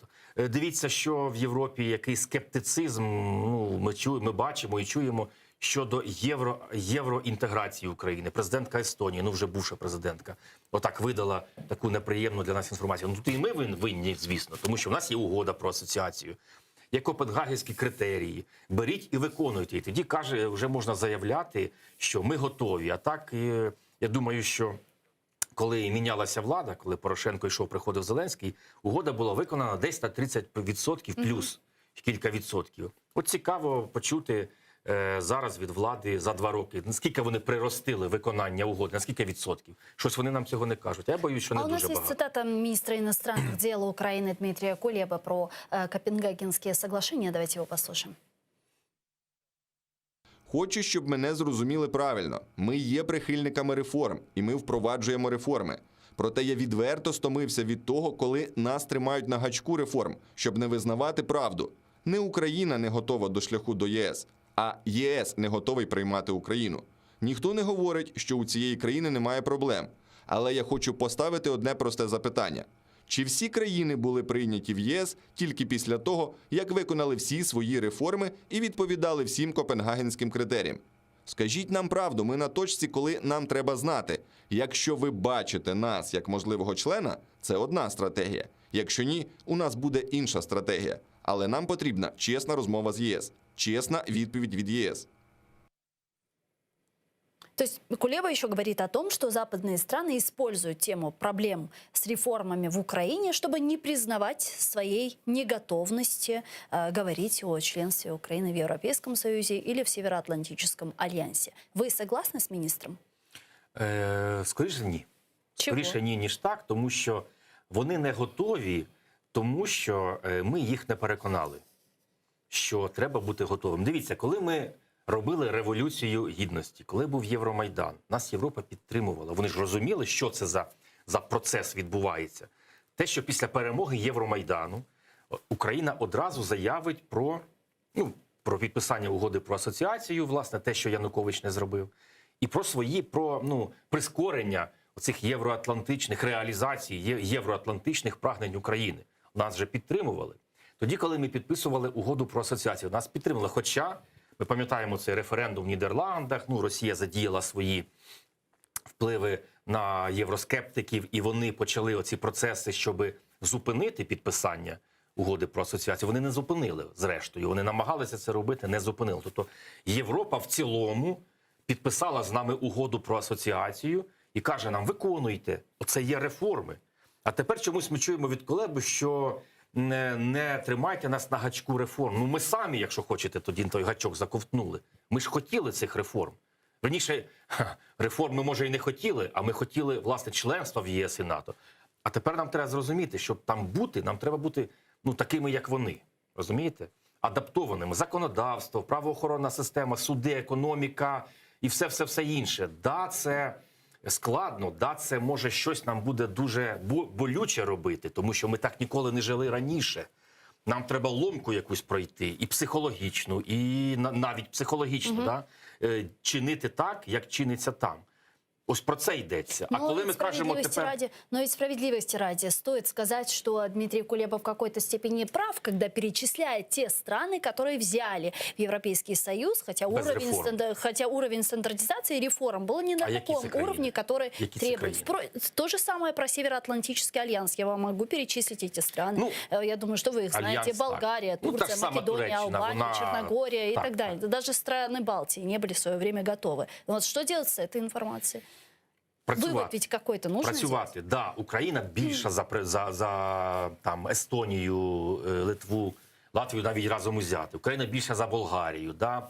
Україні треба буде більше якихось вливань фінансових. І європейці дивляться на цю нашу територію і може бояться. А може навпаки, якщо це перевернути так, що це вигідно буде європейцям. Наприклад, перемістити сюди якісь виробництва на нашу територію, поки в нас ще набагато менші заробітні плати. Спитати, добре, що ще вам потрібно в оподаткуванні, того, щоб, наприклад, там німці побудували тут завод з виробництва Мерседес чи БМВ, повного виробництва, не там якоїсь там, знаєте, втулок там резинових в двері. Да? Хоча і це також добре, що ми десь там на Закарпатті чи на Львівщині це виробляється. Що ми вмонтовані в оцей ланцюжок доданої вартості, який завершується сходженням з конвейера в Німеччині, да, цього автомобіля. Тобто заінтересувати економічно. Більше тут, більше сюди давайте. Давайте ми будемо робити двері, давайте ми будемо робити там, я не знаю, ще якісь, або навіть цілі автомобілі складати. Да? Це буде дешевше, а потім будемо продавати їх в Європейський Союз. Тобто, багато чего, да. А как вы думаете, вот в такой ситуации, когда у нас идет война с Россией, когда у нас оккупированы территории, когда у нас ежедневно на востоке Украины ранят или убьют нашего украинского солдата, даже если мы выполним все реформы, которые стоят перед нами, доведем до просто идеала, что не так легко будет, наверное, сделать, да, нас возьмут в НАТО и в ЕС? Важко буде дійсно довести до ідеалу, наприклад, як в Німеччині. Це важко нас буде, возьмут в НАТО в таком случае и в Европейский Союз? Дивіться, да, тут два аспекти. Перше – це реформи, це готовність. Да.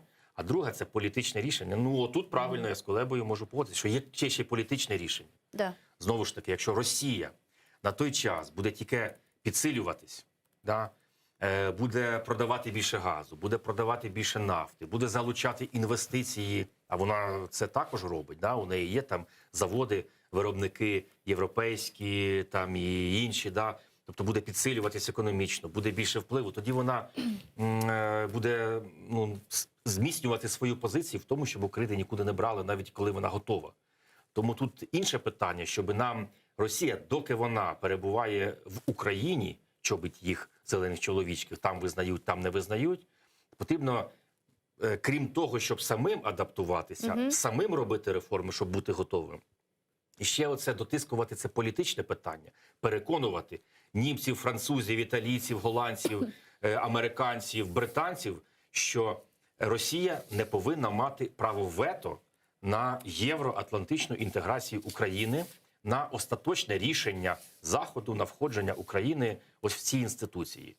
Це дуже складно, безумовно, що це дуже складно. Да, при этом в России уже четко сказали, что вопрос вступления Украины в НАТО является для них красной линией. В НАТО же четко сказали, что вопрос вступления Украины в НАТО является политическим вопросом. Вот как нам развязать этот Гордіїв узел? Потрібно, щоб президент України, його найближче оточення, міністр, мали авторитет, мали за собою силу, мали авторитет у західному світі для того, щоб західний світ схилився на наш бік. Що таке авторитет? Це цілком сильна країна, сильна економіка, де панує закон, де немає корупції, де, як президент Естонії, вона каже, що да, там естонський бізнес заходив в Україну і мав проблеми з цим. Да, і, зокрема, через це її спонукало ось такі, скажімо, погані вислови щодо України, які нам не сподобалися. Тобто країна має бути сильною, країна має бути справедливою. Тоді президент цієї країни, він, відчуваючи цю силу, матиме більший вплив, більший авторитет, більшу ту суб'єктність, за яку ми так зараз боремося, змагаємося, да? Щоб до нас дослухалися і щоб нарешті погодилися с тем, что Украина має право на входжение в Евросоюз и НАТО. Вот, кстати, про силу. Секретарь Совета национальной безопасности и обороны Украины Алексей Данилов заявил, что украинские власти могут прибегнуть к военному пути деоккупации Крыма и отдельных районов Донбасса, но хотят избежать массовых жертв. Наші Збройні сили в змозі очистити територію Донецької і Луганської областей. Ми можемо повоювати за територію Криму, але треба мати на увазі, що ми не можемо допустити, щоб десятки, сотні тисяч людей полягли під час таких військових операцій. Тому що у нас якраз є розуміння того, де є ця межа. Але це не значить, що у разі необхідності ми не будемо цим користуватися. Вот как вы думаете, на кого ориентирована эта цитата, эти слова Алексея Данилова? Это просто вот такая позиция личная Данилова, его такие откровения? Или же все-таки есть действительно какая-то синхронная украинская сейчас игра? И мы слышим очень много таких заявлений из уст высокопоставленных украинских чиновников, начиная с президента, вот заканчивая сейчас Даниловым, который несет некий месседж даже нашим западным партнерам.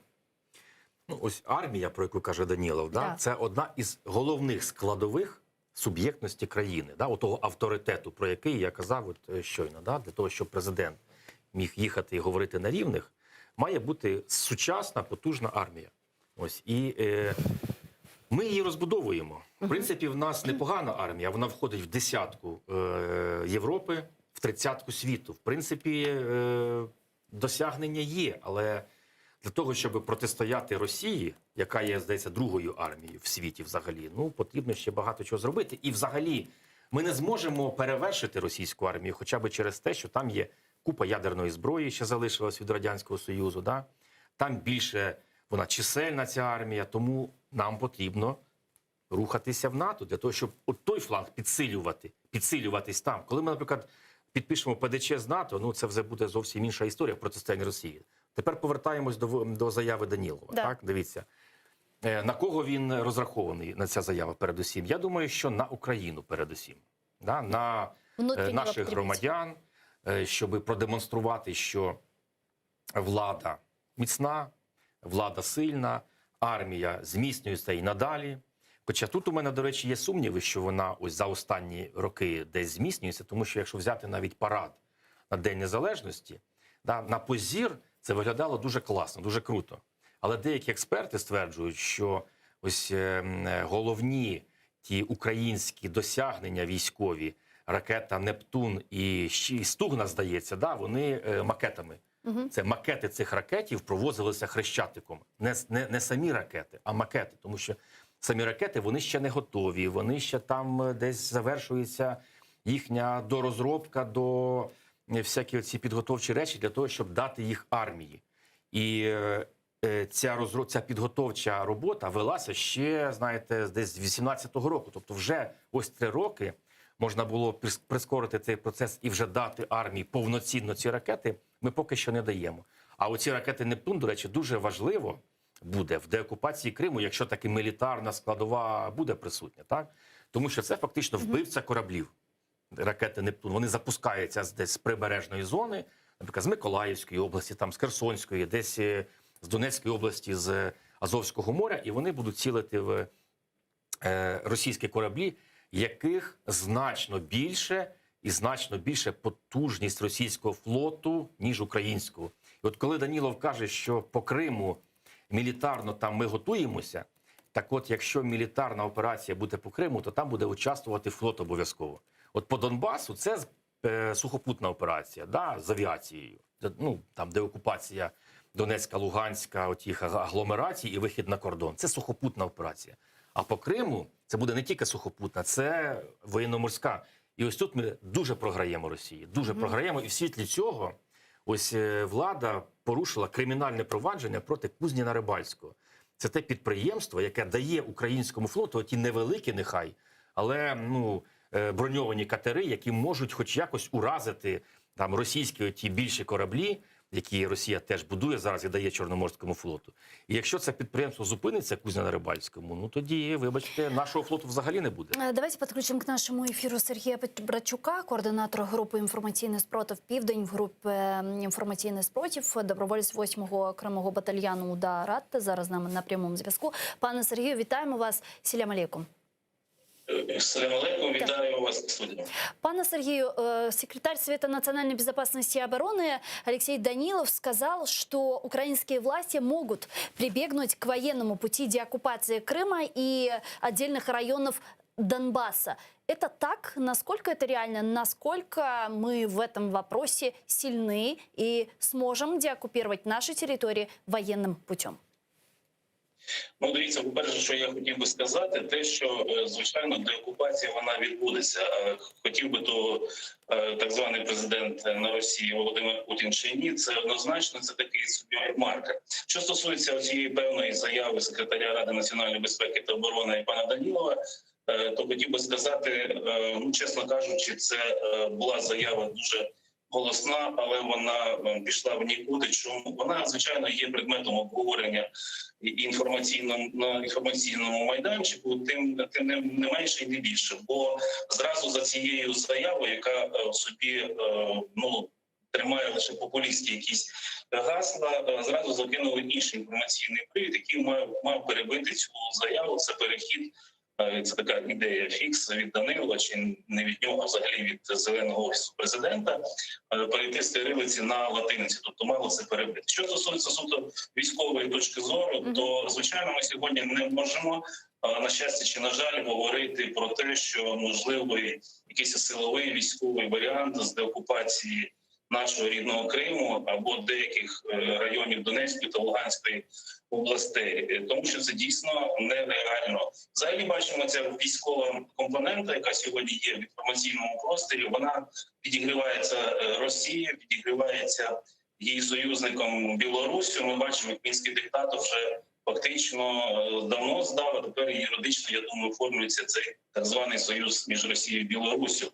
Я щодо заяви Лукашенка щодо систем протиповітряної оборони. Так от, звичайно, ми всі розуміємо, що силовий метод на сьогодні звільнення наших земель, він нереальний. Чому Росія в 2014 році, ми пам'ятаємо ці трагічні сторінки нашої сучасної історії, зупинила введенням своїх військ наступ українських військових, які вже були на околицях Донецька. Я, до речі, чув зараз тезу про те, що якщо деокупація Криму, це буде можливо, так скажемо, розглядатися військова операція за участі морської компоненти, то щодо Донбасу була дещо інша думка. Суто сухопутна фаза, можу з цим трошечки не погодитися. Не забуваємо, що там є Азовське море, є Азовська флотилія Російської Федерації, там присутня ця морська компонента. На жаль, сьогодні ми бачимо, що цей підігрів з боку Росії, він перетворився на кілька наших загиблих цими вихідними днями і 10 поранених. На жаль, це сьогодні така ситуація. В таком случае можно сказать, что в оборонном секторе ахиллесова пята Украины – это ВМС. Как говорят многие наши военные, точнее, практическое отсутствие наших военно-морских сил. Вот что делать с этим? Зеленский поставил «Алло». Пане Сергею? Угу. Сорвался, к сожалению, у нас телефонная видеосвязь с паном Сергеем Брачуком. Мы попробуем связаться с ним еще раз. Продолжая свой вопрос, что делать с нашим ВМС? Зеленский поставил идею фикс к 2035 году, да, если я не ошибаюсь, построить большой флот. Как это можно реализовать? Ну, дай то Боже, щоб він побудував цей флот до 2035 року, можливо, навіть раніше. Як це можна зараз реалізувати? Зупинити кримінальне провадження проти кузні на Рибальському, дати фінансування цій установі і будувати бронекатери якомога швидше, якомога більше, в розумних межах, да, стільки, скільки потрібно, да, для того, щоб вони активно могли захищати українське узбережжя. Да, ці катери, вони там десь далеко в море не можуть виходити, а вони захищають узбережжя. Одеська область, той же острів Зміїний, де президент був недавно, Миколаївська, Херсонська, Донецька область, про яку говорив мій колега там на Азовському морі. Так. Пане Сергею к нам вернулся. Алло, пане Сергею, чуєте?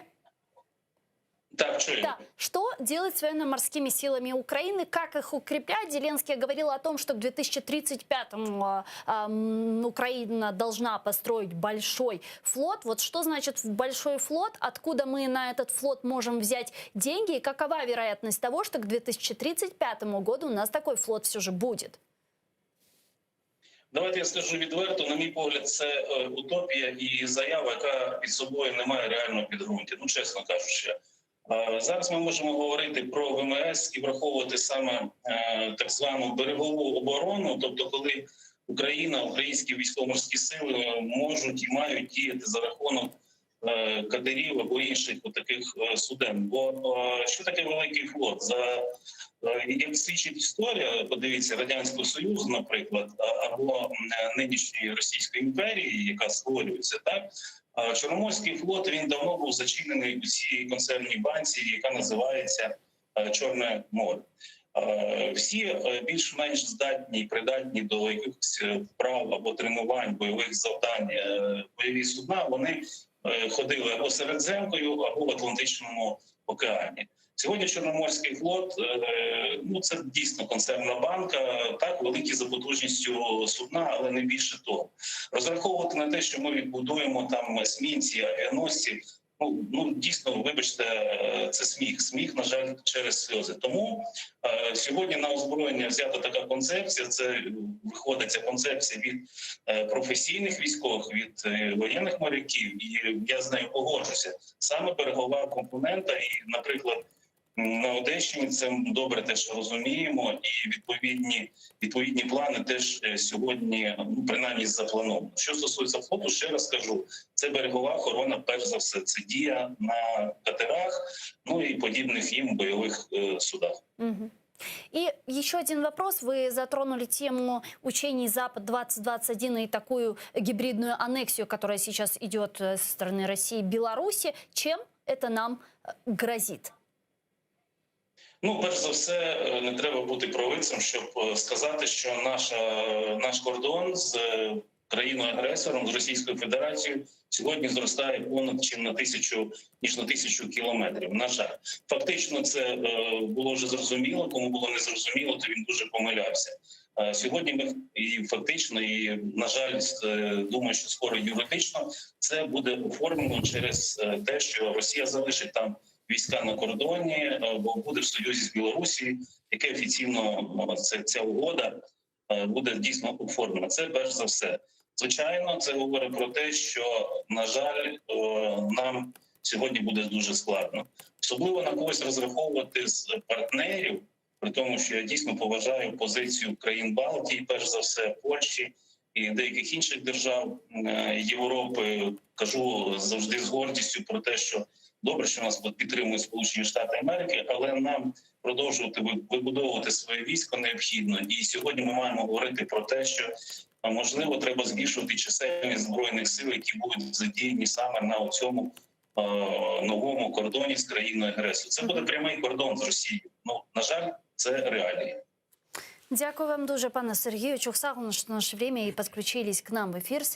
Сергій Брачук, координатор групи «Інформаційний спротив Південні», був з нами на прямому зв'язку. Ну, раз мы затронули тему Беларуси, я бы хотела продолжить и подробнее остановиться на этом вопросе. Украина получит вдоль своих северных границ еще 1000 километров источника опасности, если Российская Федерация в той или иной форме поглотит Беларусь. Об этом заявил министр иностранных дел Украины Дмитрий Кулеба. Давайте послушаем его цитату.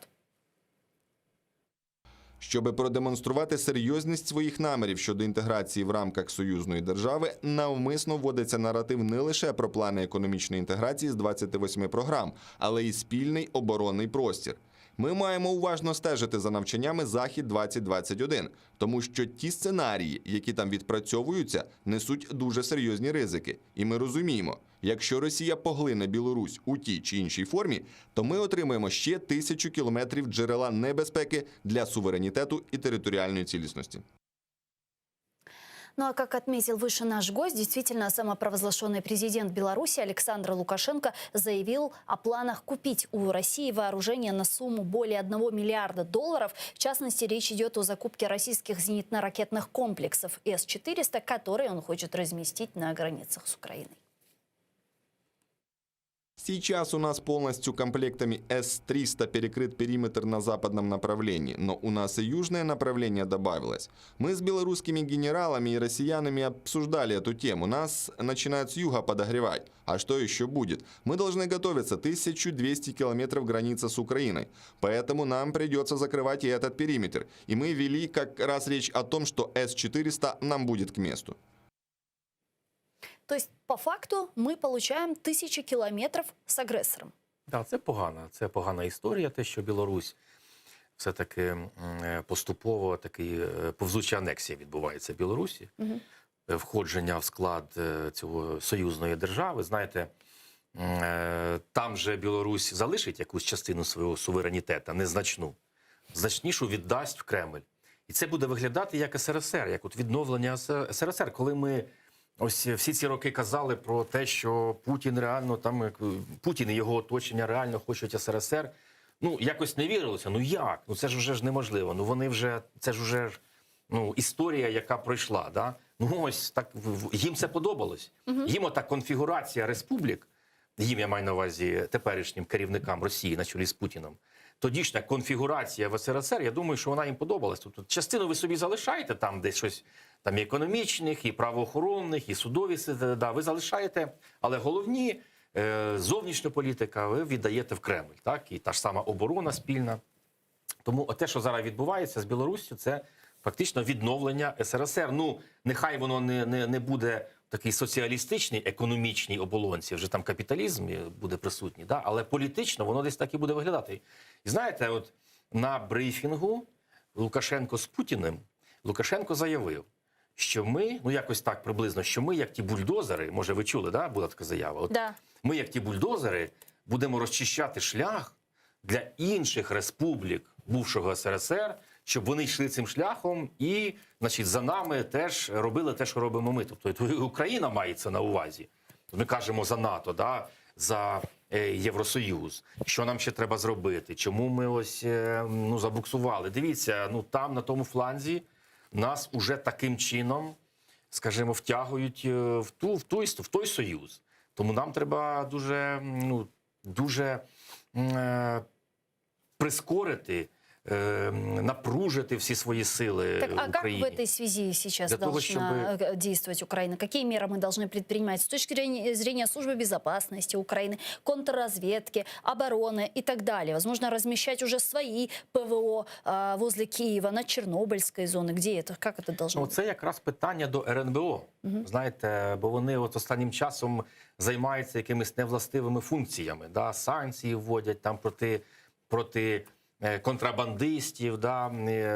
А потім ці контрабандисти через суд там відновлюються, там ті митники, які пов'язані на хабарях, вони відновлюються. Тобто трішечки не те. А ось оце, ось вам, дивіться, реальна загроза. Реальна загроза втягування поступового України туди через п'яті колони, які тут в Україні будуть, очевидно, зростати. Так, через інформаційну кампанію, яка буде посилюватися. Ну, як Білорусь втягували, бачите? Російська мова там домінувала, російський наратив, російське телебачення. Ну, все в комплексі. Ось. І зараз Лукашенко ослаб після того, як він фактично програв вибори, але зміг все-таки утриматися. Він, не склалося так, що він мав би піти шляхом Януковича. Тобто білоруський народ мав би його просто вигнати. Але тут прийшов Путін на допомогу. Так.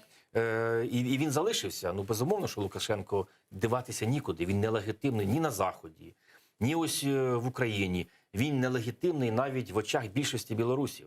Ну, безумовно, Путін для нього це порятунок, Кремль порятунок. І тут він поставив на кін фактично незалежність країни. Ну, частину суверенітету він за собою збереже. Да, от щось він там буде вирішувати, якісь там і фінанси, і бюджети, все таке інше. Але більшу частину, та, яка визначає, власне, зовнішню політику, да, оборону, він віддасть Кремль.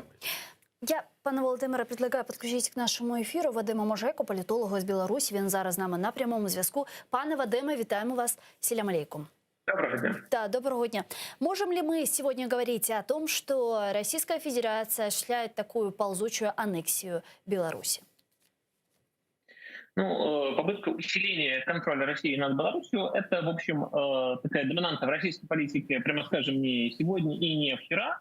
И, как мы видим, это касается далеко не только Беларуси. Россия стремится так или иначе в разных формах контроля над соседними странами.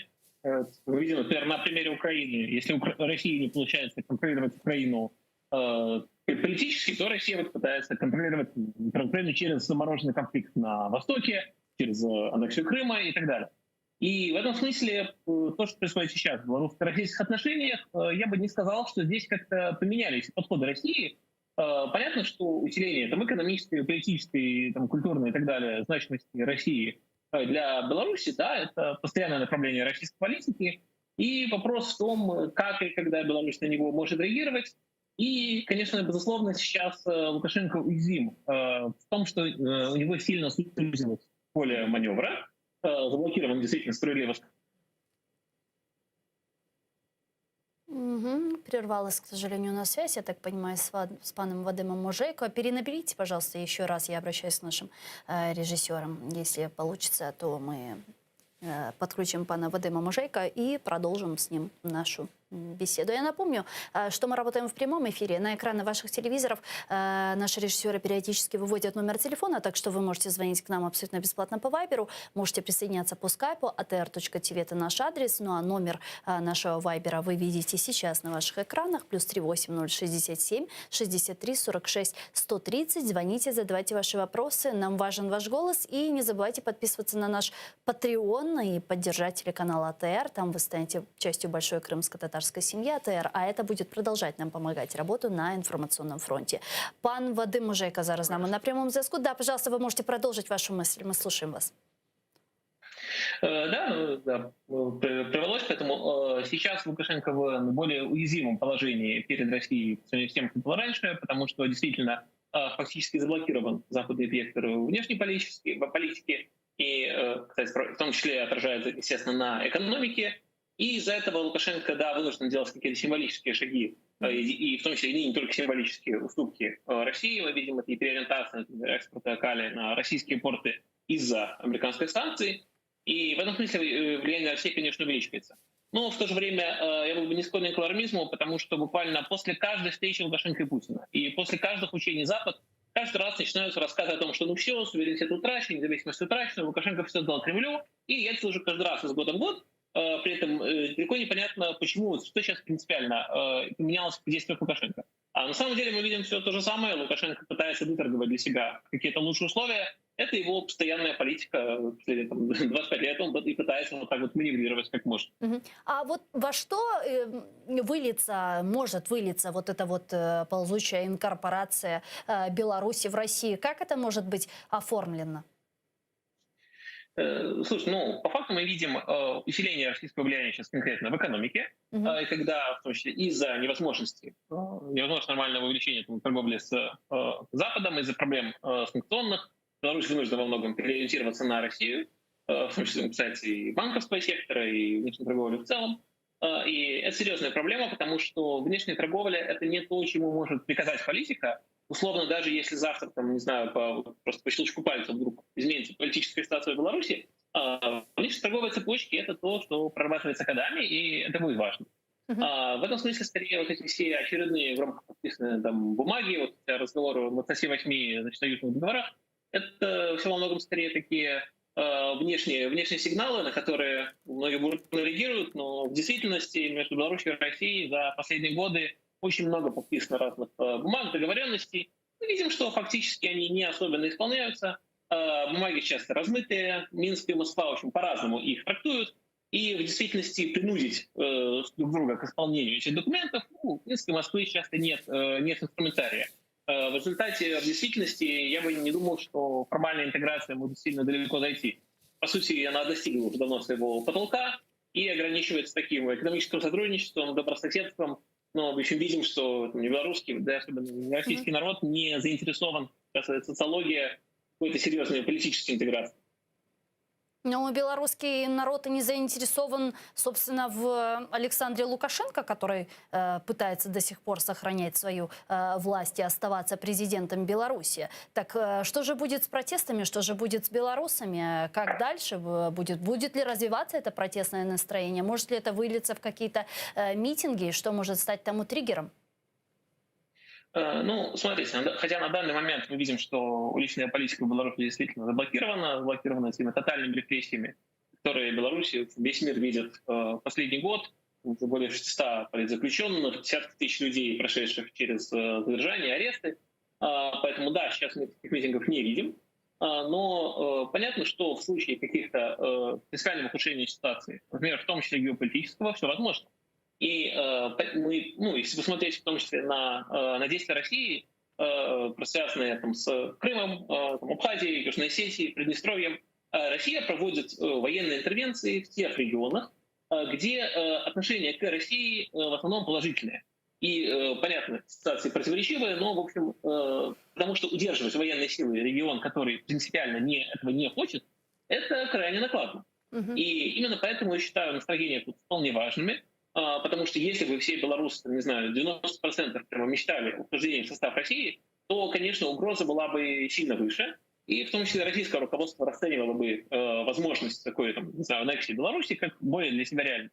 Поскольку сейчас такой поддержки мы не видим, то действительно в случае там, гипотетического, не знаю, попытки российского военного вторжения, раз вы провели параллель с Лукашенко, что его белорусы не хотят, да, но Лукашенко сейчас удерживает свою власть многом силой. А если будет подобное пытаться делать Россия, то ну, это сравнимо просто с вооруженным захватом территорий, которые будут противостоять. Вылился это там в митинге или военное сопротивление России, предсказать сложно. Именно поэтому какого-то конкретного, там, не знаю, там прямо подписанного контроля полного России над Беларусью, физического, я его не ожидал. Но это, конечно, не отменяет того факта, что Россия будет пытаться использовать другие методы, и дипломатическое давление, и, в первую очередь, экономическое давление на Беларусь, для того, чтобы сохранять какие-то рычаги влияния на ситуацию. Дякую вам дуже, пане Вадиме. Чохсагу, що знайшли время і підключились к нам в ефір. Вадим Ожейко був з нами на прямому зв'язку, політолог з Беларуси. Пане Володимире, действительно, какое-то время мы видели, как Лукашенко пытался лавировать. Лавировал, но так и не вылавировал, как говорится. А что произошло? У него вообще не осталось поля для маневра? Ну, дійсно, ми зараз почули політолога з Білорусі, який досить оптимістичний. У нього такий погляд, мовляв, все нормально. Білорусь залишиться Білоруссю. Ну, я ж кажу, Білорусі в складі СРСР була Білоруссю. Те ж саме. Білоруська, Радянська Соціалістична Республіка. Білорусь в складі цього Союзу теж залишиться Білоруссю, просто суверенітет, частину вона віддасть в Кремль. Власне, ось і все. Да, Лукашенко залишиться президентом, символіка, збірна Білорусі по футболу там і по іншим видам спорту, все буде. Просто частину він віддасть, він не зможе на зовнішню політику самостійно там реалізовувати оборонну політику, ну і багато чого іншого. Да? І узгоджувати все має ось там. Ось так і воно й буде. І якщо для когось це оптимістично, то я думаю, що для багатьох це песимістично. Тому що це остаточна, скажімо, хрест на якихось євро, знову ж таки, устремліннях Білорусі, а вони там є. Ось ті люди, які виходили на білоруські майдани, на вулиці, вони хотіли би, щоб Білорусь дрейфувала в бік Європейського Союзу. Зараз це все буде заблоковано. Ну, про НАТО вже взагалі мови немає. Тому для України це, безумовно, загроза, тому що, кордон, оскільки оборонна буде єдина політика, то кордон, безумовно, це буде фактично україно-російський. Росія буде визначати той кордон, що там робити, и якщо потрібно, то які війська, куди і що пересувати.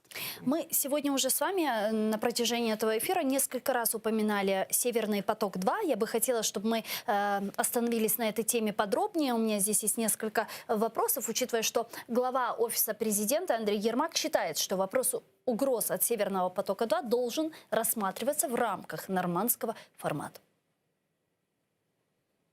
Ми розглядаємо питання «Північного потоку» виключно як питання загальної безпеки України. Я говорю про це з колегами під час відеоконференції нормандського формату. Ми вважаємо абсолютно логічним, щоб до важливих питань припинення вогню, загального врегулювання конфлікту, до нормандського формату було б логічно додати розгляди цих питань, тому що я вважаю, що продовження транзиту газу є дуже серйозним запобіжником, в тому числі масштабної агресії Російської Федерації проти України.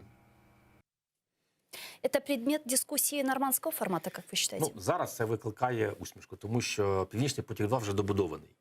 Да. Саме за їхньої влади, саме за влади пана Єрмака і Зеленського. 70% Північного потоку-2 було добудовано. Коли вони стали при владі, було 37% побудовано, і там той потік фактично було мало вірогідності, що він буде добудований і запрацює, бо там і позиція Данії, і позиція Америки, Трампа, і тоді позиція України була сильною, сильнішою, ніж зараз. А вони якось фактично не боролися проти цього Північного потоку-2. Да, нова Германия команда. всегда настаивала на Северном потоке. Німеччина, да. Німеччина, я маю на увазі наші хлопці. Тільки вже коли 90% нам повідомили, що вже добудований і 10% залишається, тут почалась оця ось кампанія, претензії до Німеччини, претензії до Франції, до Америки. На ваш взгляд? І ось тепер каже Єрмак, от він в цьому ж таки інтерв'ю там казав, що ось давайте тепер якось думати, як його ще й зупинити. Ну а як уже думати, якщо він добудований? Ну це хіба що там маніпулювати цим вентилем, да, через європейські якісь нові правила, чи ті правила, що є, енергетичні, якісь суди, вони можуть там закрити той вентиль, потім відкрити, створювати такі певні проблеми для того, щоб Росія все ж таки звернула увагу на те, що в Україні є труба і треба транзит продовжувати після 24-го року. Да, оце можливо, ну робіть це.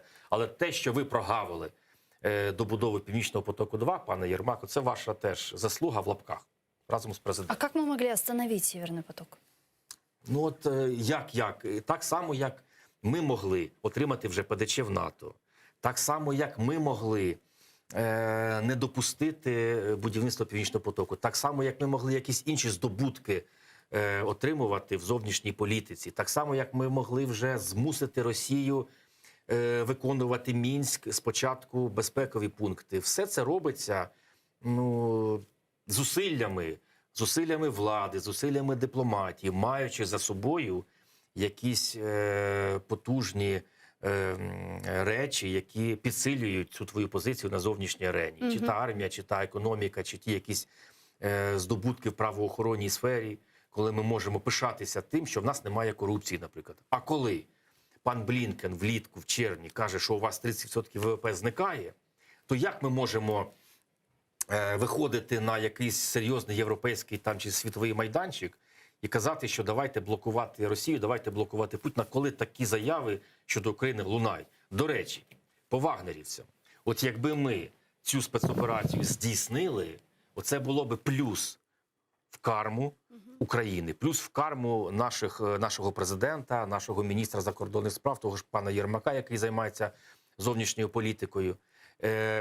Це було би дуже сильний удар по Путіну. До речі, от я казав, що Путін останнім часом відновлює позиції. А от уявіть, якби ті вагнерівці все-таки були захоплені, посаджений літак, потрапили в руки правоохоронних органів України, і вони почали давати в суді покази, які би виходили, то, що це Путін давав команди там і по літаку, і по Донбасу, і по таке інше.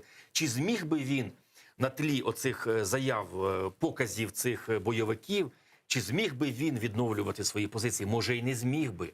Розумієте, може, і не добудували Північний потік-2 через вагнерівців. От, здається, події, які зовсім іншого характеру, але вони могли би пов'язані бути між собою в тому плані, що і Північний потік не додали би добудувати. Можливо, навіть Німеччина би, попри свої економічні інтереси в цьому потоці, ось, ну, десь змінила би свою позицію. Сказали би, окей, ми ще чекаємо.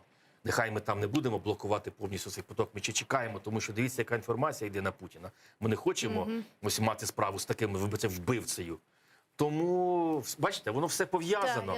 Там провал, там провал, там провал. А тоді ми бачимо, що святе місце пусте не буває, Україна трошечки послаблюється, зразу підсилюється Росія. Я предлагаю підключити к нашому ефіру Марка Савчука, голови Ради громадського контролю НАБУ. Він зараз з нами на прямому зв'язку. Пане Марко, вітаємо вас. Селям алейкум. Да. Алло, слышите? Да, я слышу вас хорошо, говорите. Я просто не услышала вас. Да, витаем еще раз. Пане Марко, сегодня мы видим, что Северный поток-2 уже достроили. На прошлой неделе Bloomberg сообщала, ссылаясь на свои источники в «Газпроме», что «Газпром» планирует запустить в эксплуатацию Северный поток-2 уже 1 октября. Это реально? Теоретически, да. Что... Вот вы сказали теоретически, то есть есть вероятность, что на этапе сертификации могут возникнуть какие-то проблемы, что вы имеете в виду?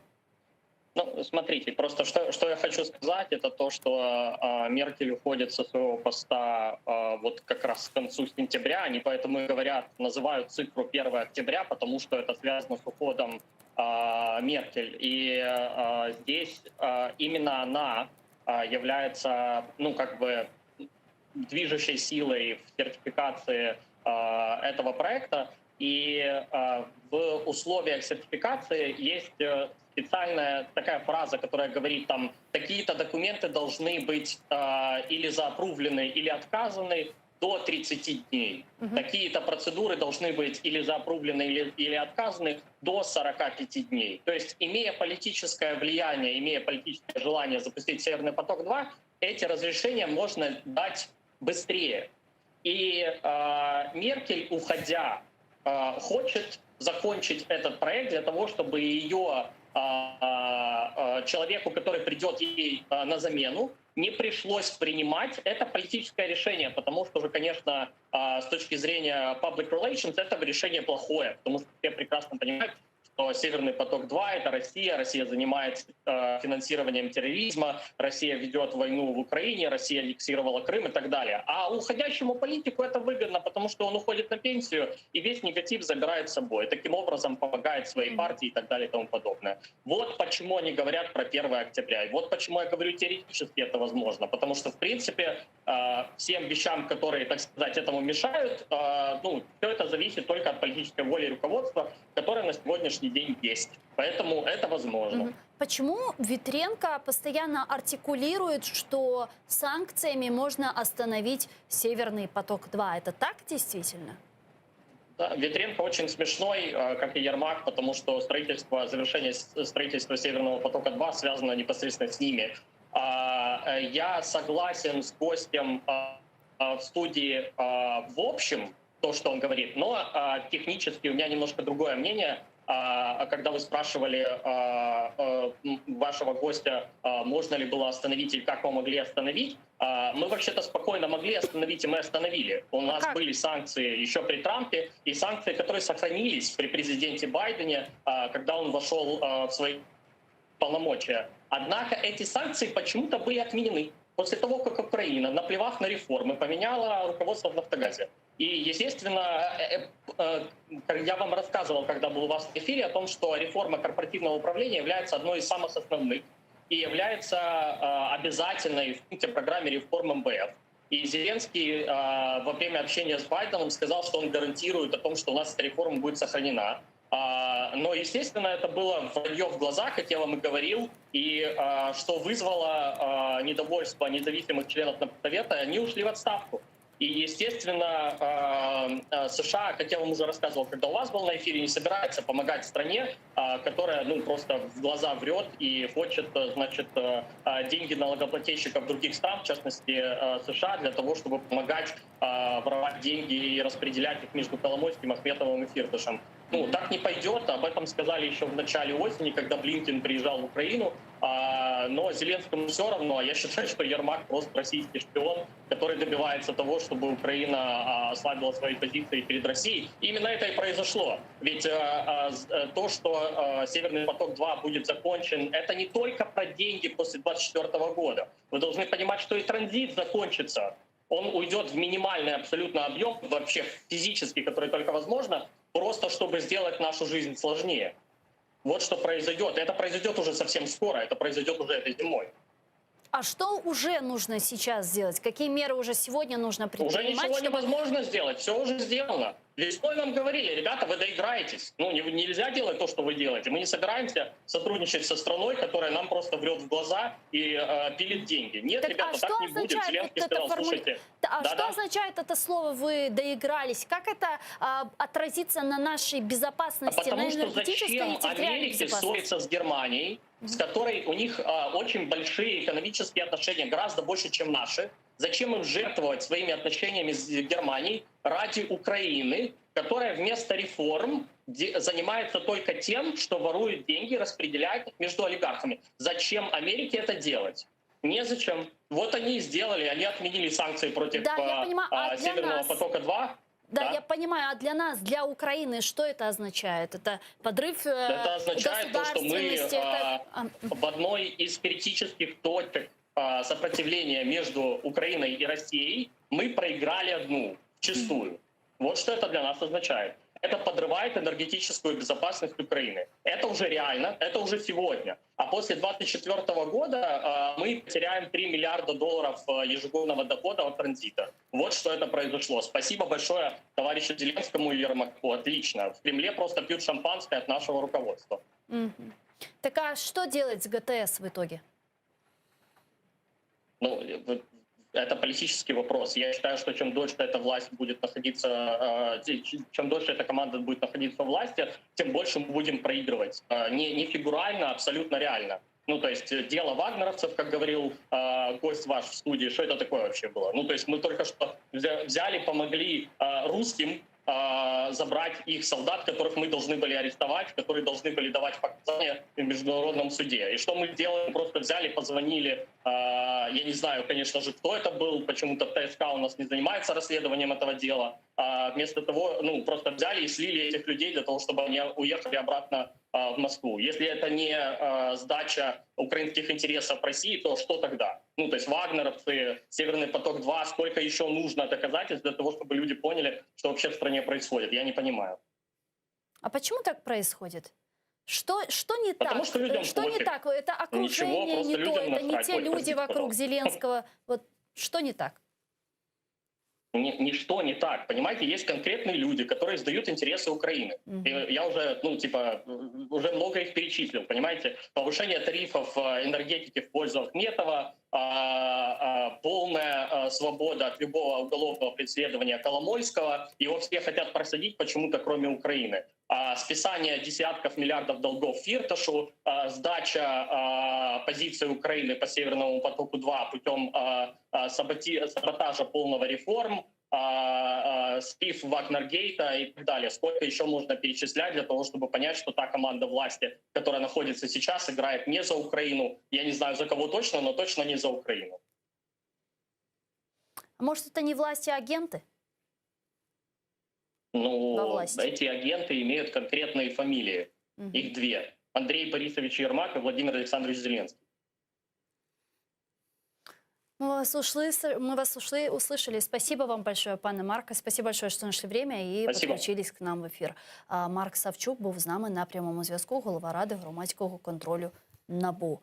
Последнюю тезу ви услышали. Що скажете?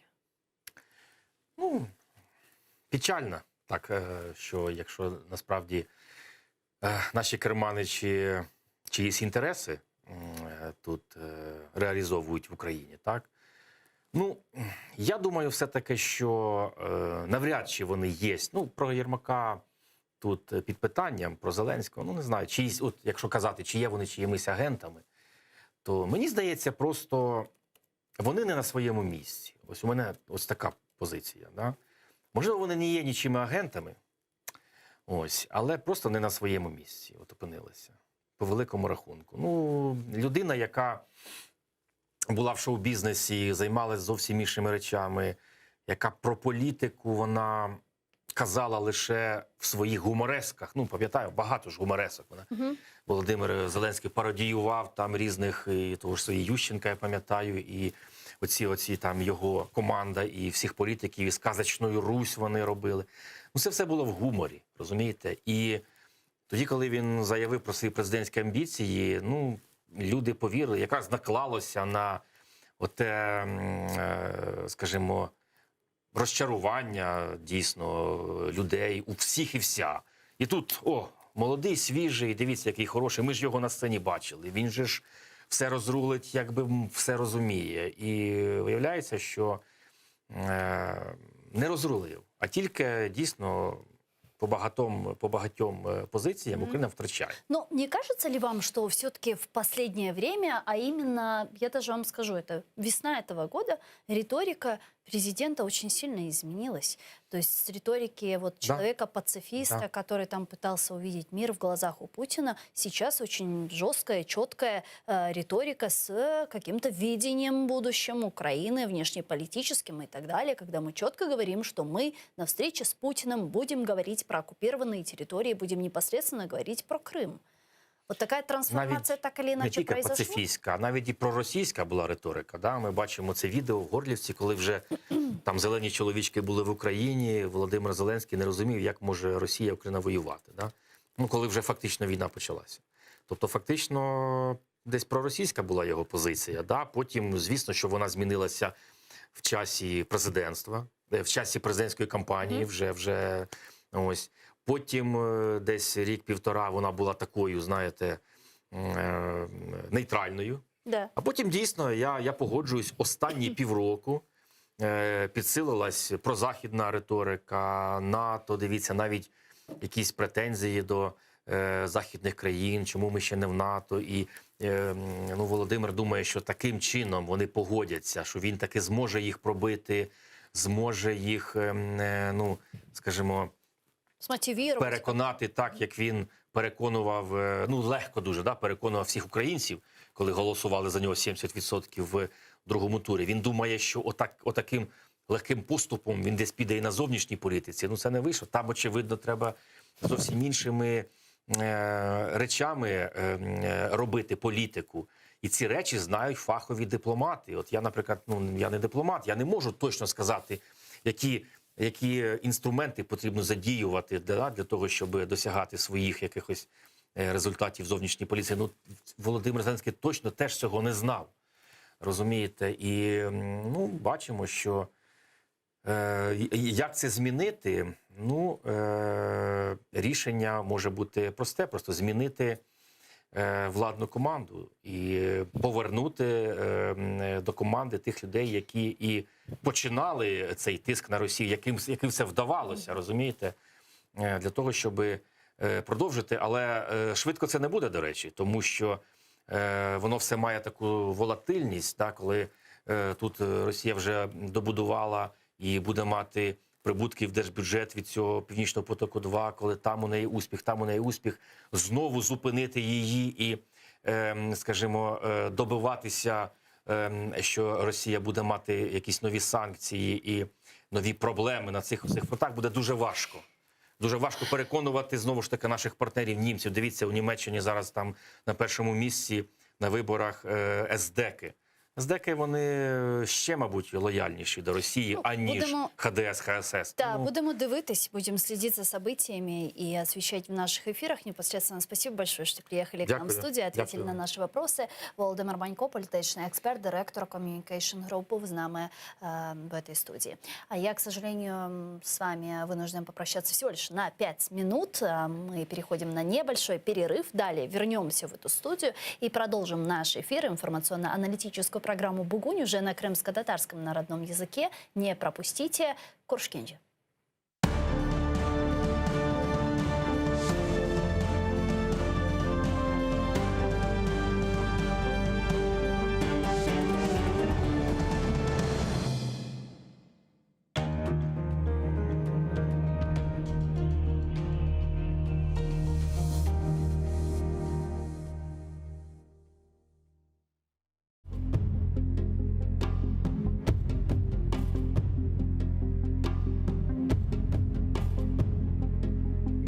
Hasta, gözüm donuq.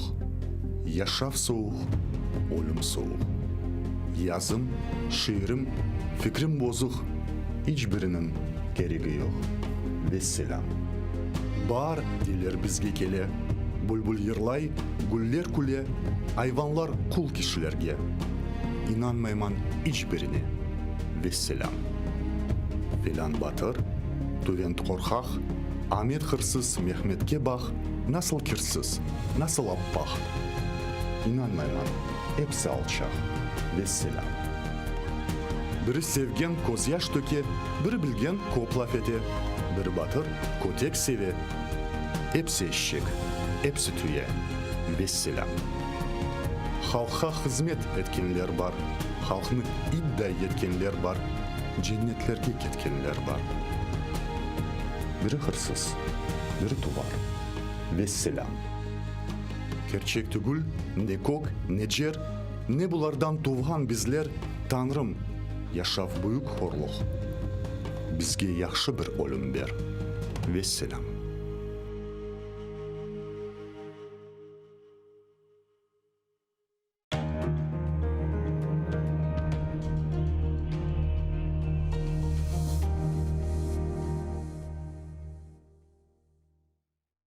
Маарифчи, неширчи, драматург ве публицист Асан Сабри Айвазов Алупка көйінде майысының 6-сында 1878 сенесі дүнияға келді. О елке тасыны иптидаи мектепте алды. Медреседе оқыды. Медреседе оқуыны бітіріп, мектеплерде муалlimlik yaptı. Sonra bilgi seviyesini yükseltmek maksadымен кетіп, İstanbul ve Каир университетlerinde tahsil aldı. Асан Сабри Айвазов çetel memleketlerden qaytып келген son, başta Baku şehrinde neşir etilgen Hayat adlı gazetada muarir olup çalıştı. Sonra Karasuv Bazar şehrinde Abdurashid Midiyev ile beraberlikte Vetan Hadimi namında gazeta çıkardılar. Асан Сабри Айвазов Vetanı Kırımға avdet olgan son 1913 senesinden başlap Kadimi Bahçesaray'da İsmail Gaspralı tarafından çıkarılgan Tercüman gazetasında çalışa başladı. İsmail Gaspralı 1914 senesi vefat etken sonra Асан Сабри Айвазов tercümanın baş muariri oldu. Sonra o Ahmetçit şehrinde Millet dep adlandırılgan gazeta neşir etti ve aynı zamanda Kırım Milli Kurultayı reisi vazifesinde bulundu. Асан Сабри Айвазов publitsist olmak ile beraberlikte hem yazıcı, hem dramaturg, hem de acayip edebi tercüman edi. Anneciğim neredesin? Kel, neden bu alga kaldık? Gibi bedi eserler ile bir sırada Ivan Turgenev, Anton Çekhov, Lev Tolstoy, Avrupa edebiyatından Knut Gamsun, Longvili gibi müelliflerinin işlerini Kırım Tatar tiline tercüme etti. Асан Сабри Айвазов'ның icadi umur faaliyeti gayet gürlegen vakitte o Bolşevikler tarafından represiyaga uğrab 1938 senesi aprelinin 17'sinde vahşice öldürüldü. Асан Сабри Айвазов'ның Neden bu alga kaldık piyasasından küçük bir parça. Seyitbek, şimdi biz ne işleyelim? Avrupalılarının kulturası fenadır diye cahil mi kalalım? Абдулислам хайыр евлядым. Хоша сим хоша. Азрети Фахири Каинат Эфендimiz саллаллаху алейхи веселлям бешіктен мезара қадар илім араңыз бұйырдықлары кебі, илім нереде олса да гидуп алыныз бұйырмыштыр. Авропалыларның илімі ве марифыны, финуни ве санайысыны алыныз. Ихтират ве кешфиетлеріні де огреніңіз. Milli mekteplерімізде соқыныз. Ана лисаныңызға тержімейдіңіз. Бинаен алейх Авропая гидежеңіңізде бір-біріңізе лисаны milli бұлынур ісе сізе бұйық бір силядыр. Әр ерде сызы селеметі чықарар. Еліңізде исламиет лисан кебі бір құвет олур ісе Авропаның атешы сызы яхамас. Мамафих не Франкистанның Парижі, не Алманияның Берліні, не де Ингілтерінің Лондрасы, не де Авропа майшеті миллет ве қавмиетіңізі ұныттырамыз. Іште бізім факырымыз бұдыр, евлятларым.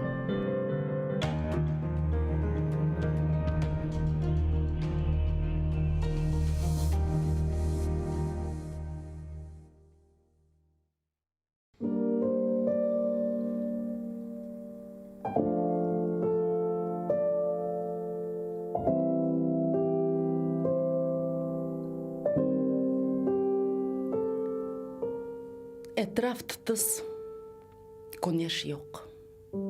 İsınmege ateş yok. Bıktım diller botkasından. Laf etmege dildeş yok. Uymak için zamanға, tükürle vicdanға. Bir kaç kaşık çın katıla, kazan yalanға.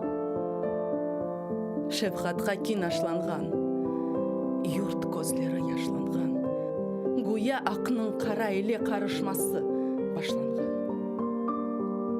Baba dede ülkesi, dalgalarının ökesi, buzla yatkan yuvşanlarının iniltisi, öpkesi. Aşkını atlandırdım, akılımını aldırdım.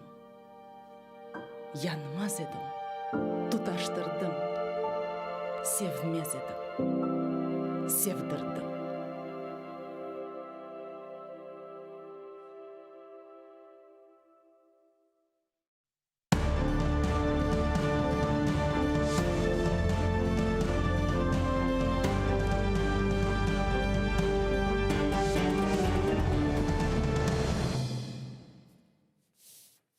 Селям алейкум, хайрлы акшамлар, сайгылы АТР телеканалының телесерджилері. Бүгін информацион программасына серетесін. Студияда сізлер үшін мен Гүлсум Халилова чалышам. Ве бұл боликның невбеттеке қысымыны біз Қырым тұтар тілінде алы баражақмыз. Ве ішғал етілген Қырым етрафында ве içerisinde юзберген адиселеріні музакере етежекміз. Мен хатырлатам ке біз жанды яйында чалышамыз. Экранларыңызға режиссерларымыз телефон номерасыны тақдим ете. О себептен біздерге жанлы шекілде телефон açып, суалеріңізні сеслендірмеге имканы бар Viber vasıtasıyla bunu bedava şekilde yapabilirsiniz. 067-63-46-130 ya da Skype adresimizini kullanıp atr.tv adresi boyunca telefon açıp video bağ vasıtasıyla sual seslendirmege imkanınız var. ATR telekanalına manevi destekni bildirmege isteseniz bizim YouTube sayfamızga abone olabilirsiniz. Sadece bir tıklama ile bizge abone olasınız. Sizin için bu bir şey olmasa da biz için çok büyük destektir.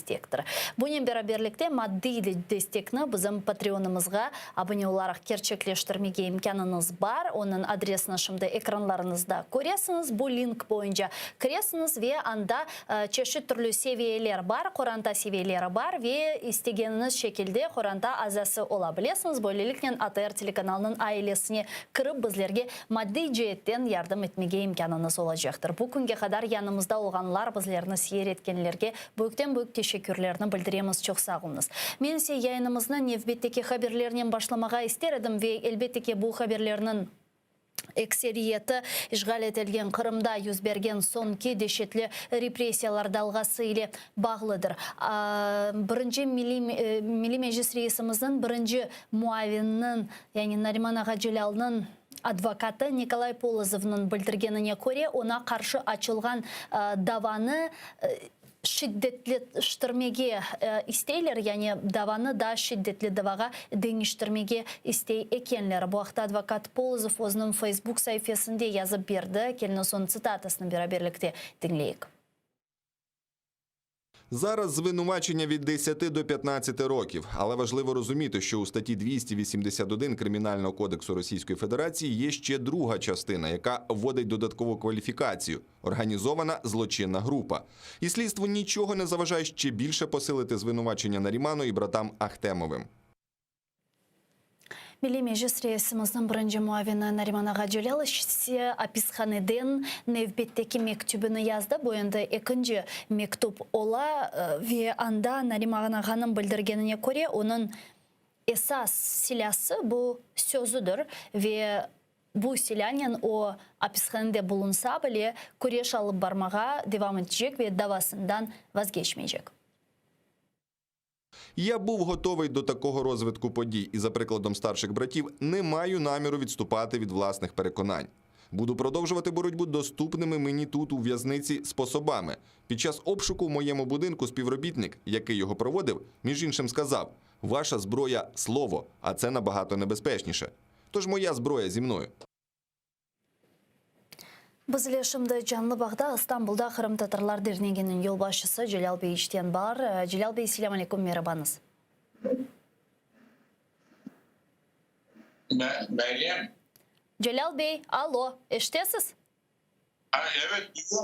Selam aleyküm. Celal Bey, benim bilgenime göre Türkiye'de Kırım Tatar dernekleri Nariman Celal ve diğer siyasi mahpuslarımızın tezden azat edilmesi için böyle bir umumi müracaat yazdılar ve onu seslendirgenler galiba bahvasnamız şimdi.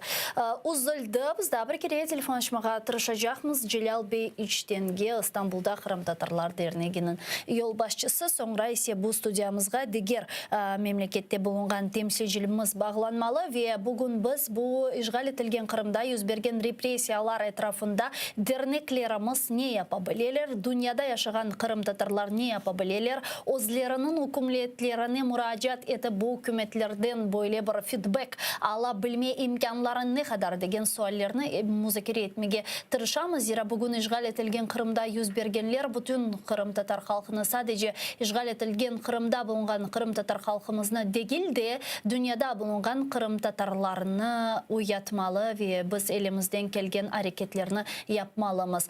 Biz öz aramızda yani jurnalistler ve ATR telekanalı olarak özümüzün informasyon destekimizni bizim siyasi mahpuslarımızga Nariman Ağa Celal ve diğerlerine göstermeliyiz. İşgal edilen Kırım'da bulungan semedeşlerimizge büyükten büyük teşekkürler, çok sağ olsunlar anda sizler anda bulunganınız bu deselerge elbette ki boysunmağanınız ve sesinizni çıkarganınız için. Bu bile çok büyük bir destektir. Kırım'da yaşayıp anda bulunup işgalcilerinin baskısının altında bulunup boysunmamak bu yönde büyük bir cesaret ve cesürlüktür ve bu sebepten halkımızdan aslında gururlanmamak mümkün değil. Şereflenmemek mümkün değil. Bugün de bugün bütün dünya Kırım Tatarlarının boysunmağanını şerefli, namuslu ve cüretkar bir halk olganını Kore ve bu hakikatinde çok büyük bir gururdur dep aytmağa mümkün. Vatanımızı böyle şekilde korçalayıp ona böyle şekilde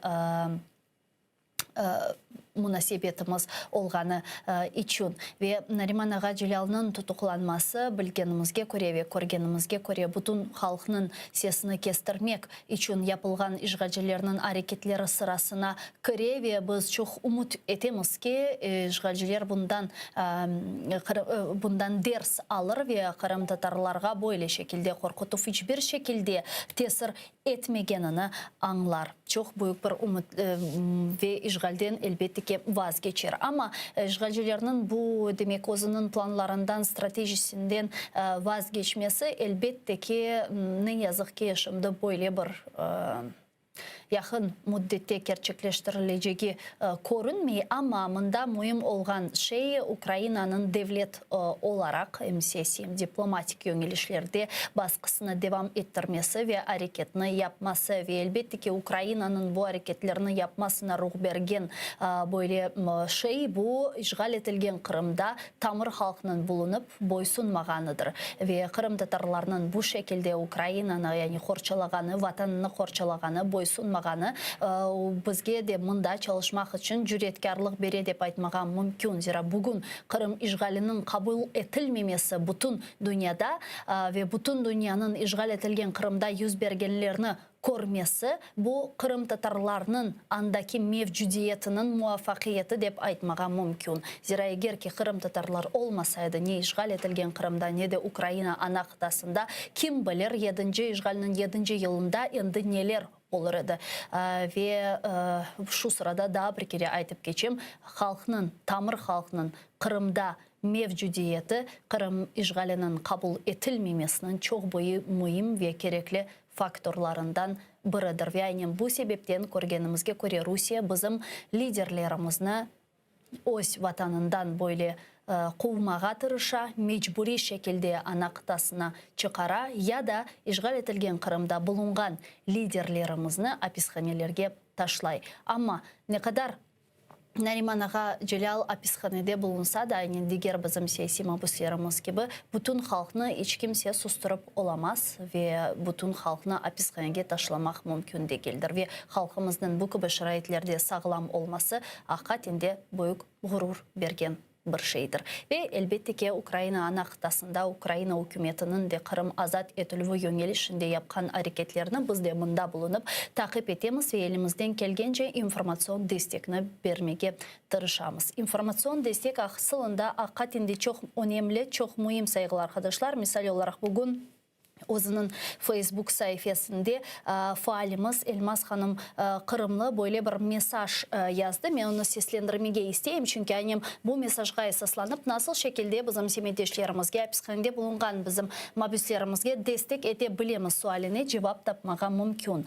Elmas Hanım Kırımlı yazar ki şimdi Hasan Ahtem, Aziz Ahtemov, Nariman Celal dostlarımızga manevi cihetten destek göstermeliyiz. Öz dikkatimizle biz onların ruhunu bilemiz. Bunu istegen insan yapabilir. Mektup bile yazmağa mümkün. Onu Fin poşta servisi yardımıyla yollamak mümkün. Mektuplarını tek Rus dilinde yazmak gerek. Selamlaşmak ana tilimizde mümkün diye yazdı Elmas Kırımlı. Yani hapishanege bizim siyasi mabuslarımızga mektup yazmağa, destek göstermege çağırdı faalimiz. Men onun bu aytkanları altında da öz imzamını hoşmağa isteyeyim. Celal Bey işten galiba bizlerge koşuldu. Kelini sonu selamlayıq. Celal Bey merhabanızda bir kere. Selam aleyküm. Aleykümselam.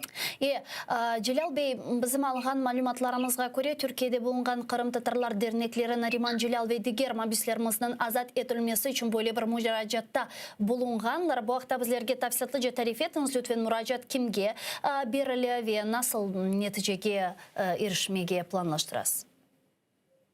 Müracaat Türkiye'nin Cumhurbaşkanı'ndan en üstteki devlet yetkilisinden ilgili kişilerin hepsine ve Türk Cumhuriyetlerinin konsolosluklarına mektup yazıldı. Neriman Celal'in durumunu anlatan mektup ve serbest bırakılmasında yardım isteyen yazılarla bildirildi. Dışişleri Bakanımıza, İçişleri Bakanımıza, Cumhurbaşkanımıza, Meclis Başkanımıza bu mektupları bildirdik, gönderdik. Yani bir sivil toplum kuruluşları olarak Neriman Celal'in serbest bırakılması ve diğer tutukluların serbest bırakılmasında kamuoyunu bilgilendirmek için de basına da bildirildi. Ve devlet yetkililerine bildirildi, yardım istendi. Ya ne gibi bir yardım talep edildi mektupta? Yani Kırım'ın işgalinin tanınmaması ve Meclis Başkan Yardımcımızın serbest bırakılmasını Rus işgalcilerinin Kırım Tatar halkına baskı yapıyorlar şeklinde ve dini inançlarını yerine getiremiyor ve sosyal hayatlarını yerine getiremiyor şeklinde buna benzer şekilde yazılarla ilave edildi ve böyle duyuru yapıldı. Şu sırada mına sizin fikriniz, çünkü biz mına bugün stüdyamızda çeşit türlü siyasetçiler ve siyasetçilerin bu meseleni müzakere etemiz ve onların çoğusu degenine göre şimdi Nariman Bey Celal'ın azat etülüvü meselesinde Recep Tayyip Erdoğan yani Türkiye Cumhurbaşkanı rol ala bile ve aynen İlmi Umerov yardımcı göz ile olganı gibi. Sizin fikriniz buna ihtimal ne kadar? Evet, yani bu ihtimal dahilinde bu olabilir. Büyük ihtimalle de bizim talebimiz de böyle zaten istiyoruz. Ama bir göz ardı edilen bir şey var. Avrupa'da, Avrupa Birliği'nde yaşayan Türkler var. Bu pazar günü meclis reisimiz Rıfat Bey'le bir canlı Zoom toplantısı yapıldı. Rıfat Bey Kırım'ın şimdiki durumunu orada anlattı. Oradaki Türk ve Ülkücü Dernekler Federasyonu'nun başkanının kendilerine bu konuda İngilizce ve Almanca yazılarla müracaat ederseniz biz Avrupa Parlamentosu'nda sizlerin orada konuşmanız için yardımcı oluruz, talepte bulunuruz şeklinde bir şey isteği oldu. Yani Avrupa'da yaşayan Türkler biz Kırımlılar için her zaman onların emirlerine amedeyiz dedi. Yani Avrupa göbeğinde yaşayan ülkücülerden yardım istenebilir. Onları daha aktif değerlendirilebilir. Ya Celal Bey, sizin fikriniz yani bu bilgilendirme, yani bu informasyon destek ve ilahri işgal edilen Kırım'da vatandaşlarımızın haklarının korçalanmasına nasıl şekilde tesir edebilecek? Yani bilmiyorum, bütün dünyanın bunu bilmesi, tarif etmesi ve ilahri Rusya'nı bir şekilde toktatabilir mi? İşte Rusya'yı toktatmak için Almanya Avrupa'nın lokomotif ülkesidir. Ticaret hacmi büyüktür. Eğer Almanya parlamentosunda sıkıntılarımızı dile getirirsek zaten Rusya'ya uygulanan ambargo da Avrupa Birliği'nden çıkıyor. Yani yine büyük yardımın oradan olacaktır. Çünkü Rıfat Bey'in de ifade ettiği gibi Putin'in etrafında Rus zengin iş adamları var. Bunlar dünyayla ticareti var. Bu Rus iş adamların dünya ile ticareti engellenirse, ambargo konursa kendi içindeki kavga daha çok etkilenecek. Putin'e baskı yapmaya başlayacaklar. Diyecekler ki işgal ettiğin yerlerden çekil. Yani ekonomik olarak baskı yapmak lazım. Bunun için de Avrupa Birliği ve Amerika gibi Batı ülkeleri ihtiyaç var diye düşünüyorum. Sizin fikrinizce buna Türkiye'ni alacak olsak, yani bugünkü Türkiye Cumhuriyeti işgal edilen Kırım'ın ve Türkiye vatandaşları işgal edilen Kırım'ın anda yüz bergen hadiselerin ne kadar meraklana, yani ne kadar malumatları var Türk kamuoyunda, yani informasyon vasıtalarda yeterlice mi sizin fikrinizce Kırım problematikası aydınlatıla? Şimdi Türkiye Cumhuriyeti hükümeti ve Cumhurbaşkanımız konuyla çok ilgili. Ankara'da Ümit Çelik arkadaşımız Cumhurbaşkanlığı birinci yardımcısıyla bu konuları görüşüyor. Kırım'daki durumu devamlı aktarıyor. Ve TRT'de haberlerin çıkması, radyolarda duyurulması hükümetin ilgisini gösteriyor. Ama Adem Bey'le İlmi Bey'in serbest bırakılmasında Türkiye'deki hapishanelerde seçenleri öldüren iki tane Rus'u serbest bıraktı. Yani bunun karşısında mutlaka Rusya bir şey isteyecektir. Yani Rusya insani yönden bak, evet ben de envancerini bırakırım ama bunun karşılığında da ne vereceksin? Bir şey isteyecektir mutlaka. Ya, onun için ben de diyorum ki ekonomik olarak Avrupa Birliği'ndeki Rus iş adamlarından iş yapan adamların ekonomik olarak ambargo uygulaması, yasaklı hale getirilmesi. Bunu da Avrupa yapacak. Avrupa Birliği yapacak. Yani Avrupa'dan daha çok büyük. Evet, Türkiye elinden geleni yapıyor. Ve son olarak mına Celal Bey sizin fikriniz yani bu şaraitlerde şimdi Kırım'da yani represiyalar dalgası yüz bergen şaraitlerde yani Yarımada'da olgan halk sizin fikrinizce nasıl davranmalı mına ne aytar ediniz bizim halkımızga? Valla çok söylenecek şey var ama bizim halkımız bir şey söylemeye gerek yok. Bence onlar direnmeye devam ediyorlar. Yani Rus boyunduruluğunun altına girmemek için Neriman Celal gibi çok kişinin Ruslara karşı direndiğini ve Neriman Celal'in mektubunu da ilgiyle okudum. Ben direnmeye devam edeceğim. Halkımı problemlerine getireceğim ve Kırım'da işgali tanımayacağım ve Kırım'ı da terk etmeyeceğim diye beyanı var. Yani ben onu destekliyorum. Ve çok iyi biliyorum ki Kırım'da yaşayan Kırım Tatarları da aynı Neriman Celal gibi düşünüyor. Ben onları her zaman canı gönülden destekliyorum. Diaspora olarak biz elimizden gelen her türlü duyuruyu yapıyoruz. Çok sağ olunuz, çok teşekkürler bildireyim sizge de yapkan faaliyetleriniz için, bizim yayınımızga bağlanıp sorularınızga cevap bergeniz için de teşekkürler. Sağ olunuz. Celal İçten bizle canlı bağdaydı. İstanbul Kırım Tatarlar Derneği'nin yol başçısı. Sayılı arkadaşlar, biz yayınımızga devam etemiz ve malum olğanı ki bu şu günlere çok böyle müzakere etilgen meseleler sırasında bu Zelenskiy ve Putin'in görüşebileceği ihtimali var ve geçen hafta YES forumunda Ukrayna Prezidenti Vladimir Zelenskiy eğer ki böyle bir görüşüp ötkerilse anda siyasi mahpuslarının azat etülüvü veya değişmesi meselelerini müzakere edeceğini kaydetti. Bugün ise Ukrayna Prezidentinin spikeri Nikiforov aytkanına göre Ukrayna Prezidenti Zelenskiy hakikaten böyle bir görüşüvge hazır. Fakat esas olgan şey mında Rusiyanın elbette ki tasdiqlağanıdır, yani tasdiqlağacağıdır bu meselenin ve Zelenskiy bu görüşüvde işgal etilgen topraklar Kırım ve Donbas'ına laf etmege istegenini de Nikiforov aytıp geçti. Geliniz onu dinleyek.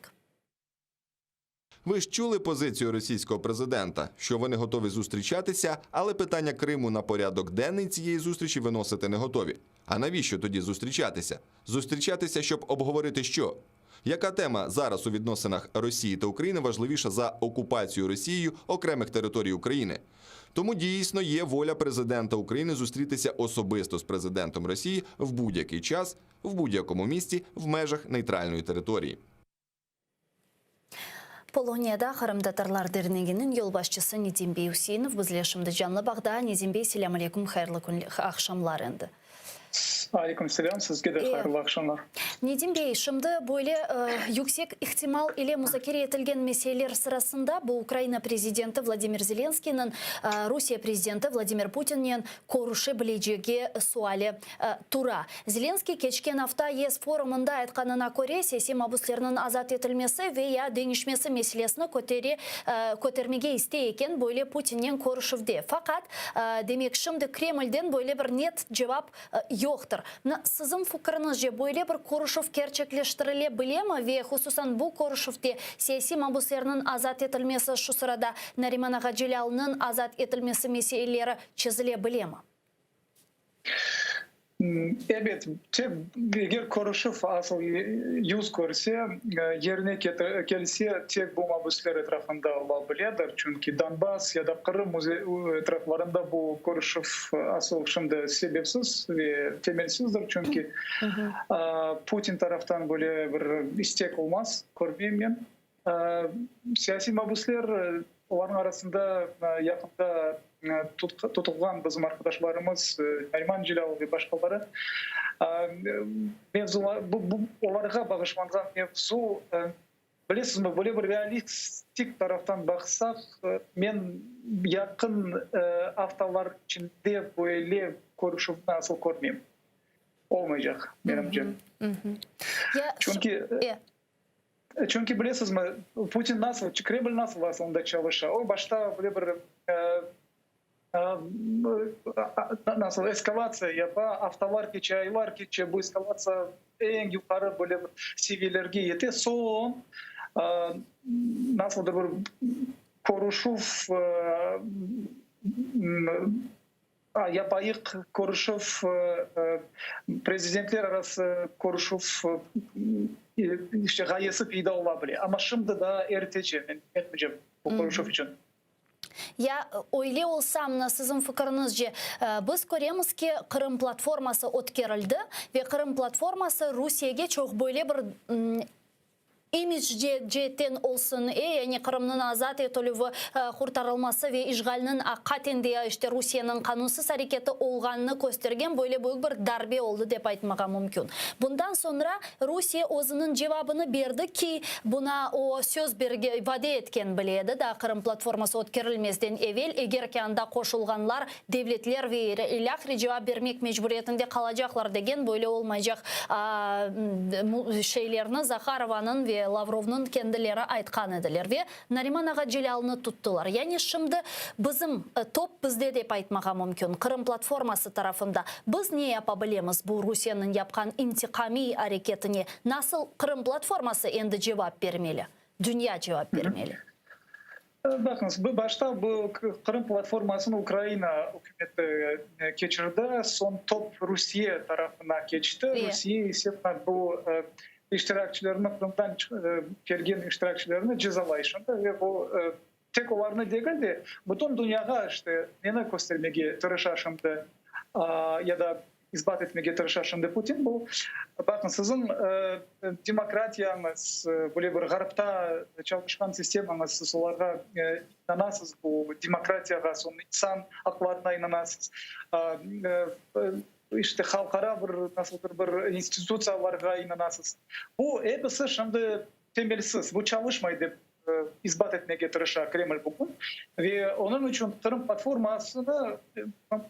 platforma geçken son bunu şimdi dünyaya gösteriyor ve bakınız biz ne yapacak olsamız biz ne istesemiz onu yapabiliriz. Çünkü Kırım platformasının en esas maksatı yerine gelmeyecek hepsi.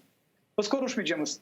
Niçin öyle aytabilir bugün? Niçin o kadar eminler o sözlerine bugün? Çünkü bakınız Garp'ta Frankistan olsun, Almanya hükümetler olsun, son Birleşken Devletler, Amerika Birleşken Devletleri tarafından yanlı bir açılış seyredemiz bugün Rusya tarafına.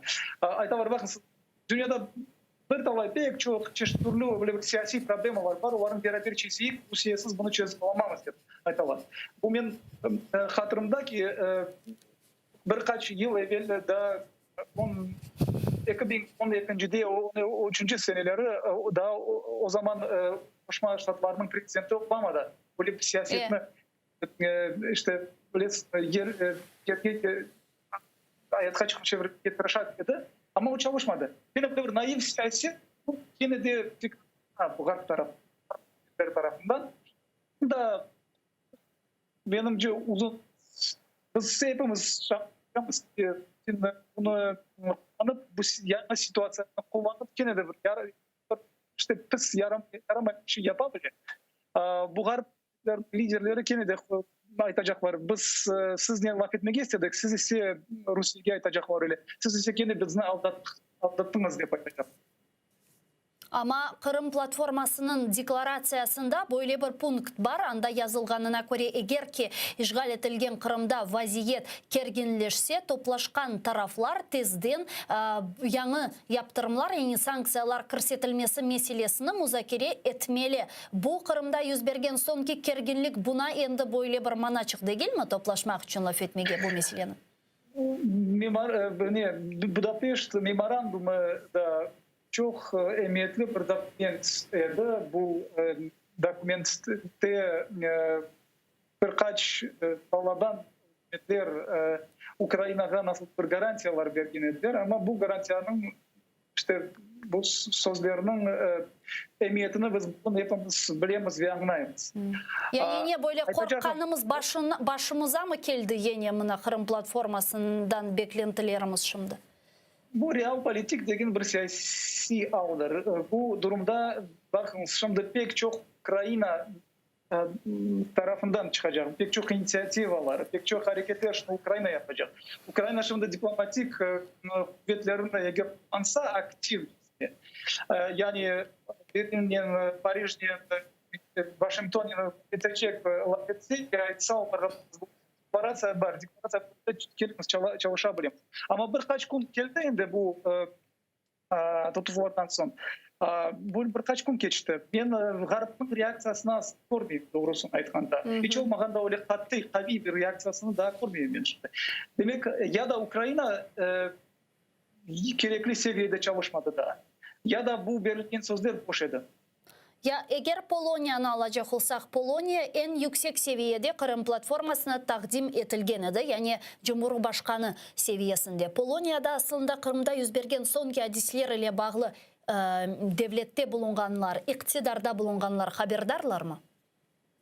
Evet haberdarlar. Onlar haberdarlar. Biz şimdi onların reaksiyalarını bekleyemeyiz. Bu biliyorsun Avrupa'da siyaset o kadar tez ve çabuk şekilde yapılmıyor.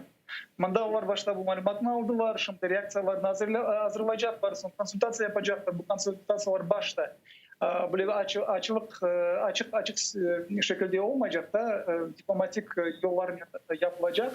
Sonra ise onun neticesini biz birkaç günden, bir haftadan bileceğiz. Tabii ki bilirsiniz o birkaç günden sonra daha geç olmasın diye umut ediyorum. Yani diğer taraftan hiç olmamasından geç olması bile yaxşıdır. Evet, geç olması. Aytkanım gibi Avrupa'da, Garp'ta yani bu siyaset öyle yapılır. Siyaset için vakit gerek. Bu Rusya'da Putin bugün sabah dursa bunu yapacağımız deyip bütün aparatı, bütün hükümet onun sözlerini hayata çevirmeye çalışacak. Ama Garp'ta öyle bu çalışmıyor. Bu demokrasiya hükümetlerinde böyle çalışmıyor. Başta diskusya yapmak gerek. Başta bir kararga gelmek gerek. Kompromisler tapmak gerek. Sonra ise karar böyle bir toplum karar alına. Ama bu toplum kararlarının neticesiz de son daha kavici ve daha nasıldır stratejik taraftan bakılsa işte daha temelleri daha kavi. Umut etemiz ki Kırım'da sonki vaxtları yüz bergenler böyle bir sükunetini saqlaf ile kalmaz da endi bir dünya hareketlerini yapmağa başlar. Çok sağ olunuz Nedim Bey, bizle bağlanğanınız ve suallerimizge cevap bergeniz için eyliklerde görüşkence. Tamam. Nedim Usinov bizle canlı bağda bütün Dünya Kırım Tatarlar Kongresi İcra Komitetinin azası Polonya'dan ve Polonya'da Kırım Tatarlar Derneği'nin yol başçısı. Saygılı arkadaşlar, ben seni yazık ki bu bölükünü yekünlemek mecburiyetindeyim. Birkaç dakikadan sonra Zaman informasyon programması Ukrayn tilinde sizlerini selamlayacaktır. Sonki ve en aktual haberlerini muhabirlerimiz şimdi sizler için tarif etti. Sonra biz bu studiyaga qaytacağımız ve studiyamızda bulunan misafirlerimiz ile Kırım ve Kırım etrafında yüz bergen sonki meraklı Ukrayna'nın geleceği akıbeti hakkında meselelerini müzakere edeceğimiz. Atırlı olunuz. Görüşkence.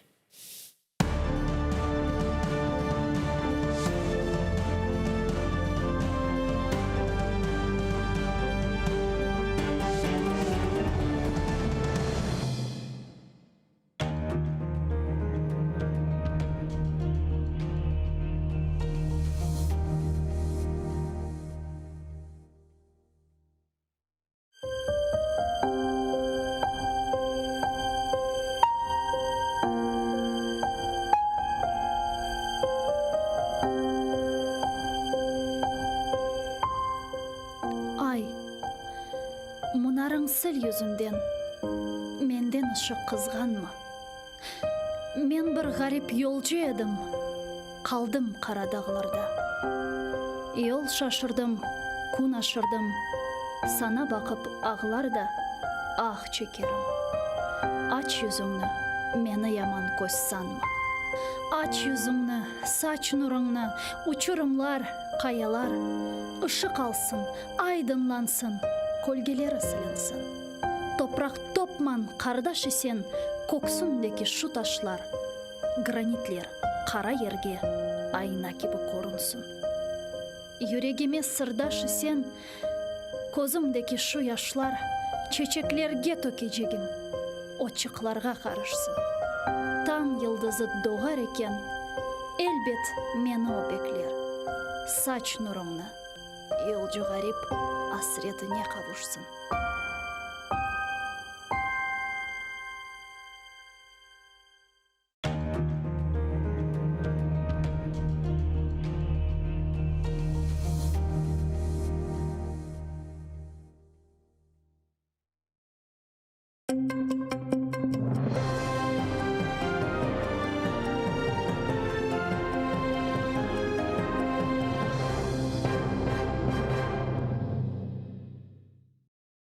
Окупанти висунули жорсткіше звинувачення Наріману Джелялу. Першому заступнику голови Меджлісу тепер закидають учинення диверсії, а не просто спонукання до цього. Про це повідомив адвокат Микола Полозов. За його словами, Наріман Джелял відмовився свідчити окупантам, а ті призначили йому аж 12 експертиз. Захисникам вдалося поспілкуватися з бранцем у будівлі окупаційного ФСБ у Сімферополі. Приватно він розповів, що утримується у двомісній камері СІЗО разом з вірянином свідків Єгови. Почувається добре, лише попросив не забувати про братів-бранців Азіза та Асана Ахтемових, а також передав адвокатам листа. Наріман Джелял написав, що був готовий до арешту після участі у саміті Кримської платформи. Назвав окупаційну владу мстивою, яка хоче залякати незгодних, але закликав не піддаватися і не опускати рук.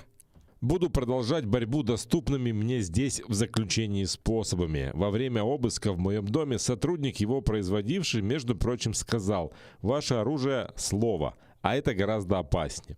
Так что мое оружие со мной, мое слово со мной, мое слово с вами. 8 лет назад вы, мой народ, делегировали мне право представлять ваши интересы, наградили высоким статусом и ответственностью, перед лицом которой я не мог молчать и прятаться. Я выбрал этот путь осознанно и не сверну с него. Со мной рядом моя любимая жена, мои близкие друзья, весь мой народ и весь мир. И никаким стенам этого не изменить. Не опускайте руки. Пусть сотворенное со мной не вселяет в вас страх, а ведь это одна из их целей. Наши предки гордо пронесли небесное знамя с золотой тамгой. Сделать это должны и мы. Олександр Полянський та Олег Глушко – це так звані адвокати, яких окупанти призначили для нещодавно катованих бранців Азіза та Асана Ахтемових. Фотографії псевдозахисників опублікував голова Меджлісу Рефат Чубаров. На їх очах окупанти піддавали братів нелюдським тортурам. Бранців нещадно били, погрожували вбивством, а Асана Ахтемова катували струмом заради так званих зізнань. Полянський та Глушко тим часом уважно спостерігали і не втручались, називаючи тортури процедурою. Ми маємо неспростовні дані про те, що адвокати Полянський і Глушко залучені в беззаконня, що здійснюються катами ФСБ щодо Асана і Азіза Ахтемових. Саме внаслідок їх співучасті в беззаконні карателі мають можливість формально легалізувати здобуті ними під тортурами визнання. Асан Ахтемов відмовився від адвоката Олега Глушка, призначеного окупантами, і уклав угоду про захист з Айдером Азаматовим. Про це адвокат повідомив після зустрічі у СІЗО із затриманим у так званій справі про диверсію. Він опублікував текст заяви на своїй сторінці у Фейсбуці. Попри це, братів Ахтемових на білій газелі ФСБівці вивезли з СІЗО для проведення слідчих дій. Про це слідчий мав повідомити новопризначеного адвоката Азаматова, але цього не зробив. Айдар Азаматов передбачає, що його підзахисного могли вивезти з СІЗО для чинення тиску, щоб той вчергове відмовився від адвоката за угодою і погодився на захисника за призначенням. Раз повезли на следственные действия, значит, мне следственные органы обязаны сообщить об этом в соответствии с УПК РФ. Если повезли опять уговаривать отказаться от меня, ну, значит, опять будет давление. Так как отказ в письменном виде от назначенца и о моем допуске от Асана я получил. Рефат Чубаров упевнений, лише деокупація Криму покладе край переслідуванням, свавільним арештам та катуванням. Тому закликав світ бути рішучішими, оскільки після 7 років окупації лише стурбованості замало. Мова йде не лише про Нарімана Джеляла і не лише про Ахтемова Азіза чи Ахтемова Асана. Мова йде про більше ніж 100 політв'язнів. Подавляюча більшість з них кримські татари. Ми маємо зробити все для того, щоб якомога їх звільнити. Я розуміюся, що від того чи іншого заклику чи пояснення одразу питання все не вирішується, але для мене є дуже важливим, щоб вже було, щоб всі, хто причетний до обговорення тієї глобальної кризи, яка в світі встановилася з причин російської агресії, війни проти України, щоб всі вже усвідомлювали, що лише висловлювати стурбованість – це вже має бути соромно. Самої лише занепокоєності замало. Секретар РНБО Олексій Данілов вважає, що країни-партнери не виконують свої обіцянки підтримувати Україну у боротьбі з російською агресією. Про це він заявив в інтерв'ю Радіо Свобода. Данілов вважає, що ця підтримка має бути активнішою. Ми покладаємося перш за все на себе і на своїх справжніх партнерів. Мені дуже приємно і я дуже був вражений, коли така кількість партнерів підтримала Кримську платформу, але зараз після цього мають бути дії. Ви бачите, що зараз відбувається в Криму. Порушення прав людини. Людей забирають до в'язниць, людей забирають, лишають їх можливості жити, їх катують. І оце словосполучення «ми занепокоєні» на сьогоднішній день, я вважаю, що занадто замало для того, щоб все це продовжувалося в сучасному світі.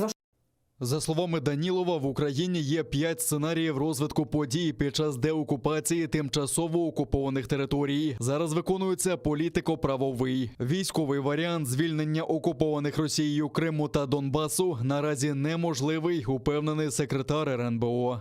Повірте, наші Збройні сили в змозі очистити територію Донецької та Луганської області. Ми можемо повоювати за територію Криму, але треба мати на увазі, що ми не можемо собі допустити, щоб десятки, сотні тисяч людей полягли під час таких військових операцій. Тому що у нас якраз є розуміння, де є ця межа. Але це не значить, що у разі необхідності ми не будемо цим користуватися. Зустріч Путіна та Зеленського неможлива, якщо Україна наполягатиме на обговоренні Криму. Так вважає прес-секретар президента Росії Дмитрій Пєсков. Він додав, що єдині питання, по яким Путін готовий спілкуватися із Зеленським – це реалізація мінських домовленостей та угод Паризького саміту Нормандської четвірки. Тим часом президент України Володимир Зеленський все ж таки сподівається на зустріч з Путіним для того, щоб обговорити, зокрема, повернення окупованого Криму. До того ж, Зеленський упевнений, що зможе знайти спосіб змусити Росію предметно говорити про деокупацію українських земель. Якщо буде зустріч в нормандському форматі, ми працюємо над цій зустрічі, то буде повернення якоїсь кількості людей. Я не вірю всіх на всіх. Все, про що ми домовляємось, вони ніколи 100% не роблять. Росія це не робить. Але тим не менш, якщо буде зустріч, буде якийсь результат. А результат – 100 людей, 50, 2 людини. Та скільки буде? А скільки буде? Я вважаю, що це результат нашої зустрічі, крок за кроком. 3 втрати в лавах українського війська. Під мінометним вогнем окупантів на Луганщині поліг 35-річний старший солдат Олексій Куленко з Кіровоградщини. Також під артобстрілом поліг солдат Денис Герман. Керована ракета влучила у вантажівку, якою кермував 27-річний морський піхотинець Артур Голуб, родом з Житомирщини. Загибель воїна стала 3-ю втратою українського війська цього вересня. У штабі Об'єднаних сил повідомляють про 3 українських військових, які дістали уламкові поранення. Нині вони під наглядом медиків у задовільному стані. А ворога вгамували вогнем у відповідь. Втім, зранку російські окупанти знову відкривали вогонь. В районі населеного пункту Зайцеве російсько-окупаційні війська обстріляли наші позиції з гранатометів різних систем. На обстріли противника українські захисники відкривали вогонь у відповідь. Українські воїни контролюють ситуацію в районі проведення операції Об'єднаних сил з відсічі і стримування збройної агресії Російської Федерації. Брав участь в окупації Криму, а невдовзі може потрапити до рук українських слідчих. На литовищі Праги за запитом України затримали громадянина Росії Олександра Франчетті. За даними місцевих медіа, він вже більше 20 років живе в Чехії, але часто навідувався до Криму. У 2014 році, за кілька днів до окупації Криму, Франчетті створив на півострові угрупування «Північний вітер», куди залучив 11 бойовиків. Вони брали під контроль лінію лінії електропередач, газогони, а також вишукували противників російської окупації. Це Франчетті підтвердив в одному зі своїх інтерв'ю і додав, що його угрупування взаємодіяло з командуванням російського флоту. У 2019 році бойовиком зацікавилася чеська контррозвідка, повідомляли тоді джерела чеського радіо. В Офісі Генерального прокурора України подаватимуть запит на видачу затриманого росіянина. Офіс Генерального прокурора звернувся до Міністерства юстиції Чеської Республіки ще у серпні 2020 року із запитом прокуратури Автономної Республіки Крим та міста Севастополя про видачу громадянина Російської Федерації. Орган досудового розслідування розшукує його для притягнення до кримінальної відповідальності за участь у непередбачених законом збройних формувань «Самооборона Криму» та «Сєвєрний вєтір». Ми рано чи пізно одного разу скопитнемось. Так званий Кримський федеральний університет виставив себе на посміховисько, записавши реп, агітуючи прийти на незаконні вибори до Держдуми в окупованому Криму. Головну роль у кліпі виконав окупаційний директор так званого департаменту соціальної та виховної роботи Євген Бубнов. А на задньому фоні танцювали студенти. Колишній український чиновник в реперському капелюсі, пританцьовуючи, закликав молодь прийти на виборчі дільниці. КФУ приглашает на выборы. Не зашло? А можно так.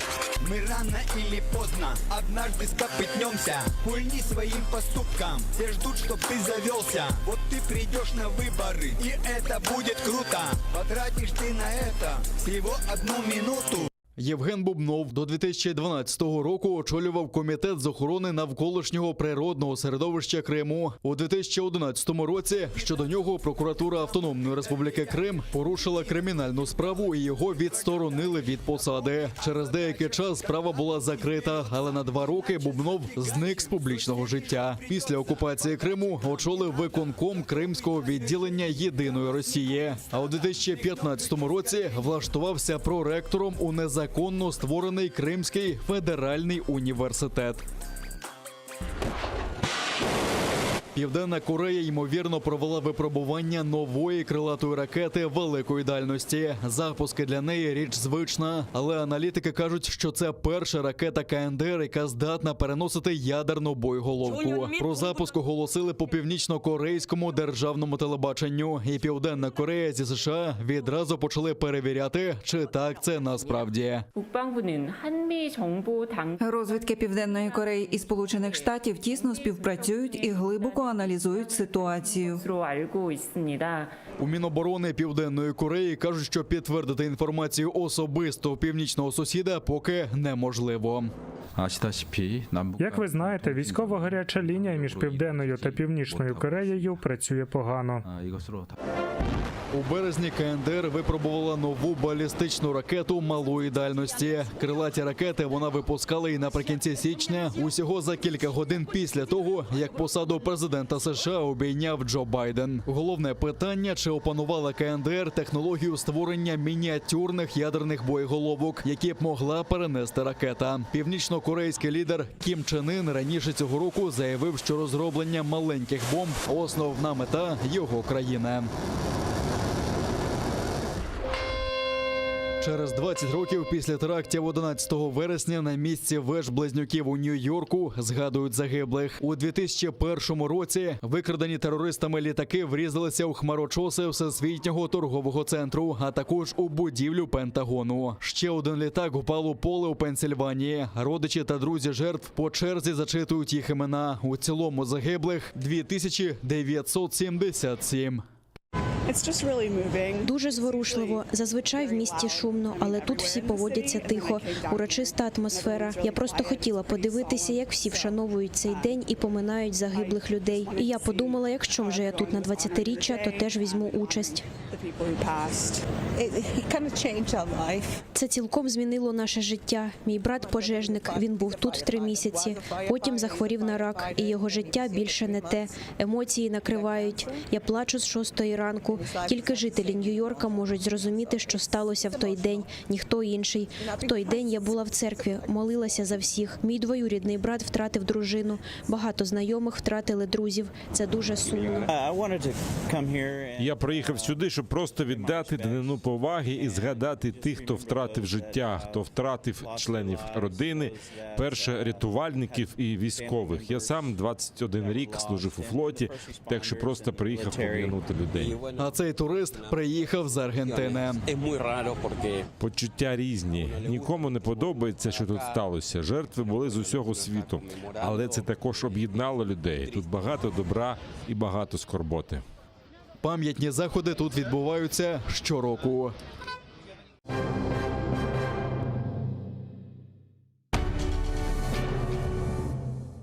Ізраїльські вчені створили унікальний засіб, що містить природні інгредієнти.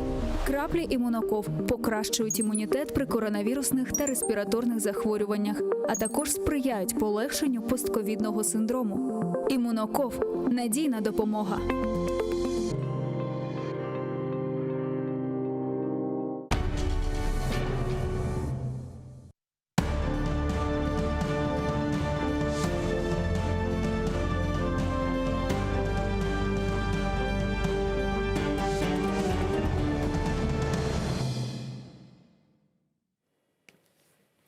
Селям алейкум, хайрлах шамлар, добрый вечер. В эфире телеканала АТР вы смотрите информационно-аналитическую программу «Бугунь». В студии для вас работаю я, Гульсум Халилова. И следующие 45 минут в этой студии с гостем мы обсудим основные новости и события сегодняшнего дня, которые непосредственно касаются временно оккупированного Крыма.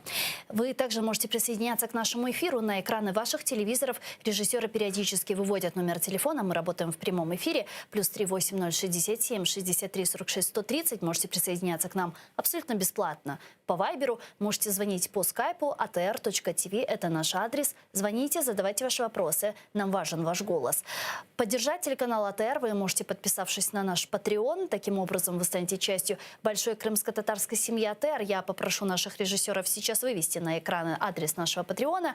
Таким образом, вы станете частью нашей семьи, а это, в свою очередь, поможет нам продолжать работу на информационном фронте. Ну и не забывайте подписываться на наш YouTube-канал. Там мы вещаем как в онлайн-режиме, так и выкладываем самые интересные фрагменты из наших эфиров и выкладываем, собственно, все наши программы в записи. А я рада представити гостя нашої студії. Ігор Алексєєв, народний депутат України 8-го скликання та заступник міністра юстиції у 2014 році. Пане Ігорю, вітаємо вас. Селям алейкум. Добрый вечер. Я предлагаю наш эфир начать со следующих новостей из временно оккупированного полуострова. Там прошлась очередная волна репрессий, и в результате чего, наверняка вы знаете, был задержан первый заместитель председателя Меджлиса крымстарского народа Нариман Джилял и братья Асан и Азиз Ахтемовы.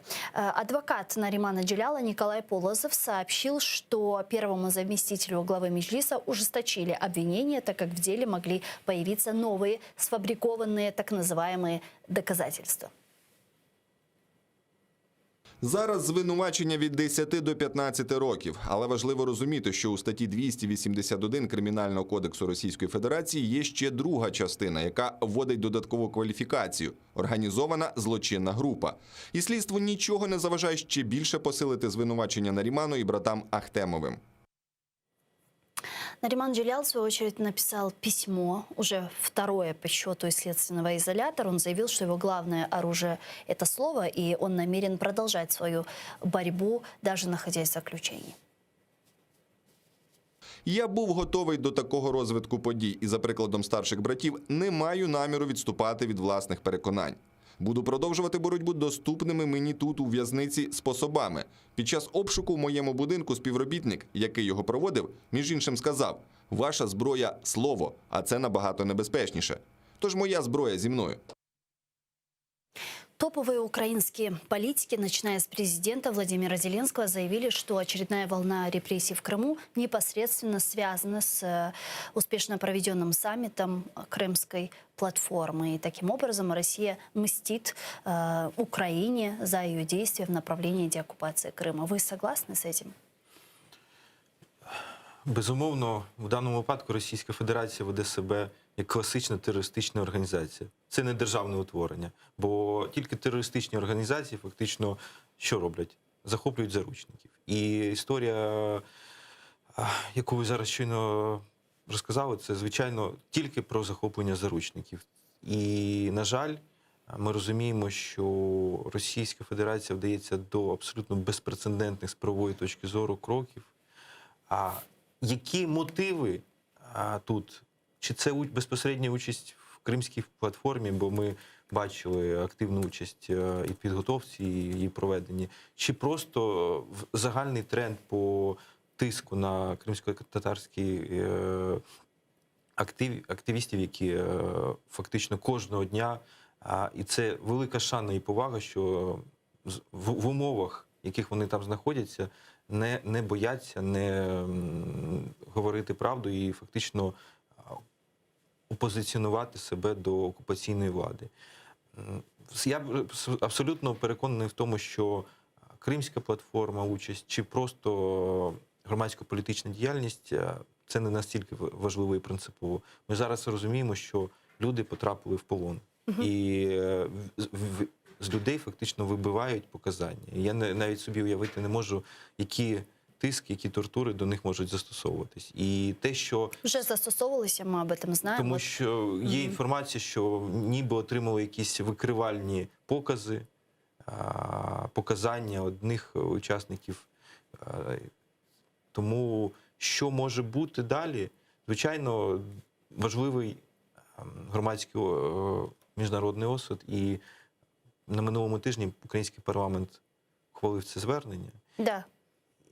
Але зрозуміємо, що просто зверненнями людей не вытягнешь за грань. Очевидно, этого недостаточно. Так, что нужно делать, на ваш взгляд, по линии парламента, по линии офиса президента, по линии правительства, с дипломатической, политической точки зрения? Какая должна сегодня вестись работа, чтобы защищать права граждан, ну или хотя бы сделать так, чтобы Россия не шла на вот эти вот репрессии, которые мы видим сегодня? Ви знаєте, зараз, до речі, ви задали питання, що міг би зробити Офіс президента, що міг би зробити український парламент. Український парламент ухвалив звернення. Да.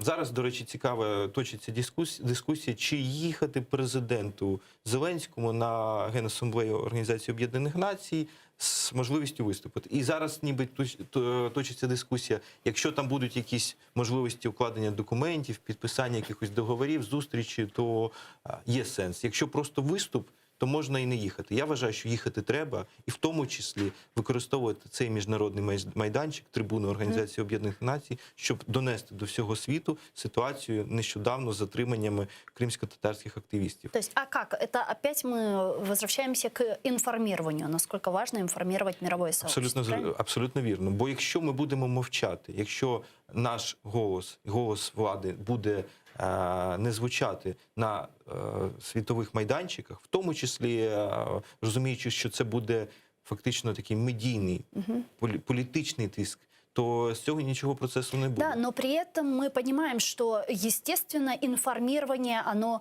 очень важно. И мы, благодаря этому информированию, дипломатическо-политической работе, видим результаты по голосованиям различных резолюций на Генеральной Ассамблее Организации Объединенных Наций и так далее с призывом России прекратить те или иные репрессивные действия на территории полуострова. Это все, безусловно, очень важно и нужно. Но что за этим, какие действия за этим должны последовать? Если мы даже говорим о том, что вот Зеленский приехал на Генеральную Ассамблею Организации Объединенных Наций, выступил с трибуны, и потом Россию в Совбезе ООН исключили право вето, да, вот это конкретное какое-то действие. Вот на что мы можем рассчитывать в результате этого информирования? Санкции, что это должно быть? Безумовно, це посилення санкційного тиску. І давайте будемо відвертими, я особисто не бачу в осяжній перспективі, що Російську Федерацію позбавлять блокуючого права голосу в Радбезі ООН. Але, знову ж таки, якщо нічого не робити, то взагалі навіть не буде такої можливості. І через це я сказав, що була б така можливість, треба використовувати на цих днях, буквально завтра стартує Генасамблея ООН, треба туди їхати, і в тому числі піднімати на всіх можливих зустрічах це питання. Одне з найключовіших, я вважаю. І в тому числі обговорювати з нашими міжнародними партнерами посилення санкційного тиску на Російську Федерацію через репресії в тимчасово окупованому Криму і на Донбасі. Я розумію, для чого це робить Росія. Російська Федерація зараз фактично створює, підсилює свій обмінний фонд. Да. І цих людей просто як заручників будуть обмінювати на якісь поступки з боку України. Ми розуміємо, що так може бути. Но это неравносильный обмен. А дуже часто ці обміни не були рівносильні, бо ми повертаємо Ни в чем не злочинців, винных людей, мы своих. ми віддаємо злочинців, а ми повертаємо в Україну заручників і людей, які фактично захищають Україну. Тобто обмін ніколи не були рівнозначними. І, на жаль, таке відчуття і не будуть надалі.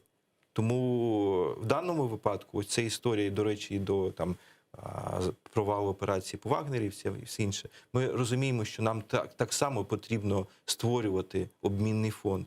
Потрібна ефективна робота наших спецслужб, щоб на цих територіях по можливості також захоплювати диверсантів, терористів, щоб потім можна було б це використовувати для обмінного фонду. Бо... Да, но ведь с другой стороны мы понимаем, что Крым — это миллионы людей, да?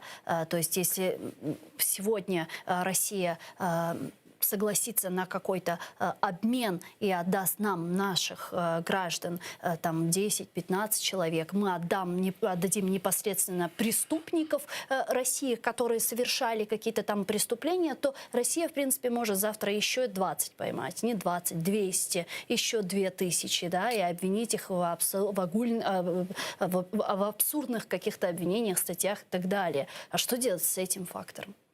Знаєте, ми можемо шукати простих рішень, але фактор Російської Федерації і особисто Путіна, він буде присутнім як загроза навіть після деокупації, повернення цих територій. Так. І ми розуміємо, що простого шляху і простих рішень не буде. Такі події, звичайно, можуть відбуватися і надалі. Ми розуміємо, що ті люди, які займають активну позицію, це їх вибір, ми їх поважаємо. Але ми розуміємо, що Російська Федерація завжди буде мати можливість фактично захоплювати цих людей і використовувати для тиску на Україну.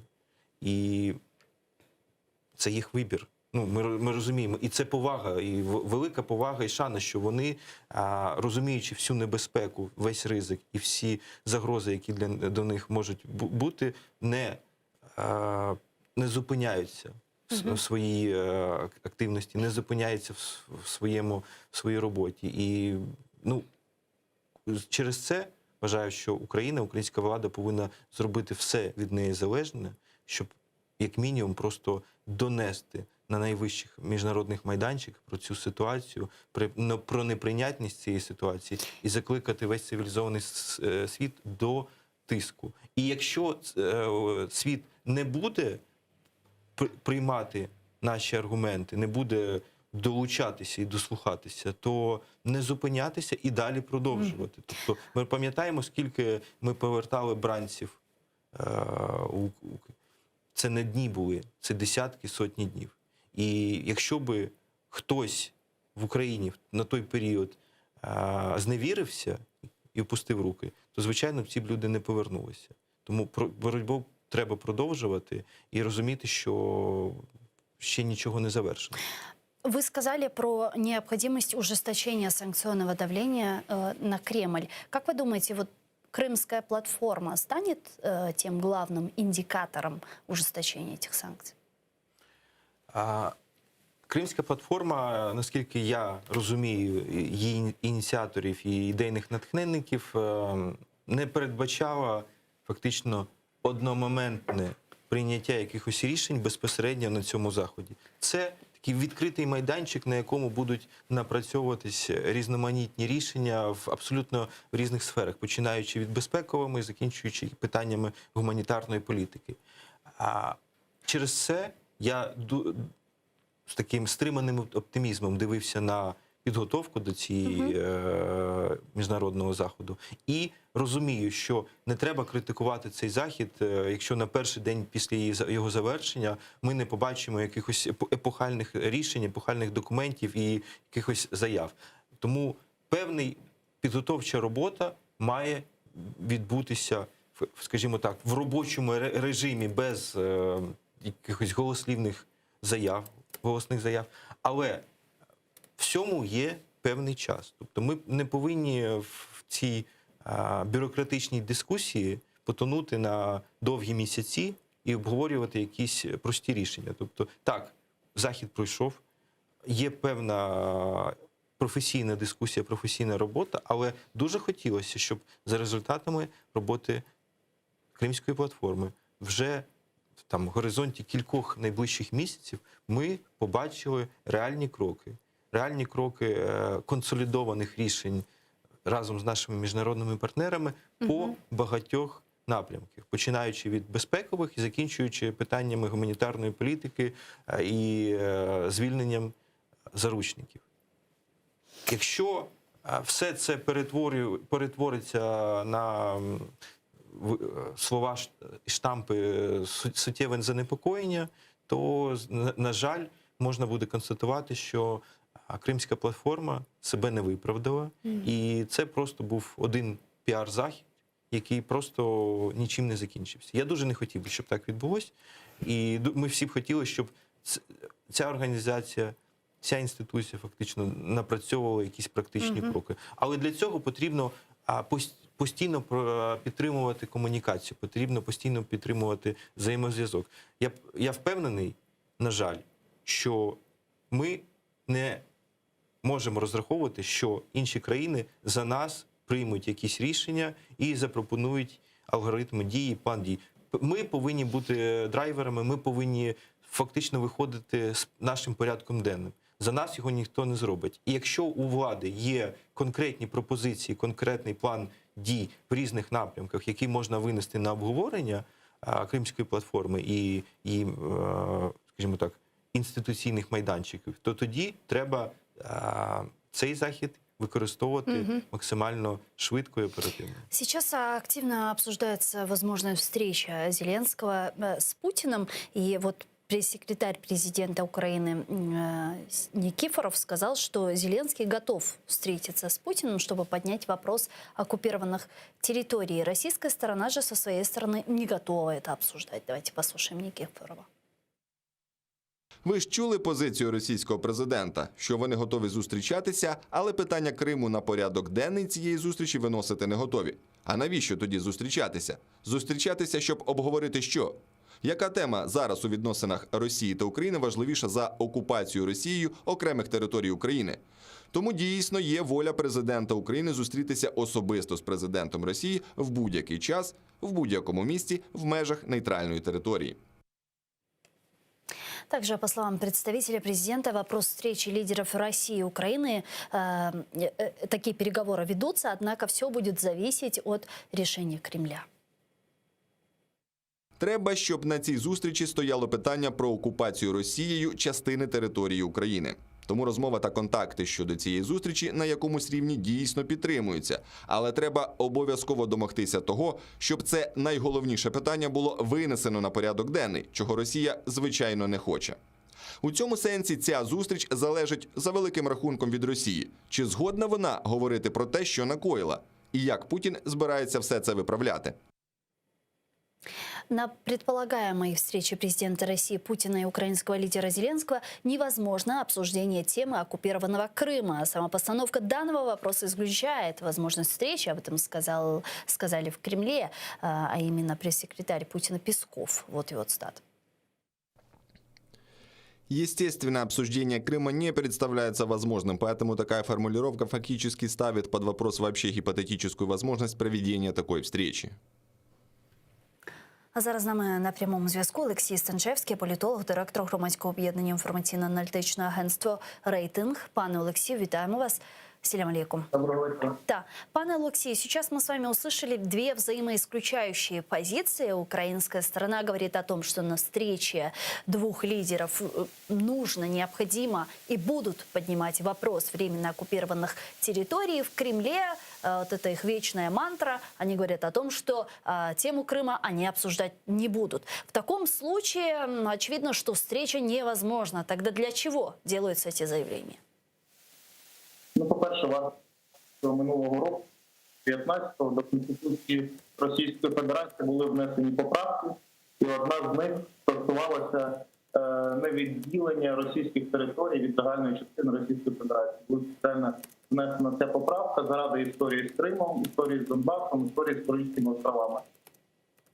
І ця поправка використовується якраз для того, щоб обмежити голос ліберальних засобів масової інформації, опозиції, які заявляли про те, що Крим є незаконно анексованою частиною всередині РФ, і для того, щоб політики не могли обговорювати цю тему. Проте в самій статті поправки зазначено, що не можна піднімати цю тему, крім переговорів по делімітації, демаркації і по деремаркації сусідніх територій, які є сусідами Російської Федерації. Тому, по суті, з точки зору права, міжнародного права і свого власного права, яке вони теж за поправками до Конституції визначили важливим, більш важливим за міжнародне, можливість для Путіна і для перших осіб Російської Федерації залишається ці питання обговорювати. Проте, звичайно, для споживача як внутрішнього, так і зовнішнього вони не можуть напряму про це заявити, тому що самі себе так обмежили. Звичайно, ми маємо зводитися до ситуації, щоб відбулося це певне обговорювання. Якщо їм не подобається саме це формулювання, будемо підбирати інше. Головне – працювати на результат. Крім того, заяви не тільки по Криму, а вони не готові говорити і по Донбасу через те, що нібито не є стороною конфлікту. Проте ситуація, яка складається зараз в міжнародній дипломатії, підтримки України, вона все-таки має призвести до раунду цих переговорів. Ми пам'ятаємо візит Меркель, коли вона після візиту до Росії назвала Росію стороною конфлікту. Ми бачимо ті кроки, які зараз роблять Федеративна Республіка Німеччина, Франція, щоб провести ще одну зустріч в нормандському форматі і повний статус-кво Російської Федерації. Тобто вони не відмовляються від конкретно цієї зустрічі, вони відмовляються від взагалі цілого процесу, а ми, на дипломатичному рівні, як танк, мусимо рухатися і спонукати їх до цього діалогу.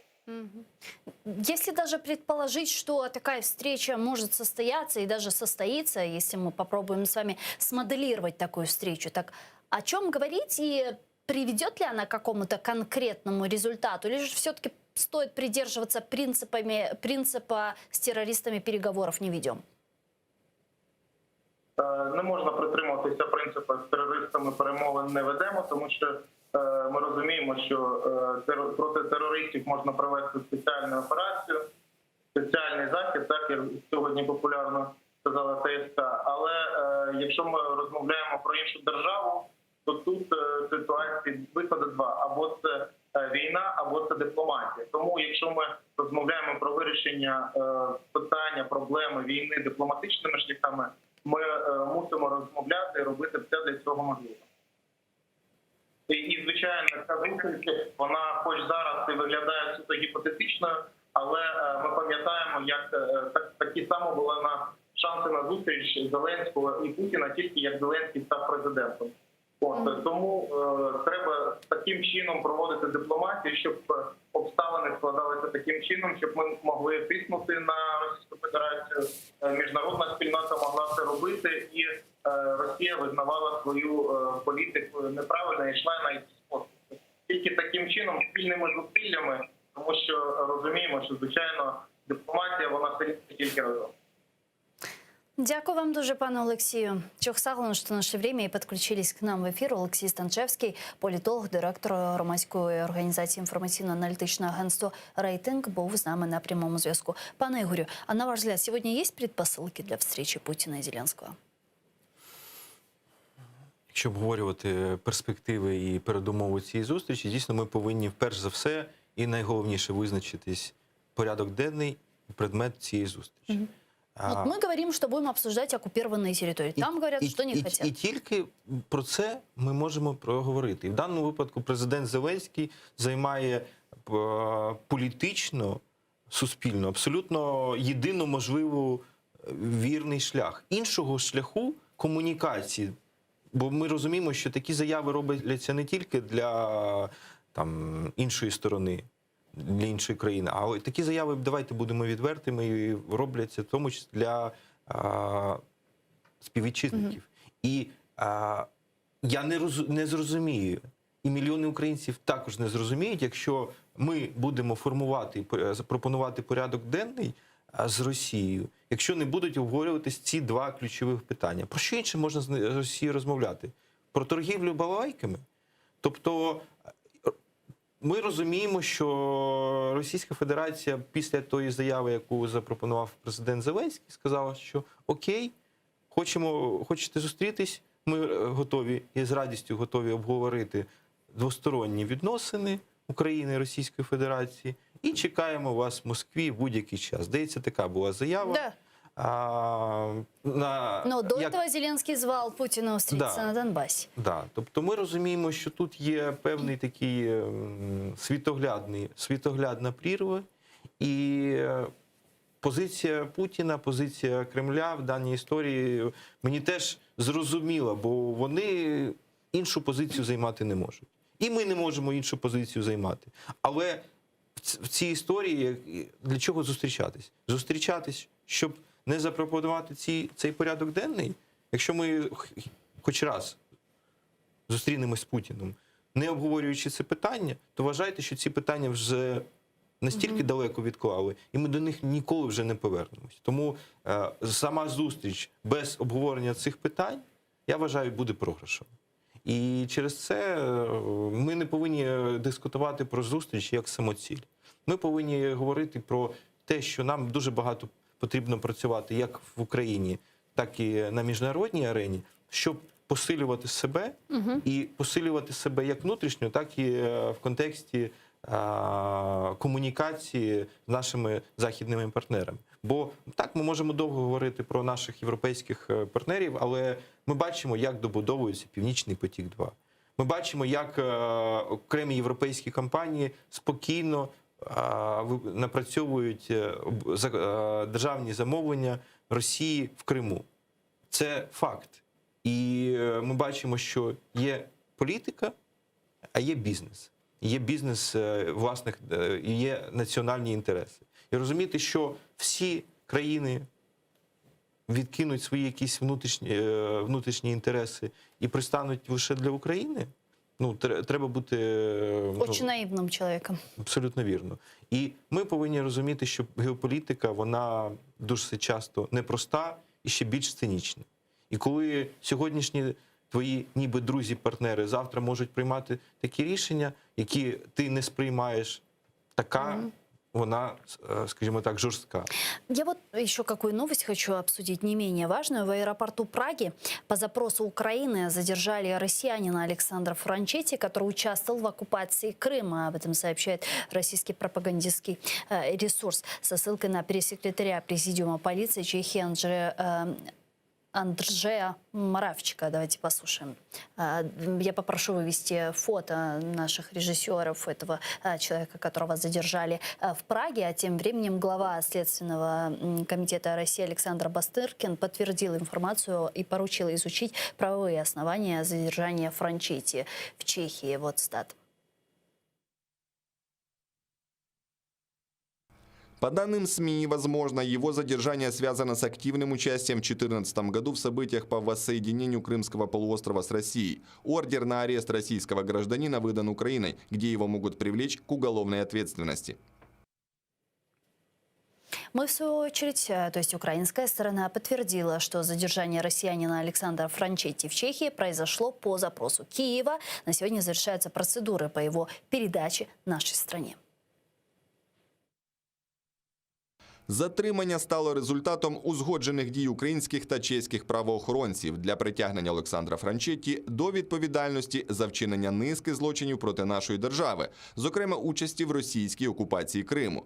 Українська сторона в даний час працює над завершенням необхідних процедур з метою передачі Олександра Франчетті правосуддю в Україні. Пане Ігорю, это хороший сигнал с президентом Чехии Милошем Земаном, с той позицией Чехии и лояльностью к спецслужбам России. В Чехии задержали человека, который был непосредственно причастен к оккупации Крыма.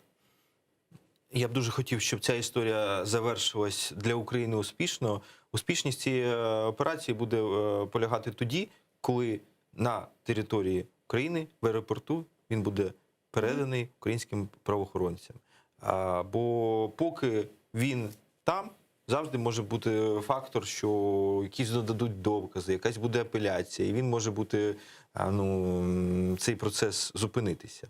Але сам цей факт говорить про те, що ось один лише з небагатьох, це може там сота чи тисячна частина системних кроків, які Україна, українська влада повинна робити, щоб фактично створювати такі зони некомфорту, як можна так сказати, для тих людей, які причетні до протизаконних дій. Після цього по можливості притягати їх до кримінальної відповідальності і щоб ці особи несли відповідальність. А насколько важна эта фигура и как его сведения, которые он, возможно, даст, если его экстрадируют, наконец, в Украину, могут повлиять на все криминальные вот эти процессы, международные суды и иски, которые мы туда подаем? Насправді, наскільки я розумію, всі позови, які подавала Україна ще починаючи з 2014 року, від самого початку тих дій, вони були підкріплені беззаперечними доказами тих протизаконних дій, які вчиняла Російська Федерація. Питання не для того, щоб зараз це все робиться для того, щоб підсилити якийсь там позов чи створити передумови. Навіть ті кроки і ті результати, які є в міжнародних арбітражах, міжнародних судах, де є Російська Федерація стороною, говорять, що ми на правильному шляху. Він не швидкий, він довготривалий, але, в принципі, позитивні кроки і позитивні рішення вимальовуються. Тут трохи інша історія. Тобто ми говоримо про, перше, відновлення справедливості, і, по-друге, я, чесно кажучи, відверто не знаю, в чому саме ця людина безпосередньо звинувачується і які покази може дати. Але я не виключаю, що такі, як він, чи інших, які Україна може по нормальним міжнародним правовим процедурам, а не те, що робить Росія по відношенню до жителів Криму чи тимчасово окупованих територій Донбасу, де просто людей захоплюють як заручників. В подальшому такі особи можуть стати, в тому числі, і обмінним фондом для того, щоб наших громадян повертати з буцегарень Росії. І це правильно. І чим більше буде у України такого обмінного фонду, тим більше перспектив і шансів, що наші патріоти зможуть повернутися в Україну. Пане Игорю, и еще одна тема, которую я хочу успеть обсудить, буквально вот 7 минут еще до завершения нашего эфира, это вопрос безопасности, естественно, и ситуация, которая сейчас складывается с северными границами, с нашим северным соседом, с Белоруссией непосредственно. Украина получит вдоль своих северных границ еще 1000 километров источника опасности, если Российская Федерация в той или иной форме поглотит Беларусь. Об этом заявил министр иностранных дел Украины Дмитрий Кулеба. Вот его цитата. Щоби продемонструвати серйозність своїх намірів щодо інтеграції в рамках союзної держави, навмисно вводиться наратив не лише про плани економічної інтеграції з 28 програм, але й спільний оборонний простір. Ми маємо уважно стежити за навчаннями «Захід-2021», тому що ті сценарії, які там відпрацьовуються, несуть дуже серйозні ризики. І ми розуміємо, якщо Росія поглине Білорусь у тій чи іншій формі, то ми отримаємо ще 1000 кілометрів джерела небезпеки для суверенітету і територіальної цілісності. А вот самопровозглашенный президент Беларуси Александр Лукашенко заявил о планах купить у России вооружение на сумму более $1 миллиарда. В частности, речь идет о закупке российских зенитно-ракетных комплексов С-400. Сейчас у нас полностью комплектами С-300 перекрыт периметр на западном направлении, но у нас и южное направление добавилось. Мы с белорусскими генералами и россиянами обсуждали эту тему. Нас начинают с юга подогревать. А что еще будет? Мы должны готовиться 1200 километров границы с Украиной. Поэтому нам придется закрывать и этот периметр. И мы вели как раз речь о том, что С-400 нам будет к месту. Вот что нам делать с этой информацией? Как уже Украина сегодня должна реагировать на вот потенциальную угрозу, которая сейчас складывается с Беларусью? Ну, моє переконання, враховуючи і тональність заяв, і ті кроки, які Росія або Білорусь систематично одна по відношенню до іншої вчиняє, ну, фактично Білорусь по відношенню до Росії, то я думаю, що міністр Кулеба був трохи дипломатичним в своїх заявах, що Україна ризикує отримати 1300 кілометрів зони неспокою і загрози. Я вважаю, що ми вже отримали, і дуже давно отримали таку загрозу. Питання лише в тому, що зараз фактично що відбувається на фоні подій в Білорусі з виборами, які відбувались в минулому році. Да. Історії з захопленням літака.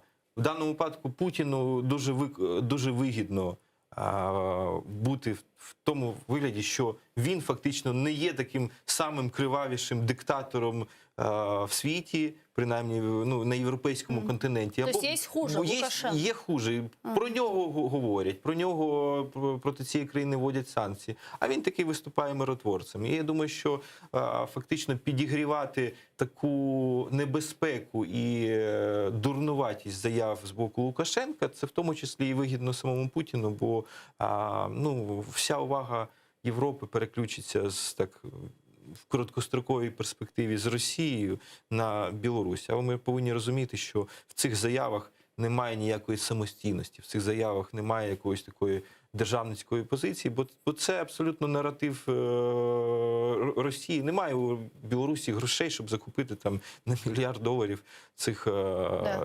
Тобто, якщо їм поставлять їх, і фактично це буде що означати? Що фактично небезпека з наших північних кордонів наблизилась набагато ближче, ніж вона була. Так а нам что делать с этой информацией? По линии СБУ, контрразведки, обороны и так далее? Может, нам уже тоже на северной части наших границ размещать ПВО на всякий случай? Знаєте, є багато оборонних кроків і таких превентивних заходів, які вживає там наші служби зовнішньої розвідки, СБУ, Міноборони, які точно невідомі широкому загалу, і це не питання для їх обговорення в студіях. Я дуже б хотів би, щоб, знаєте, за замовчуванням вже працювали спецслужби, і ми навіть про це, скажімо так, не знали, бо чим спокійніше, чим тихше будуть вони працювати, тим, скажімо так, відчуття,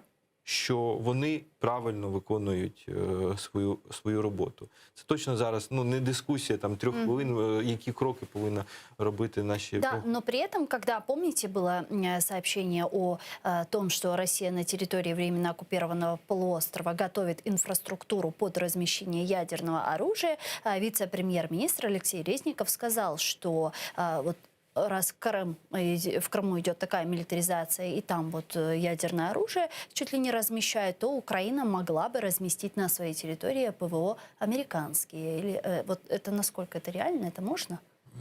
Знаєте, я думаю, що я неодноразово в нашій дискусії оперував тезою, що в першу чергу потрібно покладатися на свої власні сили.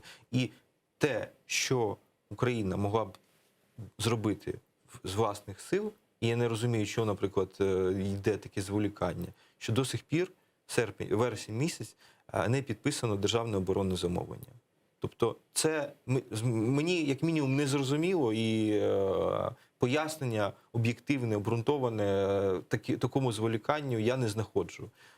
Підписання і належне фінансування оборонного замовлення, в тому числі і ракетних комплексів, які можуть захищати наші кордони, це адекватна і гідна відповідь, яку Україна могла б дати фактично, щоб і показати сигнал, що так, ми готові, ми відчуваємо небезпеку, небезпеку нікуди не ділась, але ми власними силами, в тому числі, про іноземних партнерів ми можемо довго дискутувати, і, слава Богу, є і навчання, і військово-технічна допомога. Але, знову ж таки, якщо ми не будемо робити якісь базові, стандартні речі, як фінансування і підписання державного оборонного замовлення, то ні про яку безпеку і надійність наших Збройних сил і можливість, здатність дати їй відсіч не можна й казати. Тому перше, хотілося б почути, коли буде підписано державне оборонне замовлення. Поки цього немає, вже не перший місяць, ми фактично розуміємо, що ми втрачаємо дорогоцінний час, який використовує ворог для того, щоб створювати точки і зони некомфортності, зони нестабільності по всій ширині нашого кордону. І як я вже казав, цей кордон останнім часом суттєво збільшився. Ризик загрози не тільки з території Російської Федерації, а й фактично із Білорусі. Дякую вам дуже, пане Ігорю. Чухсагловна, что приехали к нам в студию, ответили на наши вопросы. Игорь Алексеев, народный депутат Украины 8-го созыва, был с нами в этой студии. А я с вами не прощаюсь. Мы прерываемся сейчас буквально на 4 минуты. Далее эфир телеканала АТР продолжает информационная программа «Заман» на украинском языке. Самые актуальные новости расскажут вам наши корреспонденты. А после мы вернемся в эту студию и продолжим информационно-аналитическую программу «Бугунь». Не переключайтесь, оставайтесь первым крымско-татарским. Коршкенча.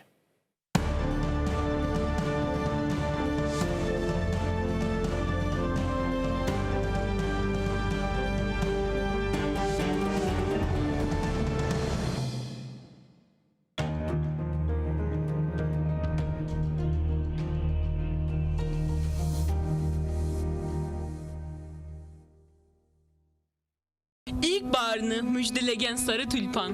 Bari solmasaydın hiçbir zaman. Güzel yosma, Goncan ile endamını, erkün sever, öper adım, saygılarman. Gönlümüzünü hoşlandırdın sarı tülpan. Ben de seni elden, yelden kıskanman. Uzaklardan, kökten, yerden çok süyemen, güneşlerinin, yıldızlarının közü yaman. Sarı tulpan, bahçamızı şenlendirdin. Pek az zaman, kırık gönlüm eklendirdin. Yarın sen de kırılacak, öleceksin. Öleceksen bu cihanga niçin geldin?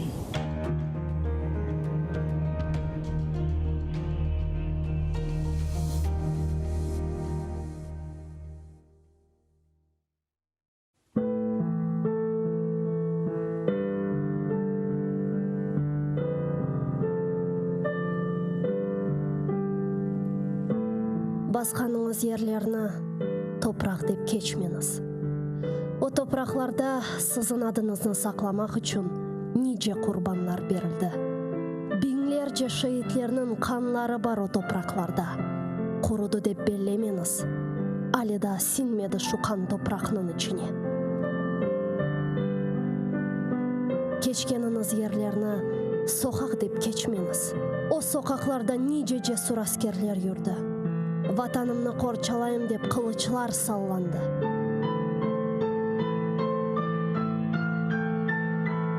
Жүргеніңіз аралықларда иханетлер де олды үлбет. Сапланды ханчерлер сыртларға. Көтергеніңіз байрақны тамғалы басма деп кечмеңіз. О байрақның үстінде шерефіңіз, намысыңыз, итибарыңыз бар. Көтеріңіз ең yüksекlerге, ең төпелерге, көк yüzüyle paylaşsın ренкіні. Керек olsa onun için nişan olunuz. Bir ketken can nedir ki? 1000 can ketse feda olsun ona. Kıyamet ölüm mu? Bu mu felaket? Asıl felaket bayrağımızın yerde savrulmasıdır. Utanınız efendiler, eginiz başlarınızna. Titreydir şımdalımızga bakıp ecdatlarımızın kemikleri. Kırdı evimizge düşman kuvalmayık. Sesimiz çıkmaz oldu, korkuğa daldık. Utanınız efendiler. Gayip olgan ruhunuzdan utanınız. Bayrağını köterip olamagan ellerinizden utanınız. Men utanam.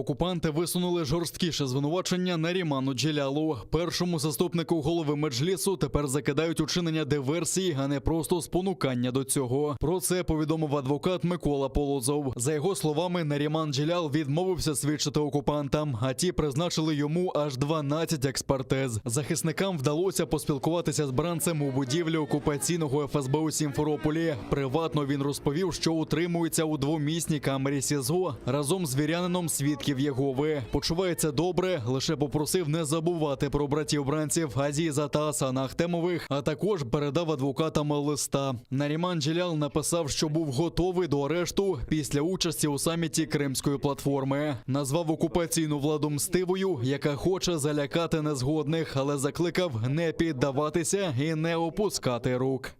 Буду продолжать борьбу доступными мне здесь в заключении способами. Во время обыска в моем доме сотрудник, его производивший, между прочим, сказал: «Ваше оружие – слово». А это гораздо опаснее. Так что мое оружие со мной, мое слово со мной, мое слово с вами. 8 лет назад вы, мой народ, делегировали мне право представлять ваши интересы, наградили высоким статусом и ответственностью, перед лицом которой я не мог молчать и прятаться. Я выбрал этот путь осознанно и не сверну с него. Со мной рядом моя любимая жена, мои близкие друзья, весь мой народ и весь мир. И никаким стенам этого не изменить. Не опускайте руки. Пусть сотворенное со мной не вселяет в вас страх, а ведь это одна из их целей. Наши предки гордо пронесли небесное знамя с золотой тамгой. Сделать это должны и мы.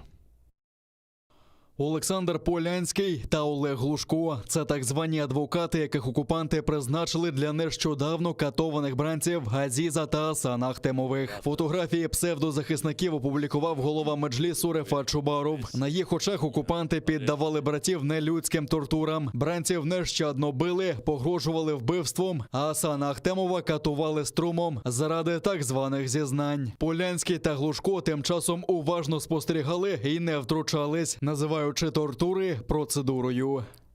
Ми маємо неспростовні дані про те, що адвокати Полянський і Глушко залучені в беззаконня, що здійснюються катами ФСБ щодо Асана і Азіза Ахтемових. Саме внаслідок їх співучасті в беззаконні карателі мають можливість формально легалізувати здобуті ними під тортурами визнання.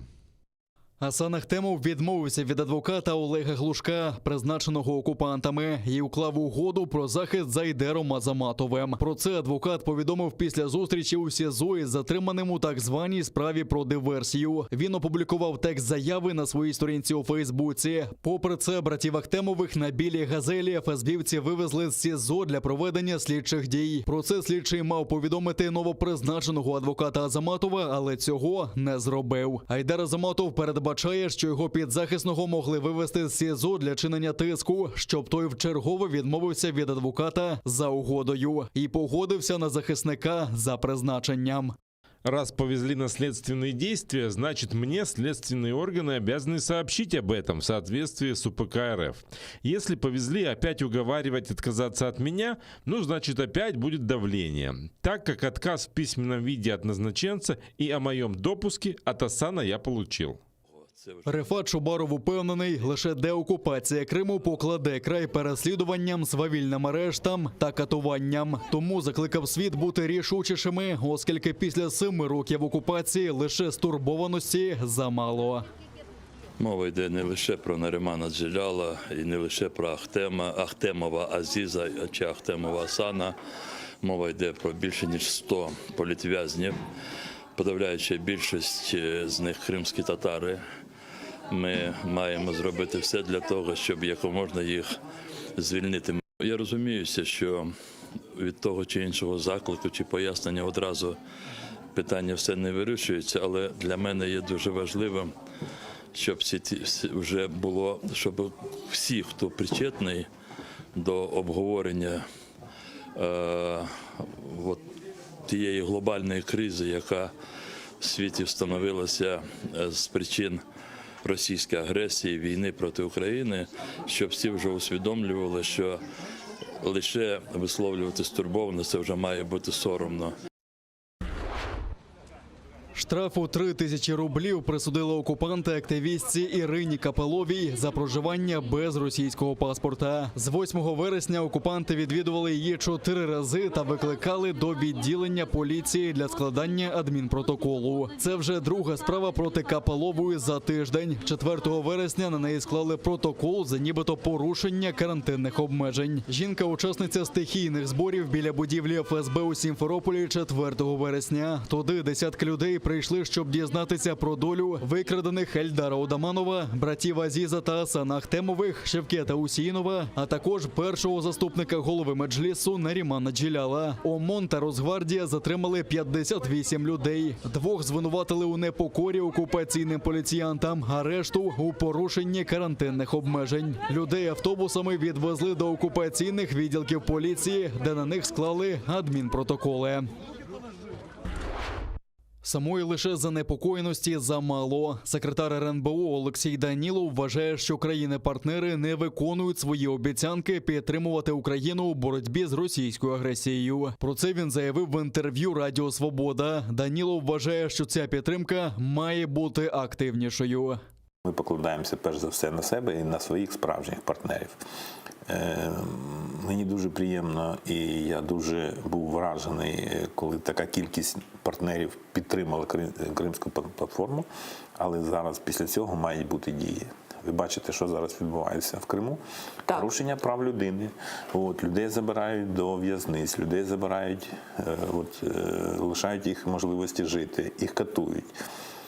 І оце словосполучення «ми занепокоєні» на сьогоднішній день, я вважаю, що занадто замало для того, щоб все це продовжувалося в сучасному світі. За словами Данілова, в Україні є 5 сценаріїв розвитку подій під час деокупації тимчасово окупованих територій. Зараз виконується політико-правовий. Військовий варіант звільнення окупованих Росією Криму та Донбасу наразі неможливий, упевнений секретар РНБО. Повірте, наші Збройні сили в змозі очистити територію Донецької, Луганської області. Ми можемо повоювати за територію Криму, але треба мати на увазі, що ми не можемо собі допустити, щоб десятки, сотні тисяч людей полягли під час таких військових операцій. Тому що у нас якраз є розуміння, де є ця межа. Але це не значить, що у разі необхідності ми не будемо цим користуватися. Зустріч Путіна та Зеленського неможлива, якщо Україна наполягатиме на обговоренні Криму. Так вважає прес-секретар президента Росії Дмитрій Пєсков. Він додав, що єдині питання, по яким Путін готовий спілкуватися із Зеленським, це реалізація мінських домовленостей та угод Паризького саміту Нормандської четвірки. Тим часом президент України Володимир Зеленський все ж таки сподівається на зустріч з Путіним для того, щоб обговорити, зокрема, повернення окупованого Криму. До того ж, Зеленський упевнений, що зможе знайти спосіб змусити Росію предметно говорити про деокупацію українських земель. Якщо буде зустріч в нормандському форматі, ми працюємо над цією зустрічю, то буде повернення якоїсь кількості людей. Я не вірю всіх на всіх. Все, про що ми домовляємось, вони ніколи 100% не роблять. Росія це не робить. Але тим не менш, якщо буде зустріч, буде якийсь результат. А результат – 100 людей, 50, 2 людини. Та скільки буде? А скільки буде? Я вважаю, що це результат нашої зустрічі, крок за кроком. 3 втрати в лавах українського війська. Під мінометним вогнем окупантів на Луганщині поліг 35-річний старший солдат Олексій Куленко з Кіровоградщини. Також під артобстрілом поліг солдат Денис Герман. Керована ракета влучила у вантажівку, якою кермував 27-річний морський піхотинець Артур Голуб, родом з Житомирщини. Загибель воїна стала 3-ю втратою українського війська цього вересня. У штабі Об'єднаних сил повідомляють про 3 українських військових, які дістали уламкові поранення. Нині вони під наглядом медиків у задовільному стані. А ворога вгамували вогнем у відповідь. Втім, зранку російські окупанти знову відкривали вогонь. В районі населеного пункту Зайцеве російсько-окупаційні війська обстріляли наші позиції з гранатометів різних систем. На обстріли противника українські захисники відкривали вогонь у відповідь. Українські воїни контролюють ситуацію в районі проведення операції Об'єднаних сил з відсічі і стримування збройної агресії Російської Федерації. Брав участь в окупації Криму, а невдовзі може потрапити до рук українських слідчих. На литовищі Праги за запитом України затримали громадянина Росії Олександра Франчетті. За даними місцевих медіа, він вже більше 20 років живе в Чехії, але часто навідувався до Криму. У 2014 році, за кілька днів до окупації Криму, Франчетті створив на півострові угрупування «Північний вітер», куди залучив 11 бойовиків. Вони брали під контроль лінії електропередач, газогони, а також вишукували противників російської окупації. Це Франчетті підтвердив в одному зі своїх інтерв'ю і додав, що його угрупування взаємодіяло з командуванням російського флоту. У 2019 році бойовиком зацікавилася чеська контррозвідка, повідомляли тоді джерела чеського радіо. В Офісі Генерального прокурора України подаватимуть запит на видачу затриманого росіянина. Офіс Генерального прокурора звернувся до Міністерства юстиції Чеської Республіки ще у серпні 2020 року із запитом прокуратури Автономної Республіки Крим та міста Севастополя про видачу громадянина Російської Федерації. Орган досудового розслідування розшукує його для притягнення до кримінальної відповідальності за участь у непередбачених законом збройних формувань «Самооборона Криму» та «Сєвєрний вєтір». Ми рано чи пізно одного разу скопитнемось. Так званий Кримський федеральний університет виставив себе на посміховисько, записавши реп, агітуючи прийти на незаконні вибори до Держдуми в окупованому Криму. Головну роль у кліпі виконав окупаційний директор так званого департаменту соціальної та виховної роботи Євген Бубнов. А на задньому фоні танцювали студенти. Колишній український чиновник в реперському капелюсі, пританцьовуючи, закликав молодь прийти на виборчі дільниці. КФУ приглашает на выборы. Не зашло? А можно так. Мы рано или поздно однажды скопытнемся. Пульни своим поступкам. Все ждут, чтоб ты завелся. Вот ты придешь на выборы, и это будет круто. Потратишь ты на это всего 1 минуту. Євген Бубнов до 2012 року очолював комітет з охорони навколишнього природного середовища Криму. У 2011 році щодо нього прокуратура Автономної Республіки Крим порушила кримінальну справу і його відсторонили від посади. Через деякий час справа була закрита, але на 2 роки Бубнов зник з публічного життя. Після окупації Криму очолив виконком Кримського відділення Єдиної Росії. А у 2015 році влаштувався проректором у незаконно створений Кримський федеральний університет. Вчать шанувати червоного ката. Окупанти відновили пам'ятник організатору червоного терору Феліксу Дзержинському у Сімферополі. На відкриття у супроводі ветеранів російського ФСБ КДБ зігнали кадетів. Юнаки в одностроях та пілотках несли червоні гвоздики до бюсту Дзержинського. Під орудою очільника НКВС вбито до понад 1,5 мільйона людей. Винищували рух спротиву більшовикам, зокрема і в Україні. Перед юнаками виступив представник окупаційного управління ФСБ. За його словами, Дзержинський ледь не власноруч відновлював мости і піднімав країну зі злиднів. Південна Корея, ймовірно, провела випробування нової крилатої ракети великої дальності. Запуски для неї – річ звична, але аналітики кажуть, що це перша ракета КНДР, яка здатна переносити ядерну боєголовку. Про запуск оголосили по північно-корейському державному телебаченню. І Південна Корея зі США відразу почали перевіряти, чи так це насправді. Розвідки Південної Кореї і Сполучених Штатів тісно співпрацюють і глибоко аналізують ситуацію. У Міноборони Південної Кореї кажуть, що підтвердити інформацію особисто північного сусіда поки неможливо. Як ви знаєте, військова гаряча лінія між Південною та Північною Кореєю працює погано. У березні КНДР випробувала нову балістичну ракету малої дальності. Крилаті ракети вона випускала і наприкінці січня, усього за кілька годин після того, як посаду президента США обійняв Джо Байден. Головне питання, чи опанувала КНДР технологію створення мініатюрних ядерних боєголовок, які б могла перенести ракета. Північно-корейський лідер Кім Чен Ін раніше цього року заявив, що розроблення маленьких бомб – основна мета його країни. Через 20 років після терактів 11 вересня на місці веж-близнюків у Нью-Йорку згадують загиблих. У 2001 році викрадені терористами літаки врізалися у хмарочоси Всесвітнього торгового центру, а також у будівлю Пентагону. Ще один літак упав у поле у Пенсільванії. Родичі та друзі жертв по черзі зачитують їх імена. У цілому загиблих 2977. Дуже зворушливо. Зазвичай в місті шумно, але тут всі поводяться тихо.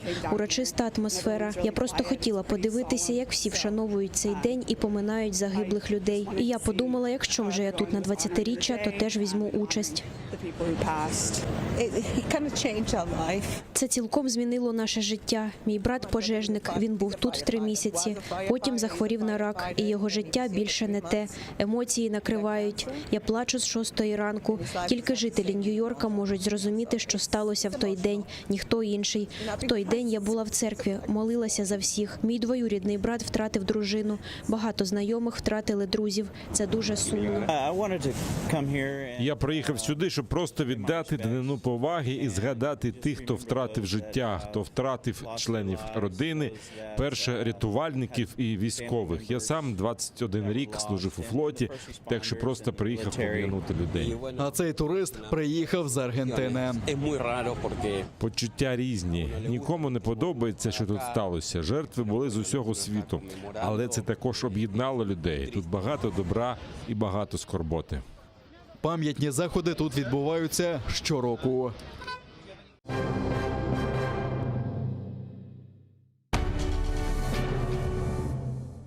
Ізраїльські вчені створили унікальний засіб, що містить природні інгредієнти. Краплі імуноков покращують імунітет при коронавірусних та респіраторних захворюваннях, а також сприяють полегшенню постковідного синдрому. Імуноков – надійна допомога.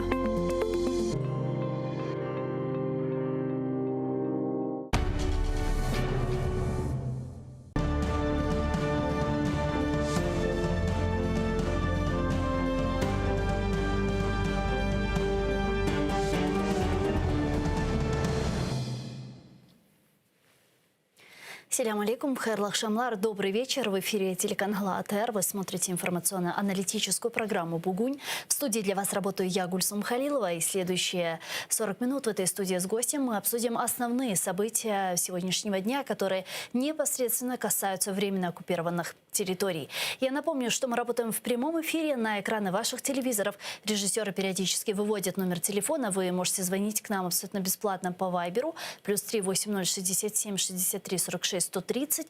Присоединяйтесь по скайпу atr.tv, это наш адрес. Задавайте ваши вопросы, нам важен ваш голос. Подписывайтесь на YouTube-канал телеканала АТР. Там мы вещаем как в онлайн-режиме, так и выкладываем самые интересные фрагменты из наших эфиров. Выкладываем практически все наши программы в записи. И поддержать, наконец, телеканал АТР вы можете, подписавшись на наш Patreon. Таким образом, вы станете частью большой крымско-татарской семьи АТР, а это поможет нам продолжать работу на информационном фронте. А я рада представити гості нашої студії. Народний депутат України 8-го скликання, громадська діячка, волонтерка Оксана Корчинська. Вітаю вас, пані Оксана. Селям алейкум. Добрый вечер. Я предлагаю наш эфир начать с новостей из временно оккупированного полуострова, а именно с новостей об очередной волне репрессий в отношении коренного народа Крыма, крымских татар. Там первому заместителю главы Меджлиса крымстарского народа Нариману Джилялову ужесточили обвинения, так как в деле могли появиться новые сфабрикованные доказательства. Об этом сообщил его адвокат Николай Полозов на своей странице в Facebook. Давайте его послушаем. Зараз звинувачення від 10 до 15 років. Але важливо розуміти, що у статті 281 Кримінального кодексу Російської Федерації є ще друга частина, яка вводить додаткову кваліфікацію – організована злочинна група. І слідству нічого не заважає ще більше посилити звинувачення Наріману і братам Ахтемовим. Ну а сам Нариман Джилял написал письмо из следственного изолятора, это уже его второе письмо. Там он заявил, что его главное оружие – это слово, и он намерен продолжать свою борьбу, находясь в заключении. Я був готовий до такого розвитку подій і, за прикладом старших братів, не маю наміру відступати від власних переконань. Буду продовжувати боротьбу доступними мені тут, у в'язниці, способами. Під час обшуку в моєму будинку співробітник, який його проводив, між іншим сказав: «Ваша зброя – слово, а це набагато небезпечніше. Тож моя зброя зі мною». Пані Оксана, вот очередные репрессии в Крыму многие украинские видные политические деятели связали с проведенным успешным инаугурационным саммитом Крымской платформы. Вы согласны с этим? Ну, частково так, звичайно, без сумніву, тому що Україна нарешті потроху вже починає говорити про те, що боялися раніше говорити, про те, що ми не віримо, і я особисто теж всі ці 7 років не вірю в мирне повернення Криму. І ми, як країна, повинні готові захищати свою землю, як зараз в світі захищають багато країн, і ми повинні повертати Крим. І тому те, що зараз відбувається, звичайно, це і саміт, але це тиск на американців і тиск на Україну безпосередньо. Саме тому, що Росія, Путін і всі його найманці-окупанти в Криму – це всі вірні сталіністи. Тобто вони послідовники Сталіна. От те, що зараз відбувається з кримськими татарами, це той геноцид, котрий колись вже Сталін робив. Так. І це повторення. Тобто це залякування місцевого... Це от умовно, як колись українців назвали бандерівцями, так? То тепер в Криму це кримські татари. Так? То це от так само, коли вони от кажуть, що у всьому винні кримські татари. Терористи. І терористи, да, це абсолютно інтелігентні люди. Важко уявити собі, що це терористи, тому що це відповідно трошечки треба все ж таки мати і підготовку, і розуміння того, ну, ці зазвичай люди, якщо щось готують, це дуже секретно готують, хоча не обов'язково для цього організації, як показують якраз ісламістські країни, то одинакам вдається більший результат. Але це геноцид.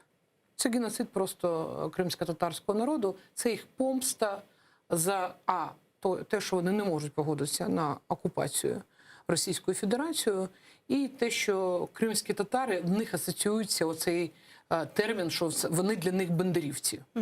Тобто це люди, які не хочуть падати на коліна, які пам'ятають, яке значення і що для них Крим, їх пращурів всіх вже виганяли з Криму, вони вже все це пережили, і тому цей геноцид повторюється. І само собою це в тому числі, я кажу, саміт – це одна із причин, але загальний зараз наступ іде всюди, тому що зараз велике загострення на фронті.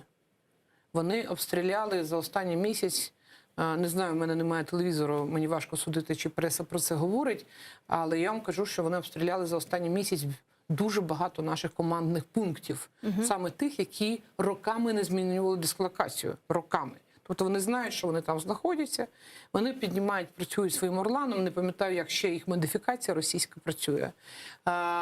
Вони бачать, як тільки вони бачать, що на КП знаходяться якісь зосередження, вони через, от, наприклад, те, що в Авдіївці розстріляли, щоб ви розуміли, це вони артилерію через всю Авдіївку дістали командний пункт. Тобто це артилерія йшла, всі снаряди летіли через всю Авдіївку, розумієте? Тобто це глибоко в тилу, щоб ви розуміли.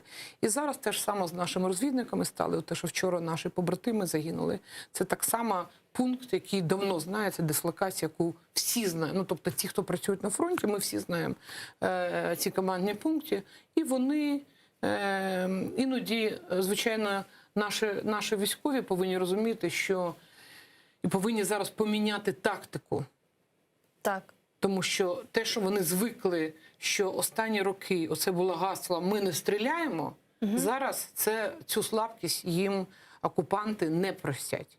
І тому, звичайно, загострення буде по всій лінії. Тому що для нас і Крим, і наша частина Донбаса – це один фронт.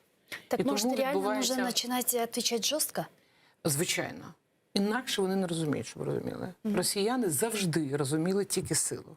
Інакше вони відчувають, що це слабкість, і будуть втрати ще більше. Як бригада, яка в Авдіївці стоять, яка фізично на той час були там, є речі, якщо вони тільки ротацію, вони дуже швидко зрозуміли, хто зайшов. Ну, вони ж, їх розвідники працюють, і в тому числі, на жаль, частково місцеве населення допомагає інформацією. І вони чудово розуміють, що це за бригада, вона там не одну ротацію відстояла. Вони розуміли, які слабкі місця бригади. А ще і попередній командир, мною особисто нешанована людина, пішов так, що не залишив бригаді багаж досвіду і знань. І коли нова бригада встала, вони абсолютно вже зрозуміли, що не буде швидкої відповіді. І оцей удар по командному пункту батальйона, вони чудово розуміли, що бригада не зможе швидко відповісти, тому що тільки ротація і умовно, щоб ви розуміли, там не було, це так звана військова засічка, коли вони не розуміли, бригада, де їх цілі, по чому в даному разі відповідати. І вони зразу з цим миттєво скористалися. Тобто вони просто спалили ці пункти, зараз те, що вони роблять по всьому фронту. І тут зараз треба змінювати тактику. І добре, що у нас змінене керівництво зараз Збройних сил. І я дуже сподіваюся зараз на нового керівника, на нашого головнокомандувача. Це людина все ж таки з бойовим досвідом. І те, що я чула від командирів, він був на фронті, і він сказав, що, будь ласка, відповідаєте, ви повинні відповідати швидко, не потім коли-небудь невідомо.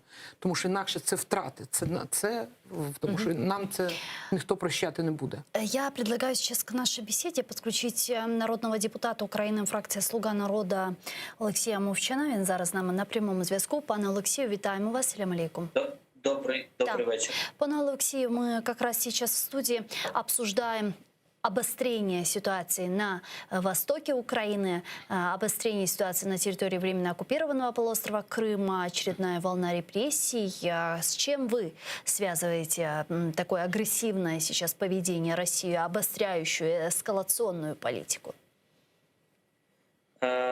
Ну, я особисто думаю, що це може бути пов'язано як з позиціонуванням Путіна себе і на міжнародній арені, і на внутрішній, тому що там готуються вибори, а кожного разу, коли треба мобілізувати електорат, то починаються якісь, значить, поділ на своїх чужих і так далі. Тобто і це проявляється різними видами. Тобто там і військова агресія, і, значить, розширення цього руського міра, і, значить, утиск неугодних. А на міжнародній арені все просто, в принципі, тактика у них не сильно змінюється. Якщо ви вже, вони показали себе дещо з варварської сторони, опозицію ви знищуєте свою, саджаєте в тюрми,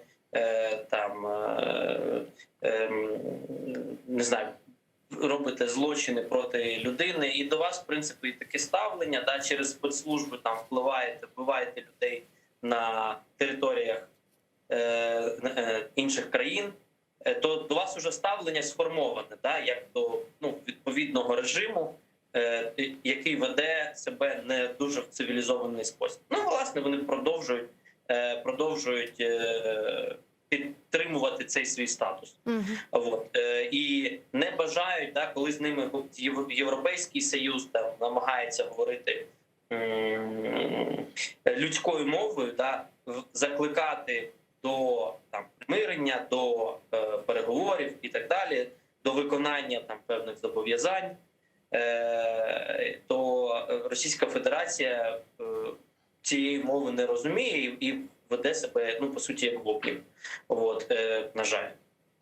Если мы говорим о Крыме, если мы говорим о последних репрессиях в Крыму и задержании крымских татар, в частности, крымско-татарского политического деятеля Наримана Джеляла по линии парламента, что мы можем сегодня делать, что вы можете сегодня делать в защиту прав граждан Украины на территории полуострова? Сьогодні, насправді, в цьому питанні благо парламент є єдиним. Мені здається, тільки одна фракція ОПЗЖ не голосувала чи не взяла участь у голосуванні за визнання, да, і засудження дій щодо кримських татар на території окупованого півострова. Сьогодні що ми можемо реально зробити? Да? Це звернення до міжнародних інституцій, до наших партнерів зарубіжних, для того, щоб все-таки були певні санкції і вони дивилися на те, як порушуються права людини. Тому що ті, хто мовчать, ті, хто нічого не говорять, ті, хто не об'єднуються, знаєте, з ними так і поводяться. А коли ми постійно, ну от, наприклад, там, якщо говорити про США, да, це такий потужний партнер, з яким треба постійно працювати. Йому треба заявляти, йому треба пояснювати проблеми.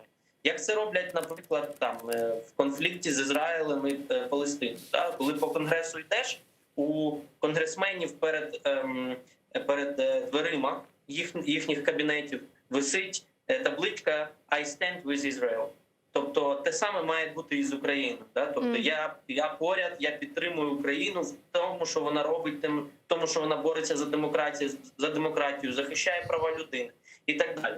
І тоді у нас будуть реальні кроки і реальна допомога. Тому що ми не одні. Ми маємо знати, це тільки пропаганда говорить, що ми одні, що ми нікому не потрібні.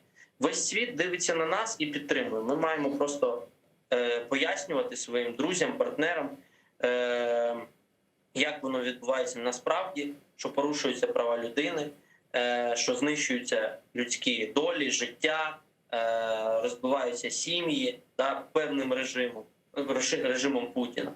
І ми маємо залучати наших партнерів до підтримки. Це от те, що може робити парламент і кожен окремий народний депутат, або навіть, знаєте, не народний депутат, а просто людина, яка не байдужа. Але парламент, згуртувавшись, може робити потужні заяви, які будуть, знаєте, про які будуть писати там в New York Times і так далі.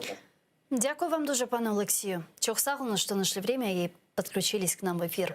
Олексій Мовчан, народний депутат України, фракція «Слуга народу», був з нами на прямому зв'язку. А вот секретарь Совета национальной безопасности и обороны Алексей Данилов заявил, что украинские власти могут прибегнуть к военному пути деоккупации Крыма и отдельных районов Донбасса, но хотят избежать массовых жертв. Повірте, наші Збройні сили в змозі очистити територію Донецької і Луганської областей. Ми можемо повоювати за територію Криму. Але треба мати на увазі, що ми не можемо допустити, щоб десятки, сотні тисяч людей полягли під час таких військових операцій. Тому що у нас якраз є розуміння того, де є ця межа. Але це не значить, що у разі необхідності ми не будемо цим користуватися. Также Данилов заявил, что заявление от международных партнеров Украины о глубокой обеспокоенности по вопросам Крыма и Донбасса недостаточно. Нужны активные действия. Ми покладаємося перш за все на себе і на своїх справжніх партнерів. Мені дуже приємно, і я був дуже вражений, коли така кількість партнерів підтримала Кримську платформу. Але зараз після цього мають бути дії. Ви бачите, що зараз відбувається в Криму. Порушення прав людини. Людей забирають до в'язниць. Людей лишають можливості жити, їх катують. І ось це словосполучення «ми занепокоєні» на сьогодні, я вважаю, занадто замало для того, щоб все це продовжувалося в сучасному світі. Мали би бути активні дії. Пани Оксана, что вы думаете относительно заявления Данилова по поводу военного пути возвращения и деоккупации наших территорий? Сейчас мы к этому без готовы? сумніву, нарешті РНБО займаються своєю роботою і хоча б про це говорить. Погано, що поки ми говоримо, а не реально готуємося, тому що нам потрібна повна мобілізація війська, нам потрібна мобілізація нашого мирного населення, які розуміють, що країна воює, а не так, що в повному розслабленні, окрім фронту, всі знаходяться. Для того, щоб буде обов'язковий момент, і він буде скоро, коли у Росії будуть проблеми, внутрішні проблеми. І коли в них будуть внутрішні проблеми, а вони будуть, Це є циклічний цикл, який завжди повторюється, і вони будуть у них внутрішні проблеми. І в цей момент ми повинні були бути готові відбити свої території. Для цього потрібна мобілізація. На жаль, поки цього не відбувається. І тому важливо від слів, і про це треба говорити, тому що це наша територія, ми не збираємося ніколи від них відмовлятися, ні за яких умов, від наших територій, але для цього потрібна бути постійна мобілізація війська і громадян України. То есть, по итогу, в любом случае придется воевать за Крым и за Донбасс? Так, звичайно. А как же политико-дипломатический путь, который избрала для себя Украина? Вы не верите, что этим путем можно будет вернуть территорию? Це певна імпотенція просто. Це, ви розумієте, це розмови. Це розмови. Всі, хто були, я 6 років провела на фронті, з 14-го року. Так. У мене поранені там мої всі близькі, і вся моя родина, всі чоловіки моєї родини були на фронті довгий час. І тому все інакше неможливо, на жаль. От ви можете, але країна повинна це розуміти. Тому що все це убаюкування, це безкінцево 7 років, коли там Меркель хвилюється все кожен раз, і в той же час Північний потік добудовує, так? Розуміючи, який це ніж в спині України.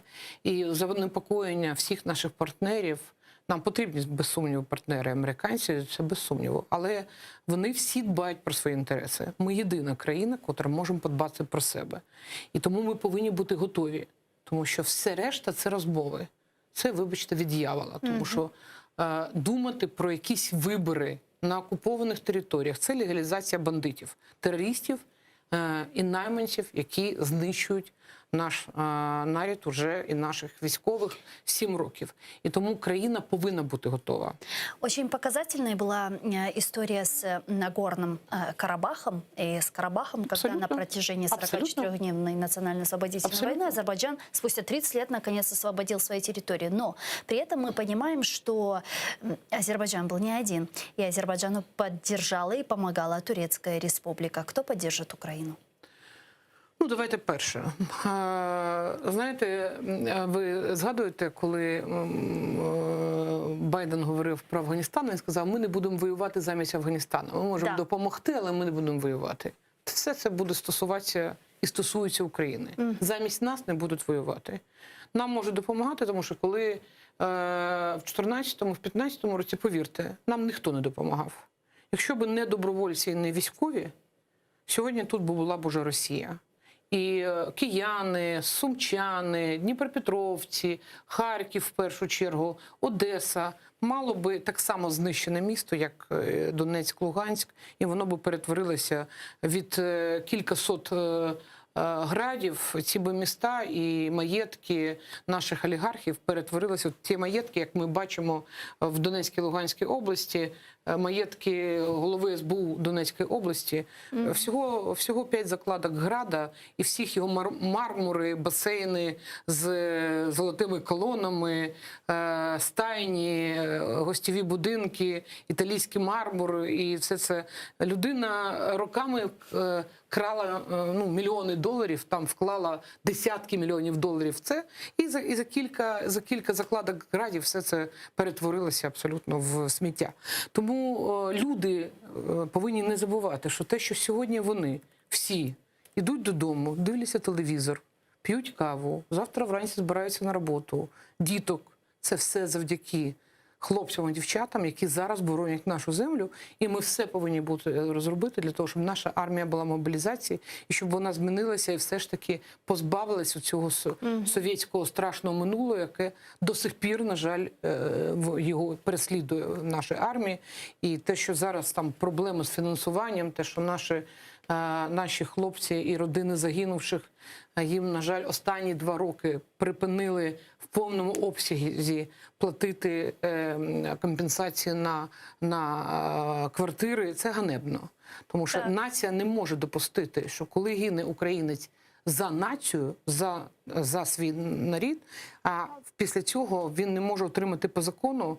У нас є бійці, які загинули у 18-му році, родини їх до сих пір в Мелітополі не отримали квартиру. Це ганебне явище. І, звичайно, після цього, відповідно, це на війська. те, що у них заборгованість там за військові, і в тому числі ОСні виплати, це теж ганебно. Тому що мобілізація – це в тому числі, коли всі військові розуміють, що вся нація їх підтримує і розуміє їх значення. А для того, щоб не захищати, а наступати, а нам прийдеться наступати, нам треба готуватися. Тому що коли ми будемо з вами готові до наступу, вороги нас будуть боятися. І оце постійно переляк, коли вони збирають свої навчання, збирають свої багатотисячні, сотні-тисячні війська на кордоні. Кожен раз ми переживаємо. Не переживати треба, а робити постійну мобілізацію. У нас давно повинні бути закон про територіальну оборону, повинен давно бути готовий.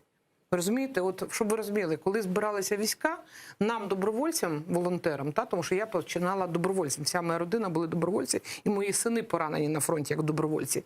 І тому нам треба було змобілізуватися, ми за тиждень зібралися. От я, наприклад, це парамедики, ми ті, хто допомагали на фронті. Ми зібрали всі наші організації бойових медиків, які у нас всі. І ми вже Генеральному штабу через тиждень сказали, скільки ми можемо екіпажів виділити на Херсонському напрямку, хто буде у нас за цей Херсонський і що нам від них потрібно, скільки напрямку ми можемо на Чернігів виділити, хто йде на фронт, яка мобілізація, скільки ми робимо за 3 доби, що ми робимо через тиждень. От що таке мобілізація. Коли ми розуміємо, ми чітко порахували, що у нас в арсеналі, скільки у нас, який у нас людський ресурс, яка у нас техніка. Ми відремонтували знову ж таки за волонтерський і кошти благодійників техніку, яка готова надавати допомогу, а в війську регулярно це не робиться. І тому отака загальна мобілізація. Якщо ми з вами зможемо за рік зробити таку мобілізацію, щоб ми готові були до наступу, от повірте, у росіян буде слабке місце, у них будуть проблеми. Олексій Гетьман зараз з нами на прямому зв'язку. Давайте підключимо його к нашій бесіді. Військового експерта та учаснику АТО, старшого офіцера батальйону оперативного призначення Кульшицького Нацгвардії, командира роти вогневої підтримки в 15-18 роках. Пане Олексію, вітаємо вас. Сілям алейкум. Доброго дня, пане Олексію. Мы много раз в этой студии... Да. Мы много раз в этой студии с нашими гостями и с вами говорили о том, что Украине необходимо готовиться. Вот если мы говорим про оборонный сектор, где именно, вот какие наши самые главные уязвимые точки, которые сегодня уже нужно готовить, над которыми уже сегодня нужно работать? Найбільш уязвимі точки, як ви кажете, мені здається, що, по-перше, треба займатися протиповітряною обороною. Зараз у війні на Донбасі авіація майже не приймає участь. Якщо Росія застосує авіацію, нам буде дуже солодко. У нас є свої комплекси, як кшталт Кубовського, потім Буковського комплексу, які ми можемо використовувати, але вони поки що в стадії... Їх ще виробляють, їх ще не доробили, але вони вже опитні зразки є. До цього нам треба готуватись до можливої агресії з боку Чорного та Азовського морів. Для цього в нас теж є крилаті ракети, але ми зробили тільки один дивізіон, і там стоять не Нептуни, не ракети, а мережі ракет. Це найбільш уязвимий наш напрямок. До того ж, Росія має дуже велику кількість танків, найбільшу кількість танків в світі,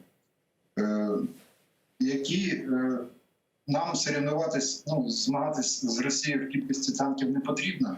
Нам треба робити наші, у нас вони є, противотанкові комплекси, які будуть ці танки знищити.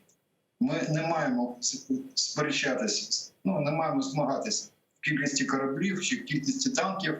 Ми маємо змагатися в кількості противотанкових і противокорабельних ракетных систем. Это має бути наш приоритет. Вместе с этим сегодня в нашей студии политический аналитик, с которым мы также обсуждали этот вопрос, сказал, что если освобождение Донбасса военным путем это больше сухопутная история, то по Крыму нужно укреплять наши военно-морские силы. Вот что с нашими ВМС? Действительно ли это самая, можно сказать, такая уязвимая точка в оборонном секторе? Дивіться, ті кораблі, які в нас є, той флот, який був у нас анексований ще при розвалу Радянського Союзу, це флот, один підводний човен, який, якщо нирне, то не видно. Ми не здатні, наш військово-морський флот не здатний протистояти російському флоту, який там дуже велика кількість. Нам цього робити не треба. Ще раз, ми маємо з ними воювати в інший спосіб. Це має бути асиметрична відповідь. Якщо вони будуть застосовувати свій флот, ну, ті кораблі, за яких зараз судять генерали, які були на параді як зразок нашої морської потужності, смішно сказати про це. Це була як що, демонстрація доказів речових на параді на День Незалежності. Цих кораблів і таких самих невеличких кораблів нам вистачить для того, щоб вести маневри. Знищувати потужні російські кораблі ми маємо нашими Нептунами, нашими противоракетними комплексами та крилатими ракетами. Що стосується сухопутної частини, якщо буде повномасштабний наступ, можу вас запевнити, я на 99% впевнений, що Росія повномасштабної війни проти України не розпочне. Тому що одразу вона буде заблокована всім світом. Те, що нам будуть допомагати іноземні країни, члени НАТО, Сполучені Штати, якщо НАТО в тому числі, це буде, скоріше за все, зброєю. Я майже на 100% впевнений, що військові, натовські військовослужбовці приймати участь у бойових діях на нашому боці проти Російської Федерації не стануть. Допомагати будуть, зброю будуть, може літаками, але безпосередньо участь брати не будуть. Я не дуже згоден з пані Оксаною в тому сенсі, що нам треба готуватися до нас. Нам треба зробити так, як зробив Азербайджан з Армією. Нам треба ізолювати Росію, от кажуть, військово-дипломатичний шлях. Що це означає?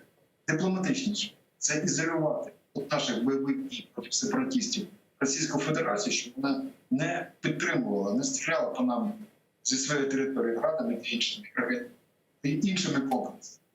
Тоді ми самостійно дуже швидко розберемося з цим ДНР і ЛНР. А як же з Кримом? Квазіреспублік.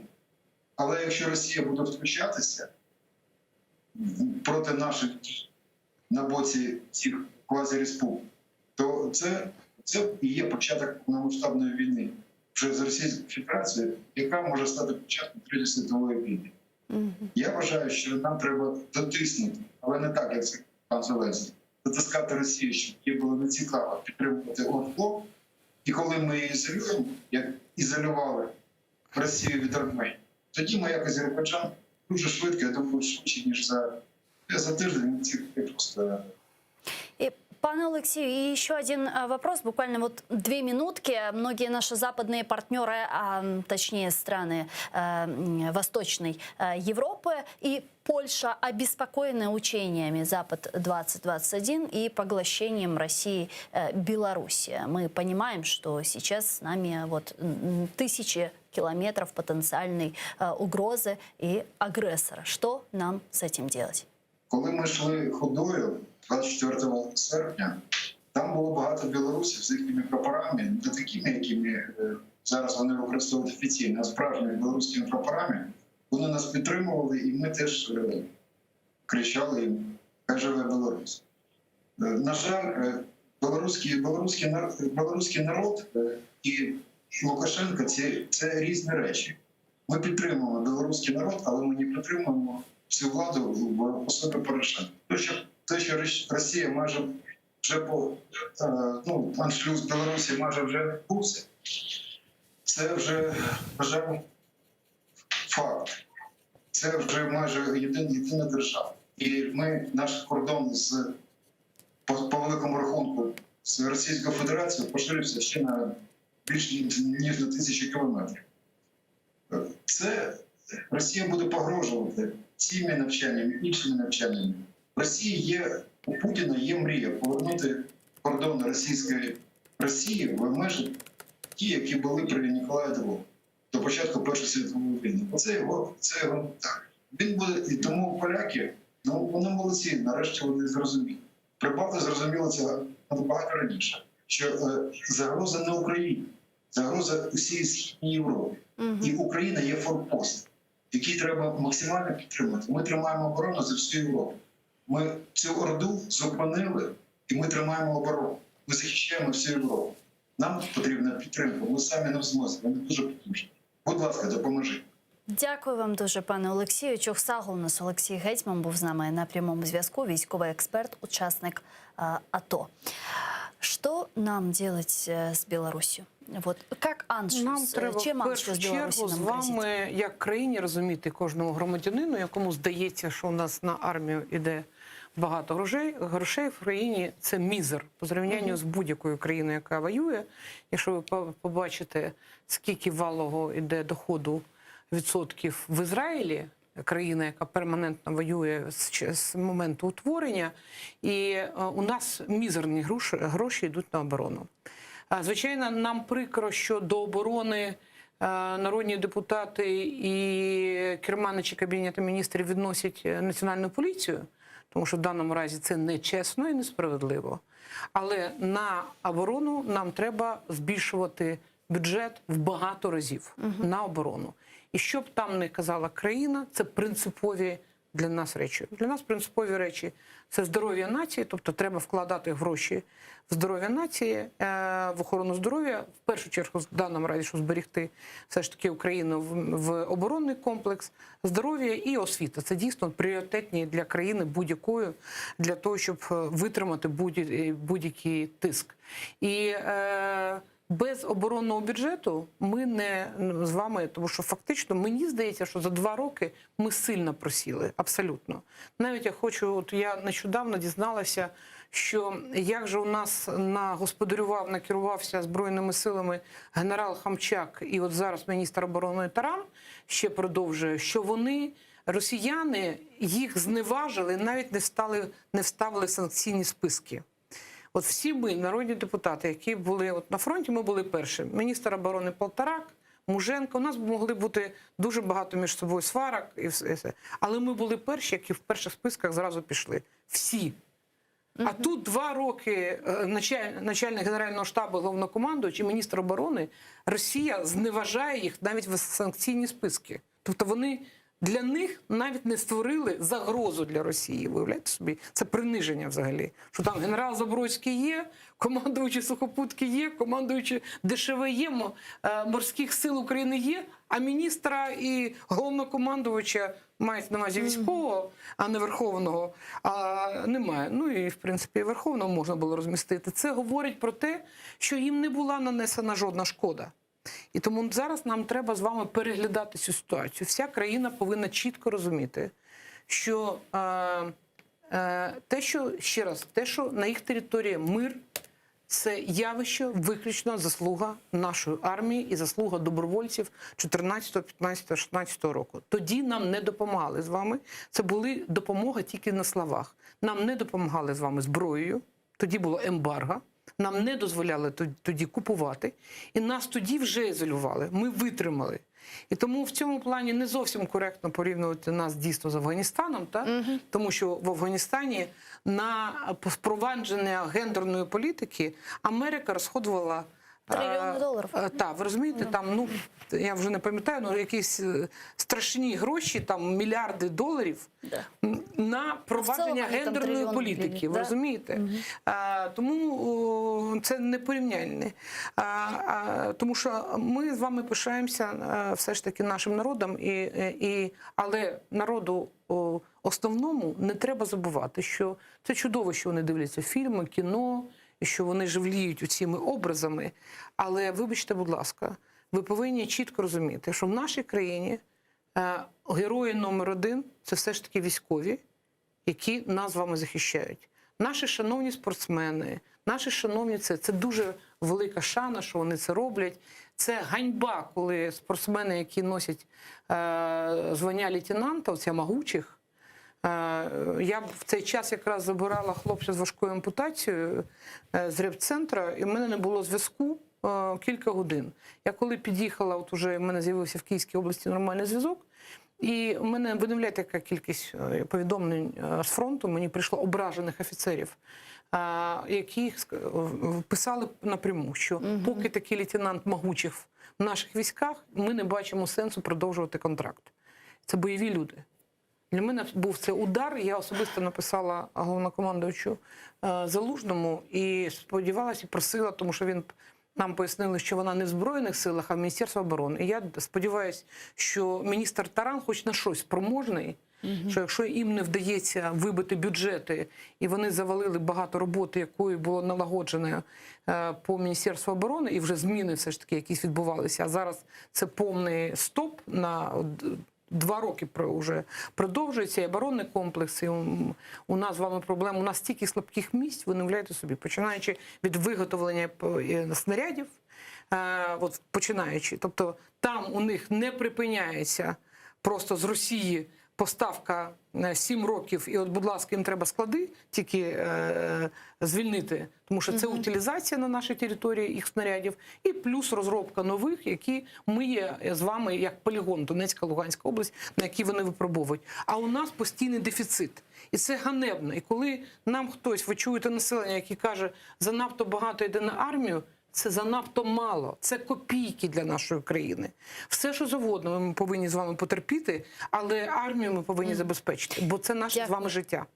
Дякую дуже, пані Оксана. К сожалению, я уже вынуждена завершать этот эфир, как бы мне не хотелось. Чохсагон, что приехали к нам в студию и ответили на наши вопросы. А ви чудово розмовляєте українською. Наших побратимів кримських татар треба виховувати, тому що добровольці, половина добровольців зі мною розмовляє, в тому числі і чеченців, і кримських татар, розмовляють українською. Так що вам треба, у вас чудова українська.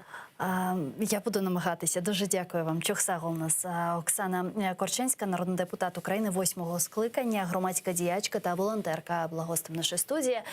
Мен сізне сайғылы достар сағлықлашам. 4 дахадан sonra заман информацион программасына Қырым татар тілінде сейретіңіз мұқберлеріміз сонки хаберлеріні сіздер үшін шымды тариф ете. Sonra bu студияда мисликтешім Мацарский сізлеріні Прайм Мацарский программасында селемлажақ. Көрішкенде.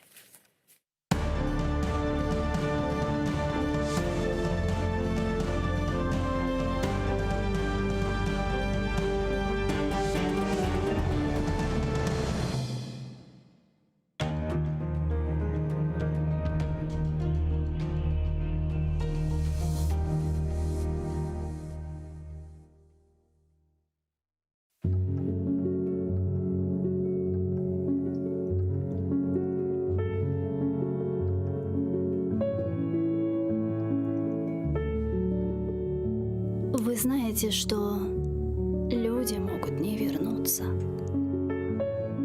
Зажав всю волю в кулаке, вас отпустить.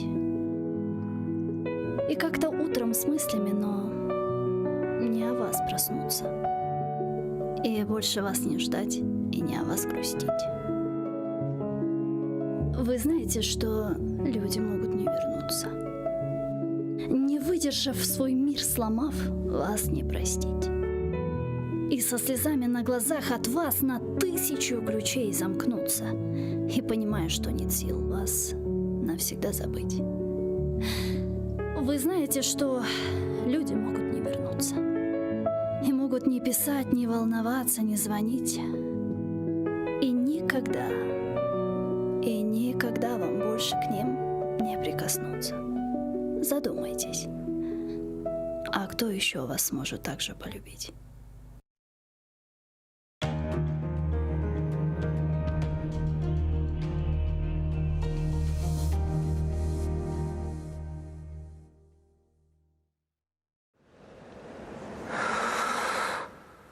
Эшетесанасма. Мен ақтауны тынызма.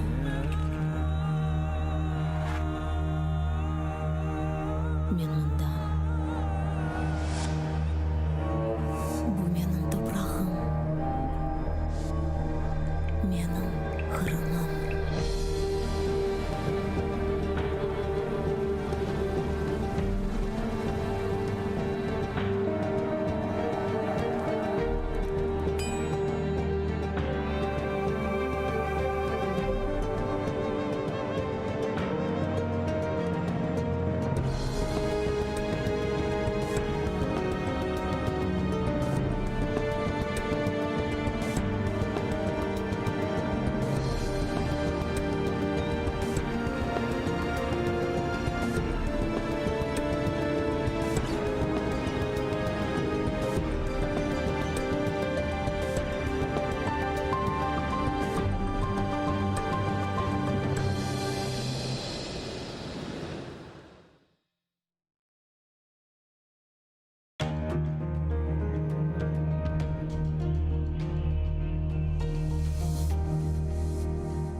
Ишгалчылар Нариман Жилялны да жидди жинайет япмасында қабатлады. Шымды Меджлис рейсінің бірінші муавина башқаларны диверсия япмаға қызыштырғанындан ғайры диверсия япмасында да қабатлана. Бұны адвокат Николай Полозов білдірді. Оның сөздеріне көре Нариман Жилял ишгалчылерге шатлық етмеге рет етті. Олар сеуңа низбетен 12 экспертиза кечірежек ола. Имайчылер Ахмеджитеки ФСБ бинасында мабуснен коруше білді. Жилял Сизудаки 2 ятақлы камерада свидетели Еговы тешкілятны азасынен берабер тұтылғанны хабер еткен. Оғызыны яқшы дуя адвокатларына Азиз ве Асан Ахтемов аққанда ұнутмамаға рижа айтып, оларға мектуб берді. Нариман Жилял Қырым платформасының саммитінде иштирак еткен сон, яқалануға азыр олғанны яза. Ойышғалжылер акемиетіні онен разы олмағанларына қорқытмаға істеген интиқамжы деп адландырып, бойсун мамаға ве теслим олмамаға чағырды. Буду продолжать борьбу доступными мне здесь в заключении способами. Во время обыска в моем доме сотрудник, его производивший, между прочим, сказал: «Ваше оружие – слово». А это гораздо опаснее. Так что мое оружие со мной, мое слово со мной, мое слово с вами. 8 лет назад вы, мой народ, делегировали мне право представлять ваши интересы, наградили высоким статусом и ответственностью, перед лицом которой я не мог молчать и прятаться. Я выбрал этот путь осознанно и не сверну с него. Со мной рядом моя любимая жена, мои близкие друзья, весь мой народ и весь мир. И никаким стенам этого не изменить. Не опускайте руки. Пусть сотворенное со мной не вселяет в вас страх, а ведь это одна из их целей. Наши предки гордо пронесли небесное знамя с золотой тамгой. Сделать это должны и мы. Александр Полянский ве Олег Глушко бу ишгалчылер кеченлер азапларға уғратылған аға қардаш Асан ве Азиз Ахтемовларға тайынленген адвокатлардыр. Сөзді имайчылерінің ресімлерінің Меджлис рейсі Рифат Чубаров өз Facebook сайфесінде айдынлатты. Оларынан көзлері оғынды ишгалчылер тұтылғанларыны қиынады. Оларыны көтеклеп өлдіруінен қорқоздылар. Асанна ата электрик ағынен қиынап өзіні ифтира атмаға мечбур еттілер. Полянский ве Глушко бұны біле-біле кормемізлікке ұрмақты. Ми маємо неспростовні дані про те, що адвокати Полянський і Глушко залучені в беззаконня, що здійснюються катами ФСБ щодо Асана і Азіза Ахтемових. Саме внаслідок їх співучасті в беззаконні карателі мають можливість формально легалізувати здобуті ними під тортурами визнання. Асан Ахтемов ишгалчылер тайынлеген адвокат Олег Глушкодан вазгечіп Айдыр Азаматов оны қорчаламасы үшін аңлашма имзалаған. Бұны адвокат Асан Ахтемовнен СИЗОда корышып олған сон хабер етті. Асан язған аризасына Айдыр Азаматов өз Facebook сайфесінде дерчетті. Ама бұна бақмадан біраздан Асан ве Азиз Ахтемовларыны белі олмаған ФСБ хадимлері бияз газелге отыртып СИЗОдан таққат әрекетлері кечірілмесі үшін алып кеткен. Бұл әрекетлер кечірілмесі аққында тақықатшылар Азаматовны хабердар етмек керек еді. Адвокаттың сөздеріне көре мабуслер мұстақыл адвокатлардан вазгечмесі үшін кенеде басқаға уғратыла біле. Тек Қырым ишгалчылерден азат етілмесі, репрессиялар, қанунсыз яқалану ве азапларға чектірілулеріні тоқтата біле. Раз повезли на следственные действия, значит, мне следственные органы обязаны сообщить об этом в соответствии с УПК РФ. Если повезли опять уговаривать отказаться от меня, ну, значит, опять будет давление. Так как отказ в письменном виде от назначенца и о моем допуске от Асана я получил. Бұнда Рифат Чубаров емин. Оның үшін дүнияны жүратлы олмаға чағырды. Чүнки ишғалының 7-ші еліндан сон радсызлық білдірілмесі етерлі де келдір. Мова йде не лише про Наримана Джеляла і не лише про Ахтемова Азіза чи Ахтемова Асана. Мова йде про більше ніж 100 політв'язнів. Подавляюча більшість з них кримські татари. Ми маємо зробити все для того, щоб якомога їх звільнити. Я розуміюся, що від того чи іншого заклику чи пояснення одразу питання все не вирішується, але для мене є дуже важливим, щоб вже було, щоб всі, хто причетний до обговорення тієї глобальної кризи, яка в світі встановилася з причин російської агресії, війни проти України, щоб всі вже усвідомлювали, що лише висловлювати стурбованість це вже має бути соромно.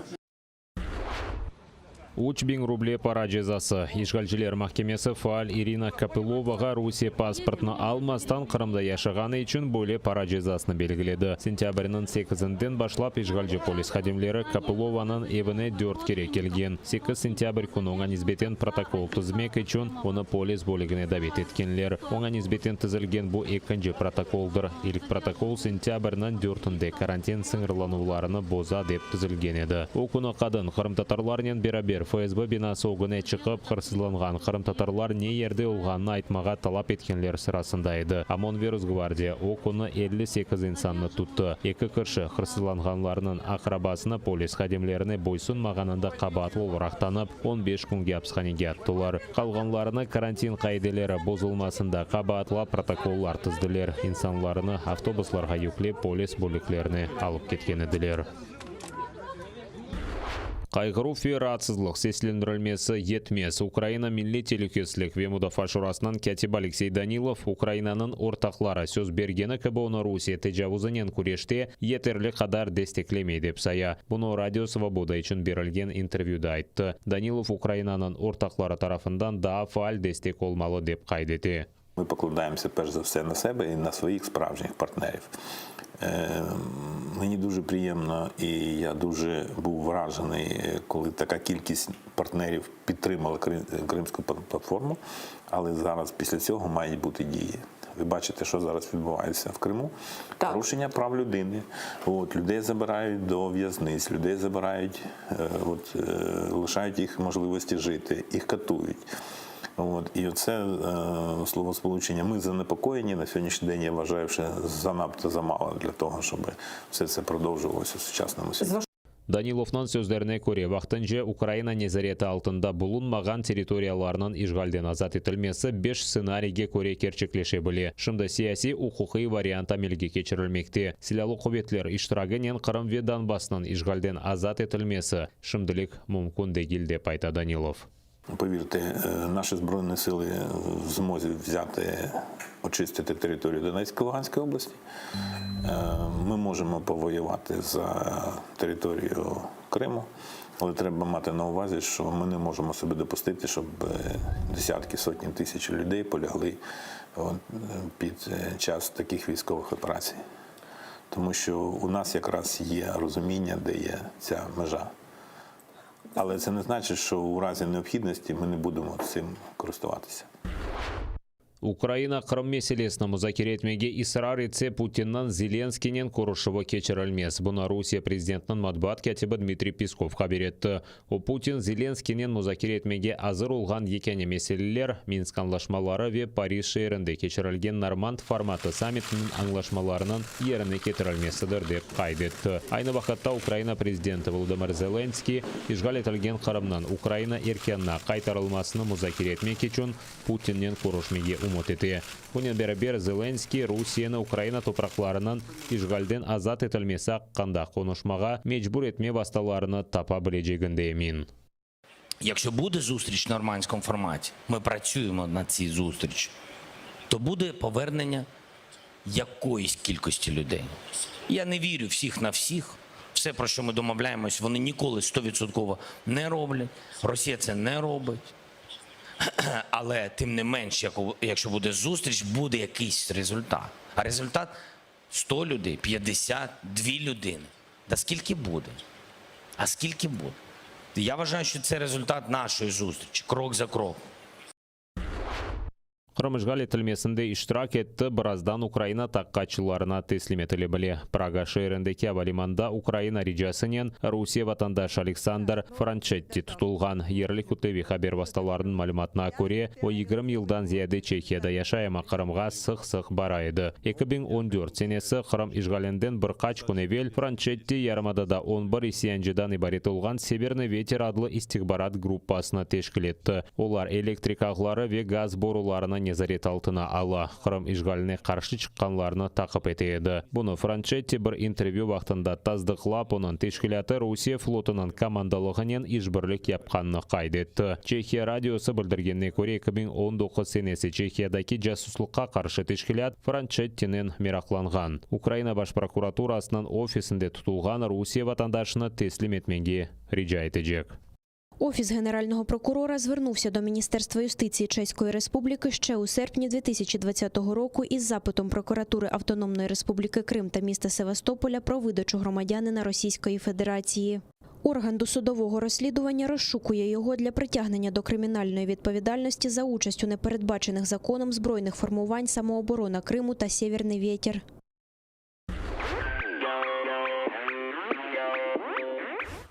Вақыт келер ертема кечма олежекміз. Сөзде Қырым Федераль университеті ишғал етілген Қырым сакинлеріні Русия Девлет Думасына қанунсыз сайлауларда иштирак етмеге чағырған ерні язып масқара oldu. Сөзде ичтимаи ве тербие иш бойынша департаментінің мудирі Евгений Бубнов музыкалық клипте баш ролны ижра етті, оның артында студентлер ойнай. Сабық Украина мемуры рэпер баш киімінде ойнап, яшларны сайлав бөліклеріне келмеге чағыра.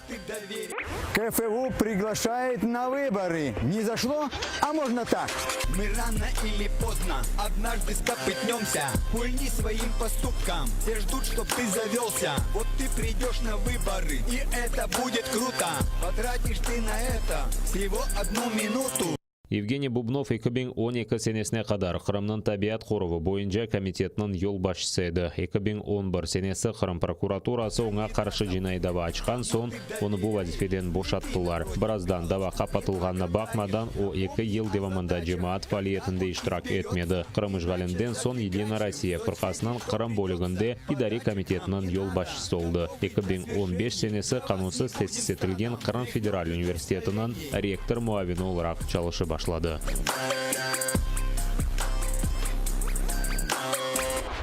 Қырмызы залимны урмет етмеге өгретелер. Ишгалжилер Ахмеджетте Қырмызы террорның тешкілятчысы Феликс Дзержинскийге қойылған эйкеліні яңылатты. Эйкел açılması мерасимінде ветеранлар ве кадетлер иштирак етті. Арби урба ве пилоткаларны киген оғланлар Дзержинский бюстіне Қырмызы қаранфилдер кетіріп қойды. НКВД yolbaşçısынан емірінен 1,5 миллиондан зияде инсан өлдірілген. Бұл сырада Украинада большевиклерге қаршылық көстерген әрекет yok етілген еді. Кадетлер оғынды ФСБ ишгалжилер идаресінің темсілжісі чықышта bulundu. Оның сөздеріне көре Дзержинский көпірлеріні яңыдан құрды. Девлетні есе фухариліктен құртарды.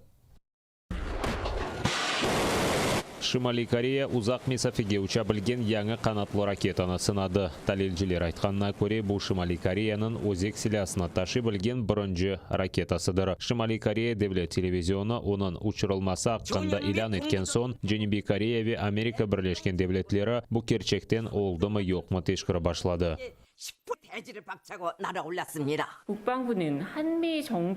Розвідки Південної Кореї і Сполучених Штатів тісно співпрацюють і глибоко аналізують ситуацію. Женеби Кореяның мұдафа назірлігі оның Шимали қомшысына бұл малюматыны таздықламақ мүмкін де білдіре.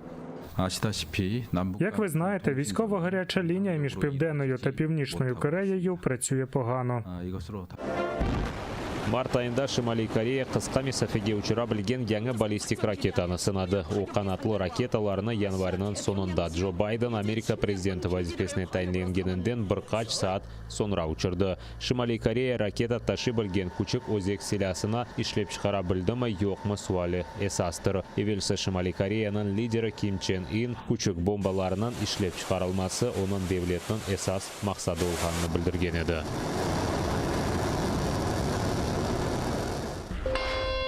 Сентябрьнің 11-інде yüzbergen terактылардан сон 20 ел кечті. Нью-Йорктаки егіз қолелер тұрған ерде окун вефат еткенлерге бағышланған аңуф мерасимы кечірілі. 2001 сенесі терроржылар тарафындан запт етілген учақлар бұтын дүния алыш-веріш меркезі ве Пентагон бинасына урды. Да бір учақ Пенсильванияда кетарлыға түшті. Құрбанларының сой-соплары ве достлары. Оларының адларыны невбетнен оқыды.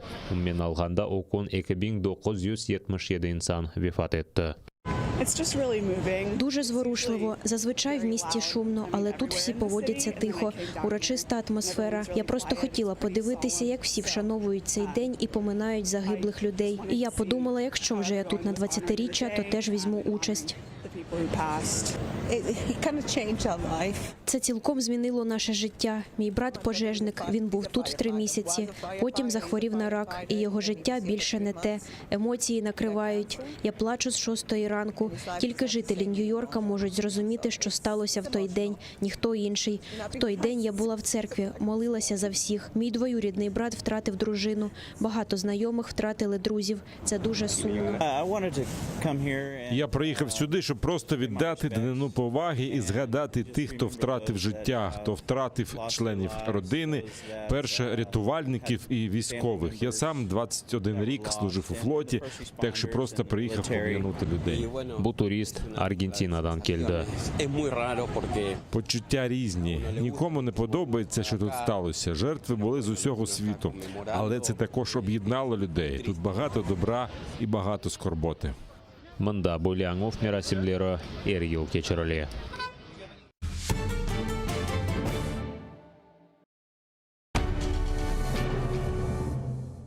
Ізраїльські вчені створили унікальний засіб, що містить природні інгредієнти.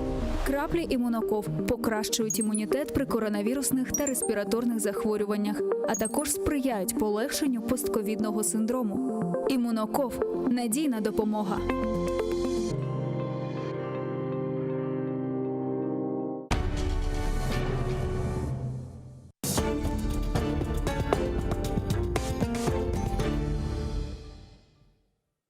Добрый вечер. Вы смотрите телеканал АТР. В эфире «Прайм Мацарский», программа, в которой я, Юрий Мацарский, рассказываю вам о самых важных, любопытных, интересных новостях, событиях последних дней в мире.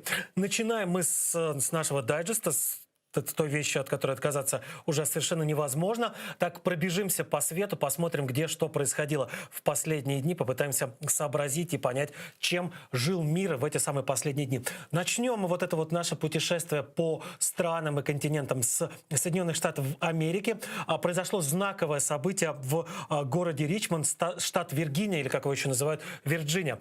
Когда-то в середине, в 1861 году он был объявлен столицей конфедеративных штатов Америки. Этот город фактически стал столицей вот этого вот мятежного образования, известного как Конфедерация, которая проиграла благополучно. Эта страна так и не состоялась, проиграла гражданскую войну с Северным штатом. Но вот после этого поражения на юге было установлено огромное количество самых разных памятников деятелям той самой конфедерации.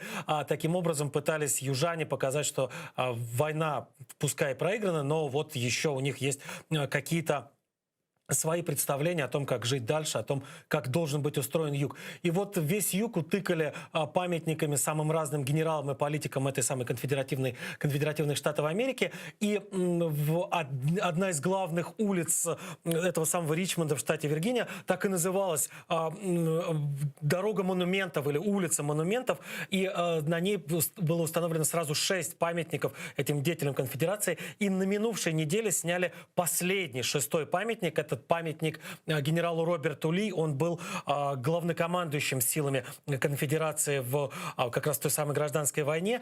В течение большого количества лет последних велась такая юридическая война за этот памятник. Самые разные группы, которые называли себя хранителями истории и так далее. Включая, кстати, Ку-Клукс-Клан тоже пытался отстоять этот памятник. Пытались юридически обосновать необходимость того, чтобы он оставался на своем месте. Рассказывали о том, что это же наша история. Ну вот примерно как в Украине самые разные персонажи рассказывают о том, что не надо убирать Лениных, не надо переименовывать улицы, названные в честь большевистских убийц. Пусть будет так, как есть, мы же к этому привыкли. И вот похожая такая же юридическая война шла и в Южных Штатах Америки. Но вот эта вот знаковая история. Последний 6-й памятник с аллеей, с авеню монументов убрали. И причем не просто убрали, его разобрали, его демонтировали. А этого самого Роберта Ли спилили с коня, на котором он сидел. И вот по частям вывезли куда-то на склад, на место, где он не будет доступен широкой публике. Там даже уже в какой-то момент шла речь, когда стало понятно, что все, памятник убирают. Какие-то, знаете, значит, те персонажи, которые считают, что конфедерация рабовладельческая была не такая уж и плохая, эти персонажи предлагали выкупить памятник и разместить на какой-то частной территории, разместить там, где, значит, вне общественного пространства. Но не удалось им это отстоять. Памятник был сначала демонтирован, потом разобран и отправлен на хранение в таком разобранном виде туда, где его, по большому счету, уже, наверное, никто и не сможет увидеть, по крайней мере, вот в таком вот виде, в конном, в большом, уже он нигде и никогда нигде не появится. Это были Соединенные Штаты. Из Соединенных Штатов отправляемся в Сингапур. В Сингапуре, в стране с одним из самых высоких уровней жизни, в стране, в которой вообще очень редко когда-то что-то происходит такое, что могло бы потрясти весь мир, вот у них главной новостью последней недели было появление выдры с детенышами в пруду местного ботанического сада. Посмотрите, какое количество журналистов. Мне кажется, даже если какая-нибудь там будет пресс-конференция местных политиков, главных, самых интересных, самых важных, и то такое количество журналистов не соберется, как собралось посмотреть на то, как мама-выдра учит своих детенышей тому, как правильно плавать. Дело в том, что выдры не рождаются с умением плавать. Они вот уже, когда им исполняется около 2 месяцев, их родители приводят их к воде. Вот вы видите, они вот просто вот сбрасывают туда и тем самым учат их плавать. Или вот спрыгивают. И детеныши, которые боятся остаться без матери, вынуждены сами за ними плавать. И для Сингапура, повторюсь, эта история, новость номер 1 на минувшей неделе, обошла, наверное, все сингапурские новостные сайты, все телеканалы. И действительно история. Ну, я понимаю даже почему. Посмотрите, какие милые эти зверята, посмотрите, как они действительно переживают, куда же их матери делись, куда-то они там вот так вот за шкирку взяла и подтащила за собой. Так вот они учатся, вот так вот в ботаническом саду, в прудике ботанического сада Сингапура учатся жить, учатся быть самостоятельными. Эти прекрасные маленькие зверюшки. Что ж, в Турцию отправляемся. В Турции был установлен очень интересный рекорд, который попал в Книгу рекордов Гиннесса. В Турции через сеть подземных, сеть тоннелей недалеко от Стамбула итальянский пилот по фамилии Коста пролетел на маленьком одномоторном самолете. И установил сразу несколько рекордов, но в Книгу рекордов Гиннесса попал один единственный рекорд. Этот рекорд был самый длинный пролет на самолете через туннели. Он пролетел через эти два туннеля, и на установку рекорда ушло меньше 44 секунд. Но вот эта вот установка рекорда в 43 секунды с копейками, на вот установление этого рекорда понадобилось больше года подготовительной работы. Больше года, и команда больше 40 человек работала над установлением рекорда. И он действительно просто вот взял и пролетел через эту сеть туннелей, и тем самым посмотри, как он радуется. Это действительно невероятное достижение, никому до этого не удавалось, хотя, наверное, не все еще и пробовали, не каждого желающего туда допустят. Огромная подготовительная работа, да, повторюсь еще раз, больше года ушло на установку этого рекорда. Еще хорошая новость из Австралии пришла. Там вся страна, весь континент был взбудоражен пропажей 3-летнего мальчика, который вот действительно просто в австралийской пустыне пошел с родителями, был в походе, пошел и заблудился. А серьезно все это дело осложнялось тем, что мальчишка 3-летний страдает аутизмом, причем в форме, которой вот он до сих пор не разговаривает. И тысячи человек отправились волонтерами на поиски, были привлечены и полиция, и пожарные, и спасательные службы, и вертолеты летали над каким-то вот этими бушем, зарослями такими австралийского какого-то такого пустынного леса или пустынных кустарников, перемежающихся с деревьями. Тысячи человек искали, и родители мальчишки, и его близкие тоже были вот буквально во главе этой самой во главе этих спасательной операции и нашли. Вот смотрите, вот здесь на видео момент, когда стало известно, что мальчишку нашли, и участвовали, и, кстати, и дети участвовали в этих поисковых работах. Мальчишку зовут Эй-Джей Эль-Фалак, и удалось его найти, удалось его спасти. Это, конечно, невероятная радость и для родителей, и для всех тех, кто принимал участие в поисковых работах. Просто вот можно посмотреть, порадоваться за то, какие люди счастливы. Это его, я так понимаю, братья и сестры, это большая семья. Все страшно счастливы, что с ребенком все в порядке, что ребенок цел, жив, здоров. Нашли его, кстати, когда он пил воду из какого-то родника. То есть он, несмотря на тяжелое заболевание, несмотря на совсем юный возраст, все-таки сообразил, что как выжить, сумел в течение вот этих нескольких дней, пока его искали, не пропасть, не впасть в отчаяние. Вот как раз этот момент. Не впасть в отчаяние и вот выжить до того момента, пока его не нашли спасатели. Что ж, Северная Корея. В Северной Корее отмечался совсем недавно самый главный, и вернее так, один из самых главных государственных праздников, потому что там есть целая серия главных государственных праздников. Это и день рождения Ким Ир Сена, основателя государства. Это и день основания вот этой вот правящей корейской трудовой или корейской рабочей партии, тоже один из главных праздников. А вот на этой неделе, на минувшей, вернее, неделе отмечалось 73-летие со дня основания Корейской Народно-Демократической Республики, как официально называется Северная Корея. Отметили огромными массовыми гуляниями. Вот их, собственно говоря, проводил глава Северной Кореи, нынешний Ким Чен Ын его зовут. Проводилось масштабное совершенно какое-то шоу с фейерверками и, естественно, с парадом.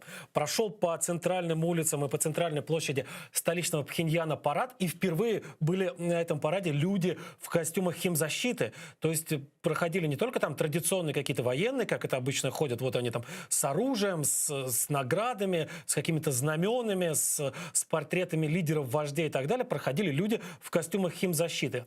И вот эта вот история с костюмами химзащиты, конечно, дала повод и Южной Корее, и Японии, и странам Запада начать гадать, а что же происходит, что же это такое, почему же вдруг вывели людей в костюмах химзащиты.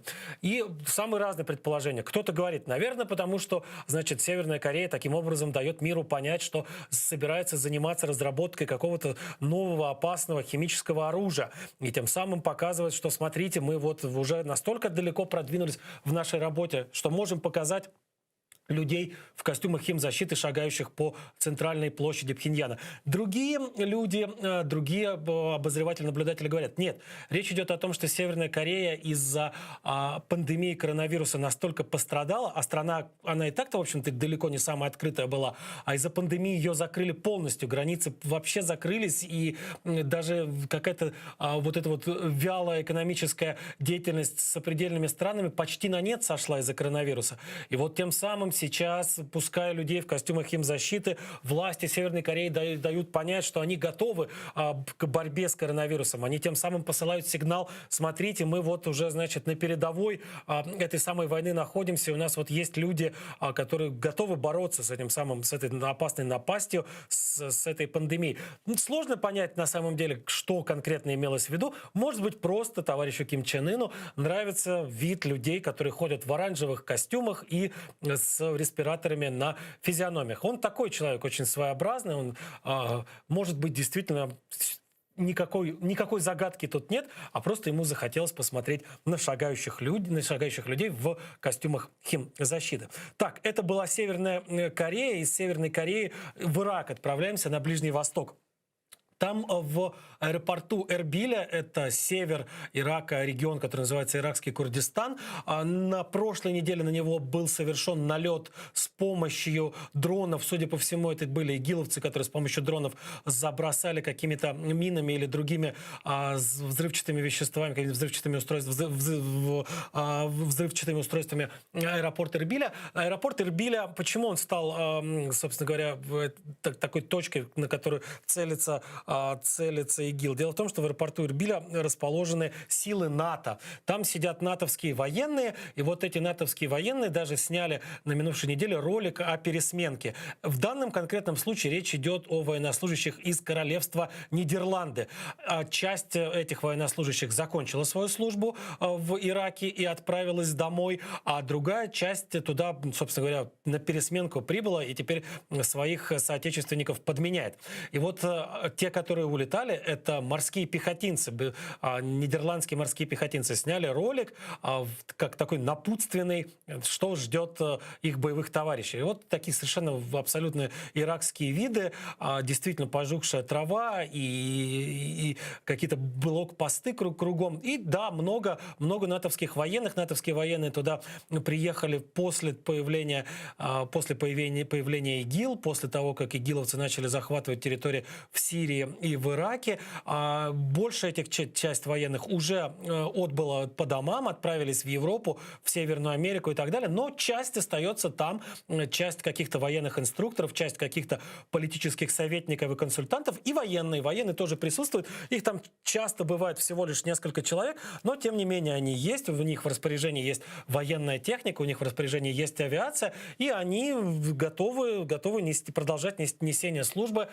там, на Ближнем Востоке. Это вот Ирак, а сейчас в соседний Кувейт переносимся, там уже более мирная история. Вот видите, написано корпус морской пехоты. Это вот те самые нидерландские морские пехотинцы, которые отбыли уже, они отправились по домам. Вот у них какие условия. Все у них есть, пускай в палатках, зато как хорошо живут. У них и пинг-понг, и бар, и какие-то, значит, тренажерные залы. Все у них есть. Живут не хуже, чем, наверное, где-нибудь дома бы жили на военной базе.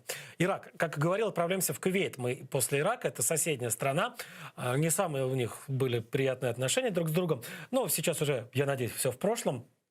В Кувейте была огромная большая проблема.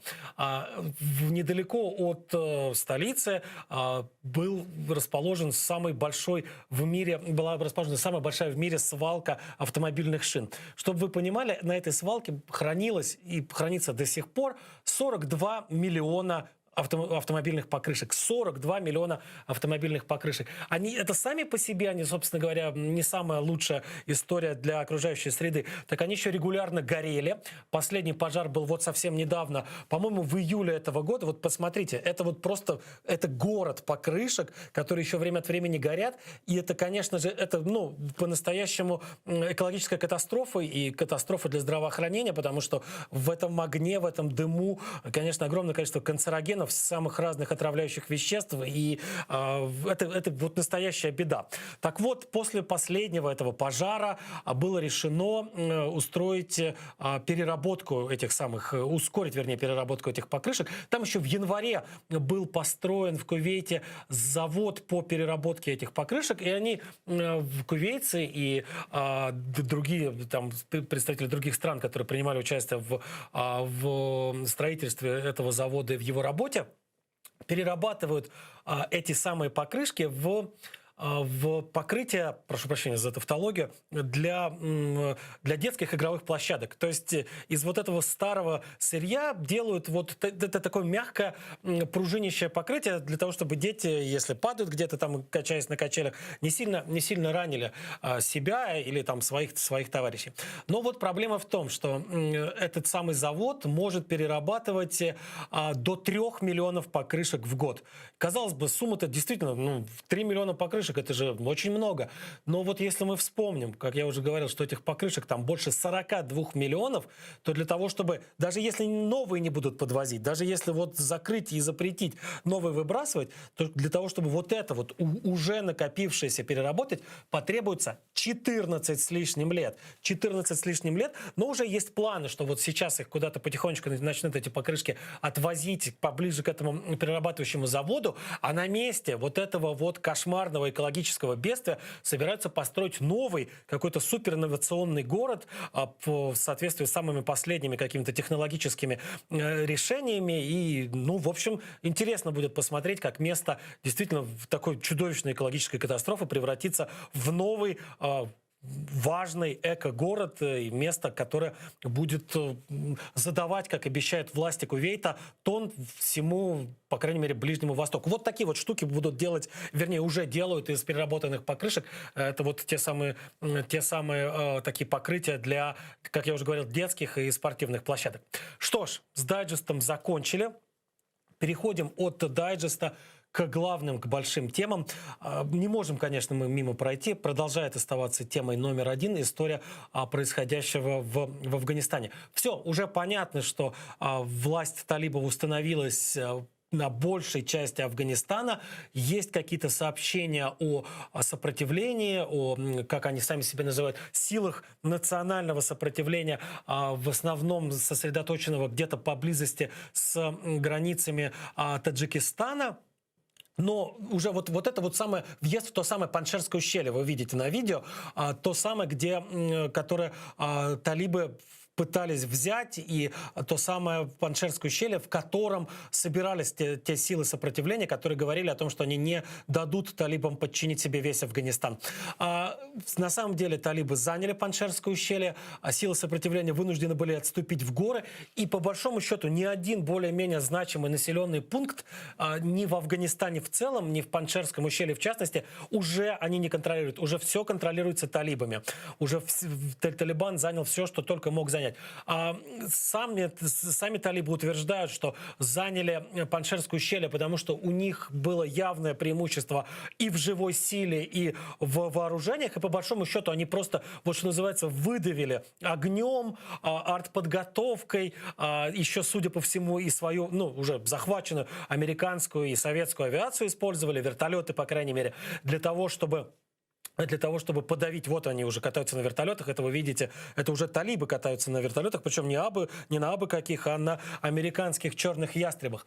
Вот они использовали всю ту силу, которая у них была, и, конечно же, даже если представить себе, что, как говорили силы сопротивления, что вот у них там есть 30 тысяч бойцов или 35 тысяч бойцов, у талибов несравнимо больше было военнослужащих, и если это определение применимо к тем вооруженным людям, которые выступают на стороне Талибана, прошу прощения. И в технике, конечно, преимущество было на стороне талибов.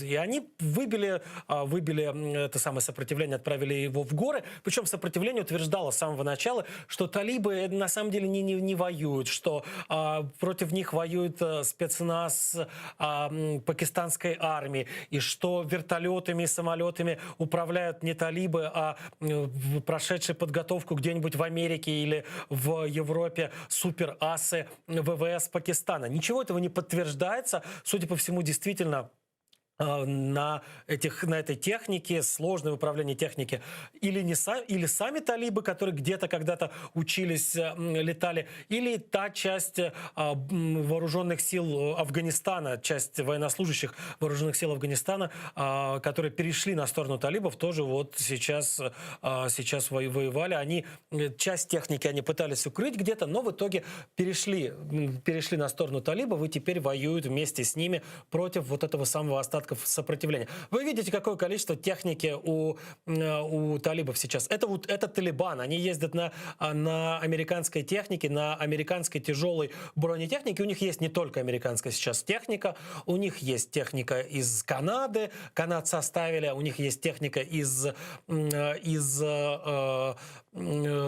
Германии, немцы тоже какую-то часть оставили. Есть что-то еще с советских времен или там какое-нибудь российского производства, потому что закупались, например, вертолеты советские, российские, централизованно для афганской армии. Все это оказалось в итоге в руках у талибов. Но основу, скажем так, моторного парка Талибана сейчас составляют автомобили и бронетехника американских вооруженных сил. У нас есть сюжет про американские военные автомобили. Давайте мы посмотрим, собственно говоря, как развивался вот этот вот самый моторный парк, на котором сейчас воюют уже не только американцы, не только их союзники по всему миру, но и их совсем недавние противники, я имею в виду тот самый Талибан.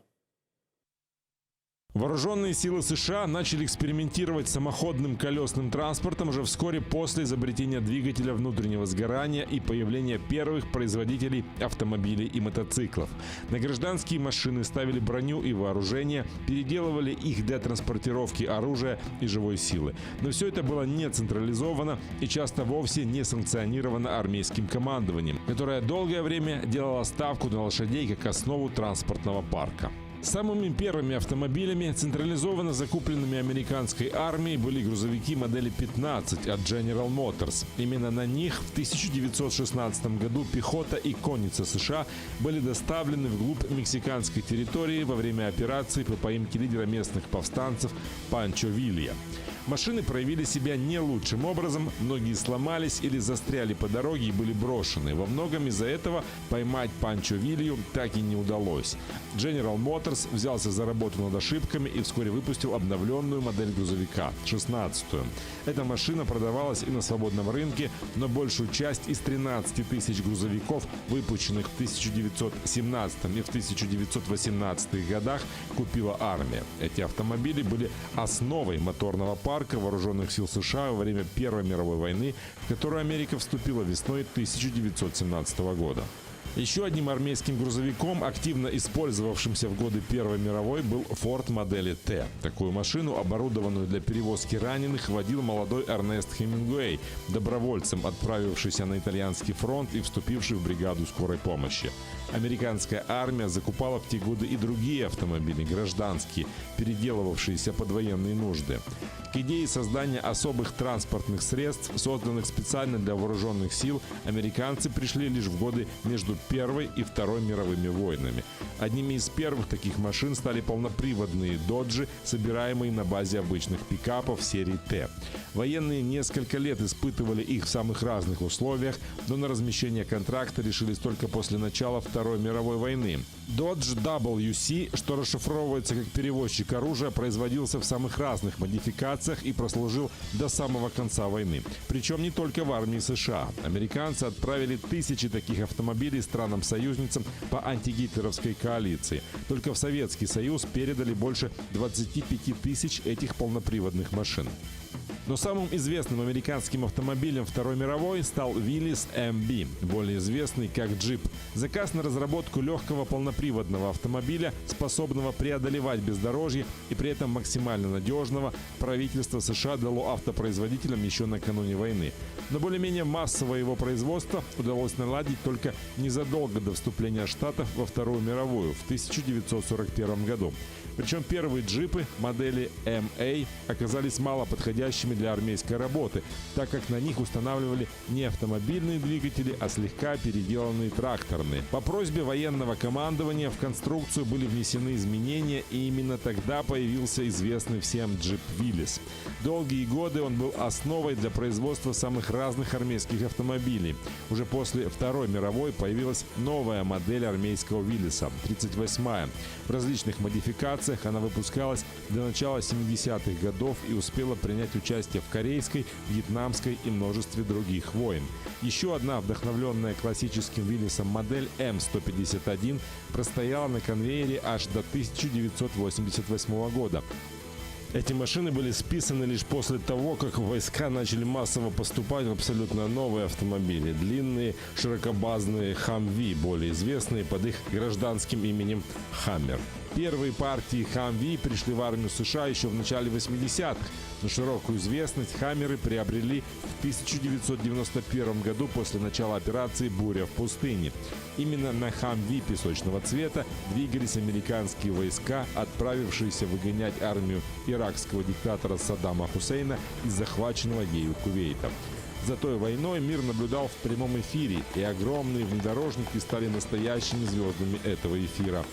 Тысячи человек выразили желание купить гражданскую версию машины, победившей Хусейна, и вскоре на рынке появились «Хаммеры», предназначенные для движения по дорогам общего пользования.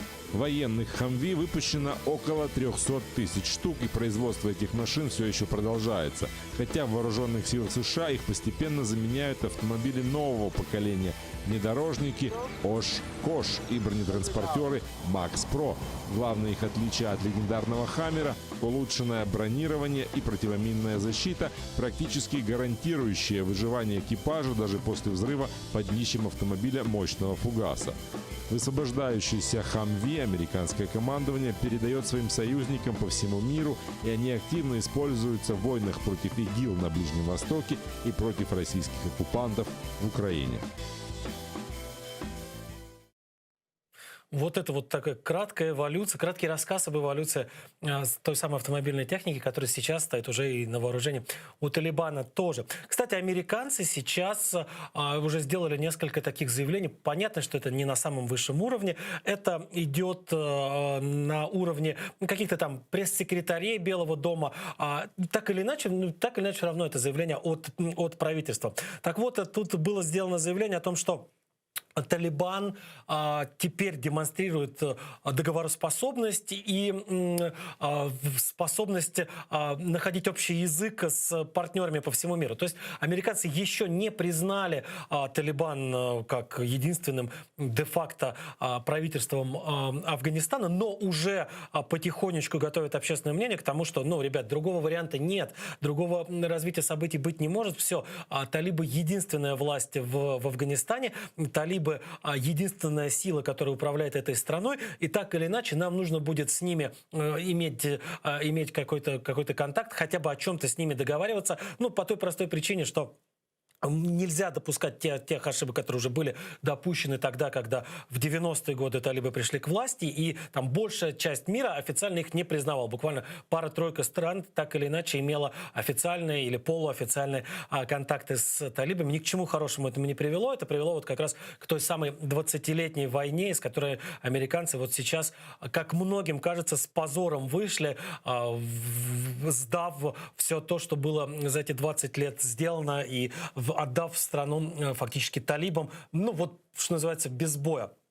Непонятно, какие на самом деле были у американцев варианты: оставаться еще на несколько десятилетий или пытаться каким-то образом, то есть вот эта вот история передать страну в управление созданной с помощью американцев армии и созданной с помощью американцев армии еще и чиновников, не удалось. Это была провальная затея, это всем уже сейчас очевидно. Ни армия, ни чиновники не смогли удержать Афганистан, его отдали за несколько недель полностью талибам.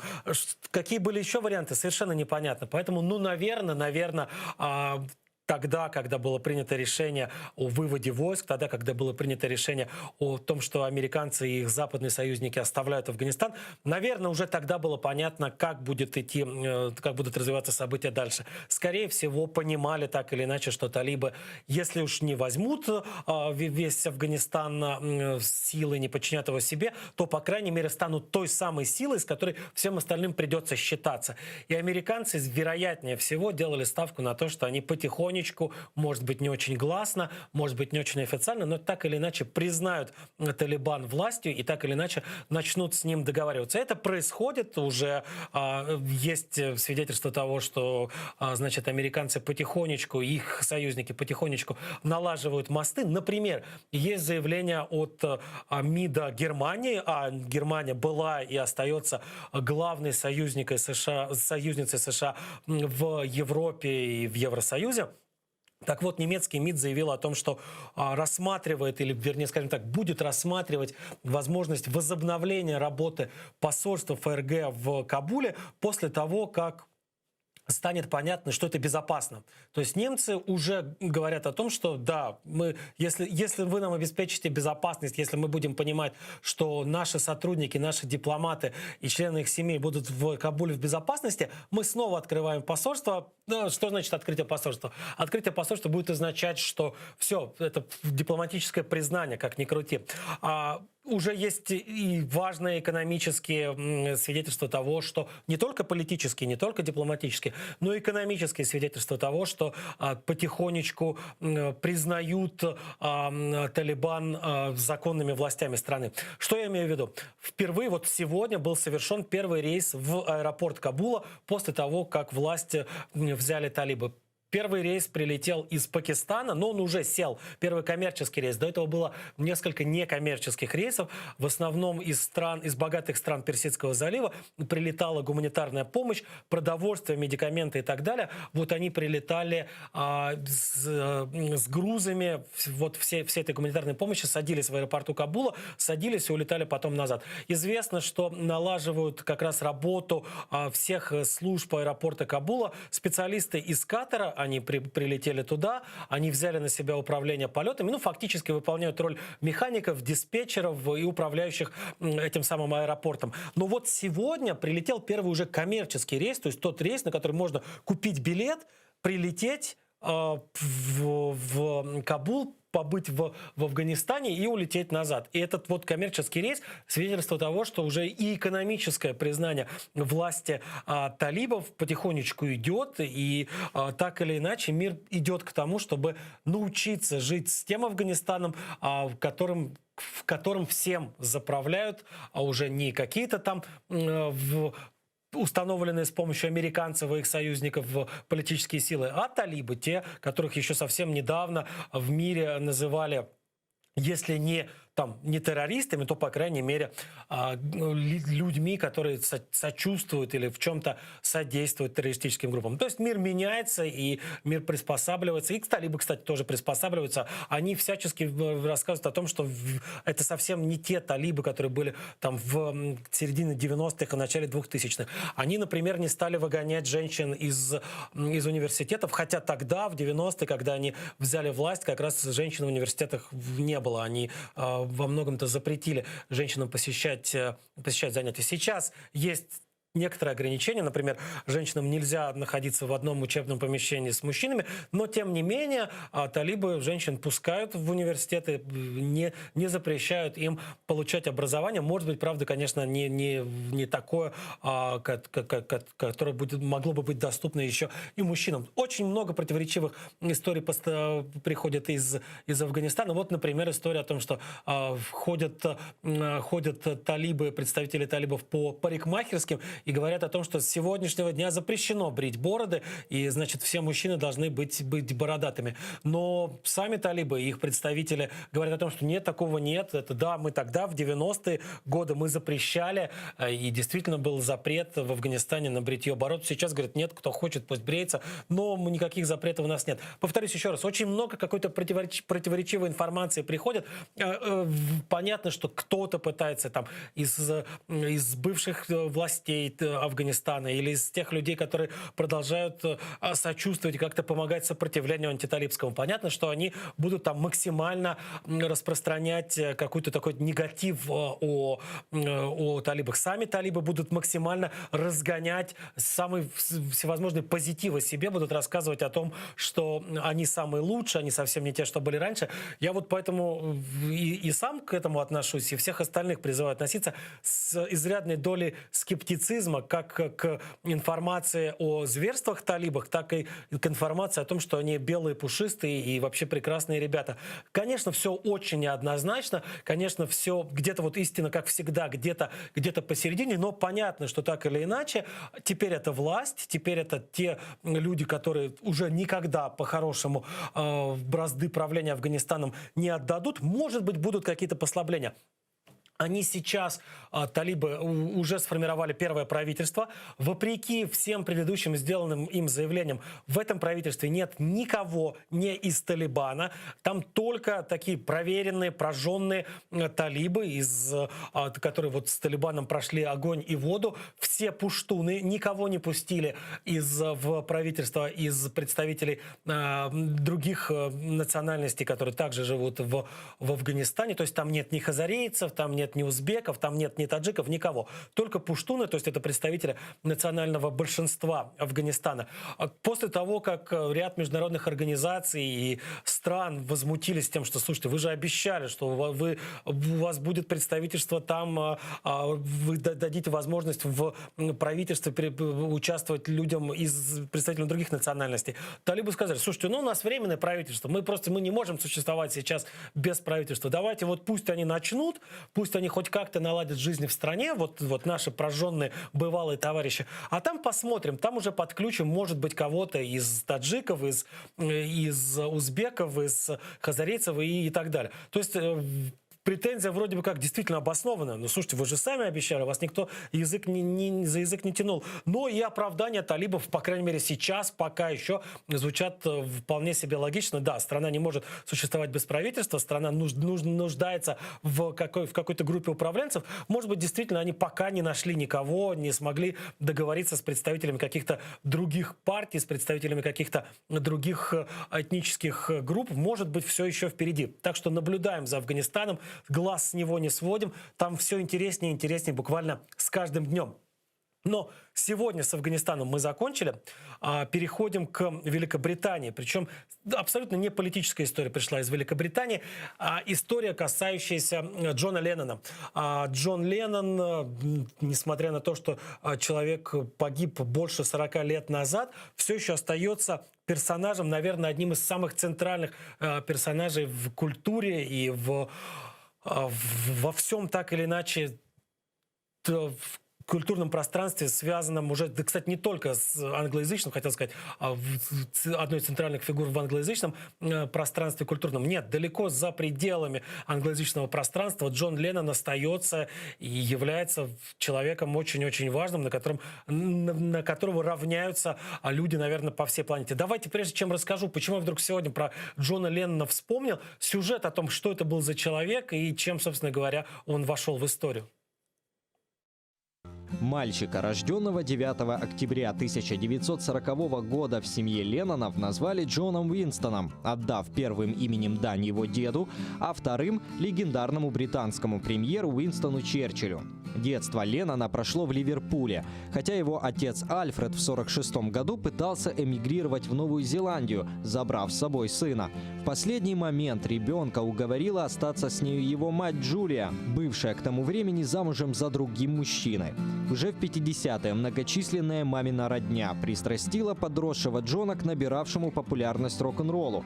В 11 лет в доме своих дяди и тети он впервые услышал пластинки Элвиса Пресли.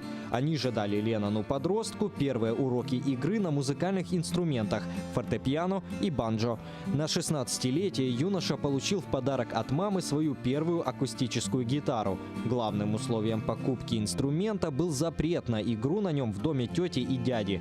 Их сильно расстраивало увлечение молодого родственника рок-н-роллом. Пристрастившие мальчишку к музыке родственники вскоре решили, что совершили ошибку и всячески отговаривали Джона от намерения стать музыкантом.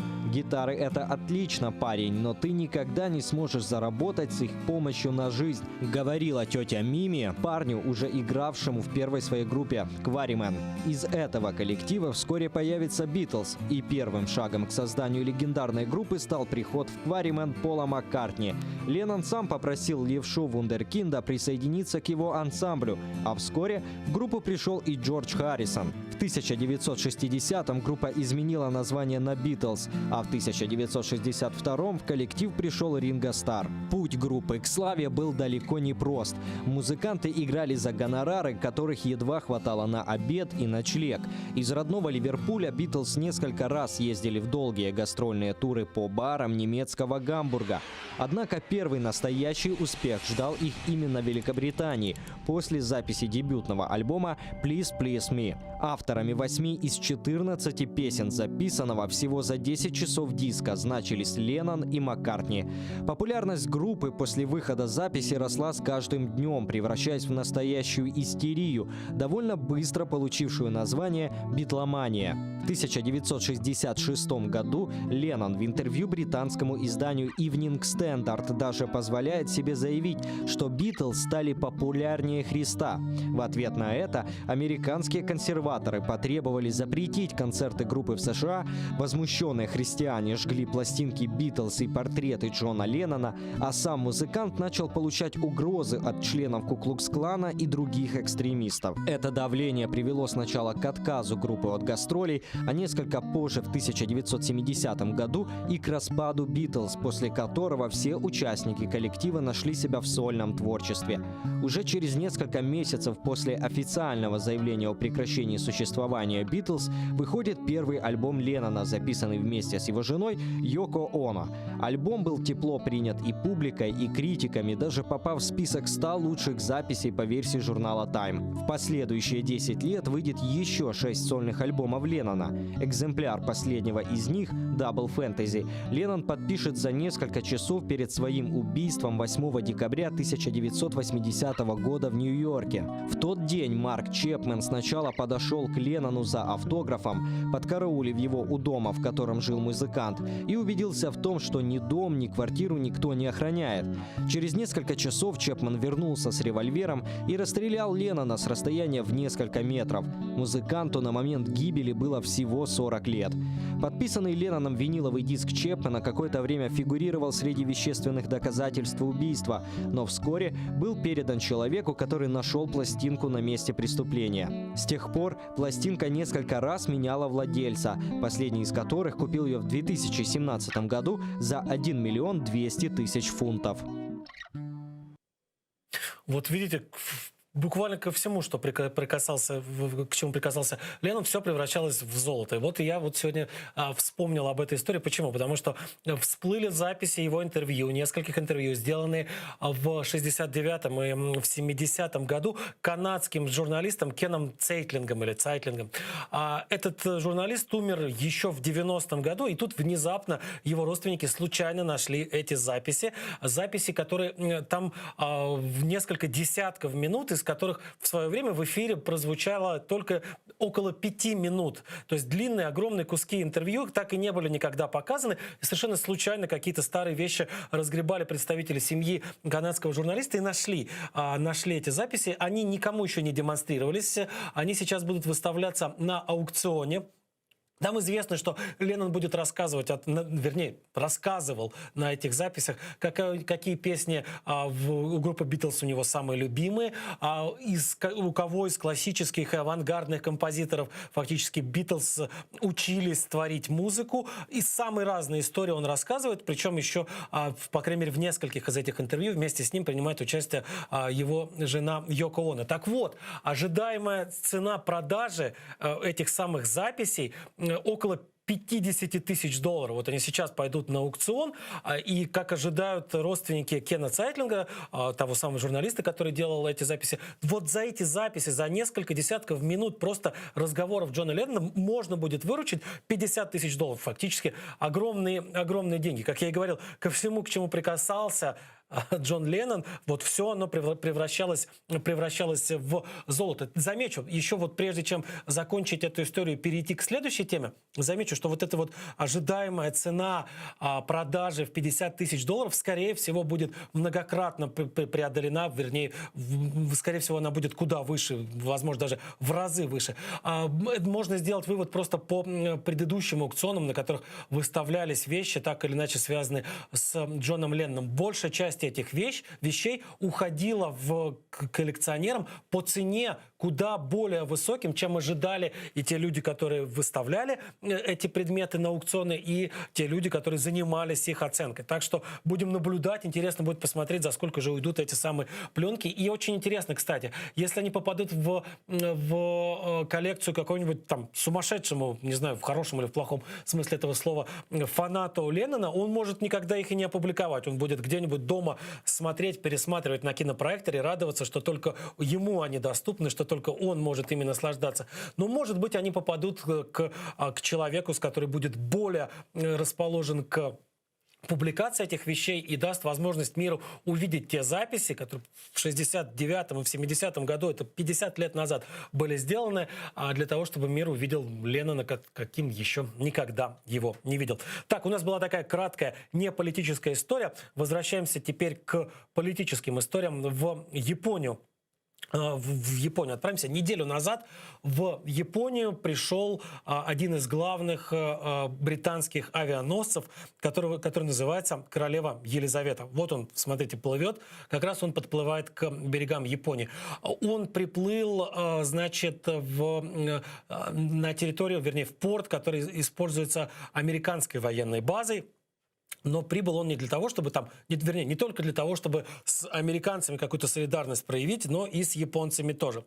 Дело в том, что японцы в последнее время, в последние несколько лет все более и более ощущают угрозу со стороны соседнего Китая.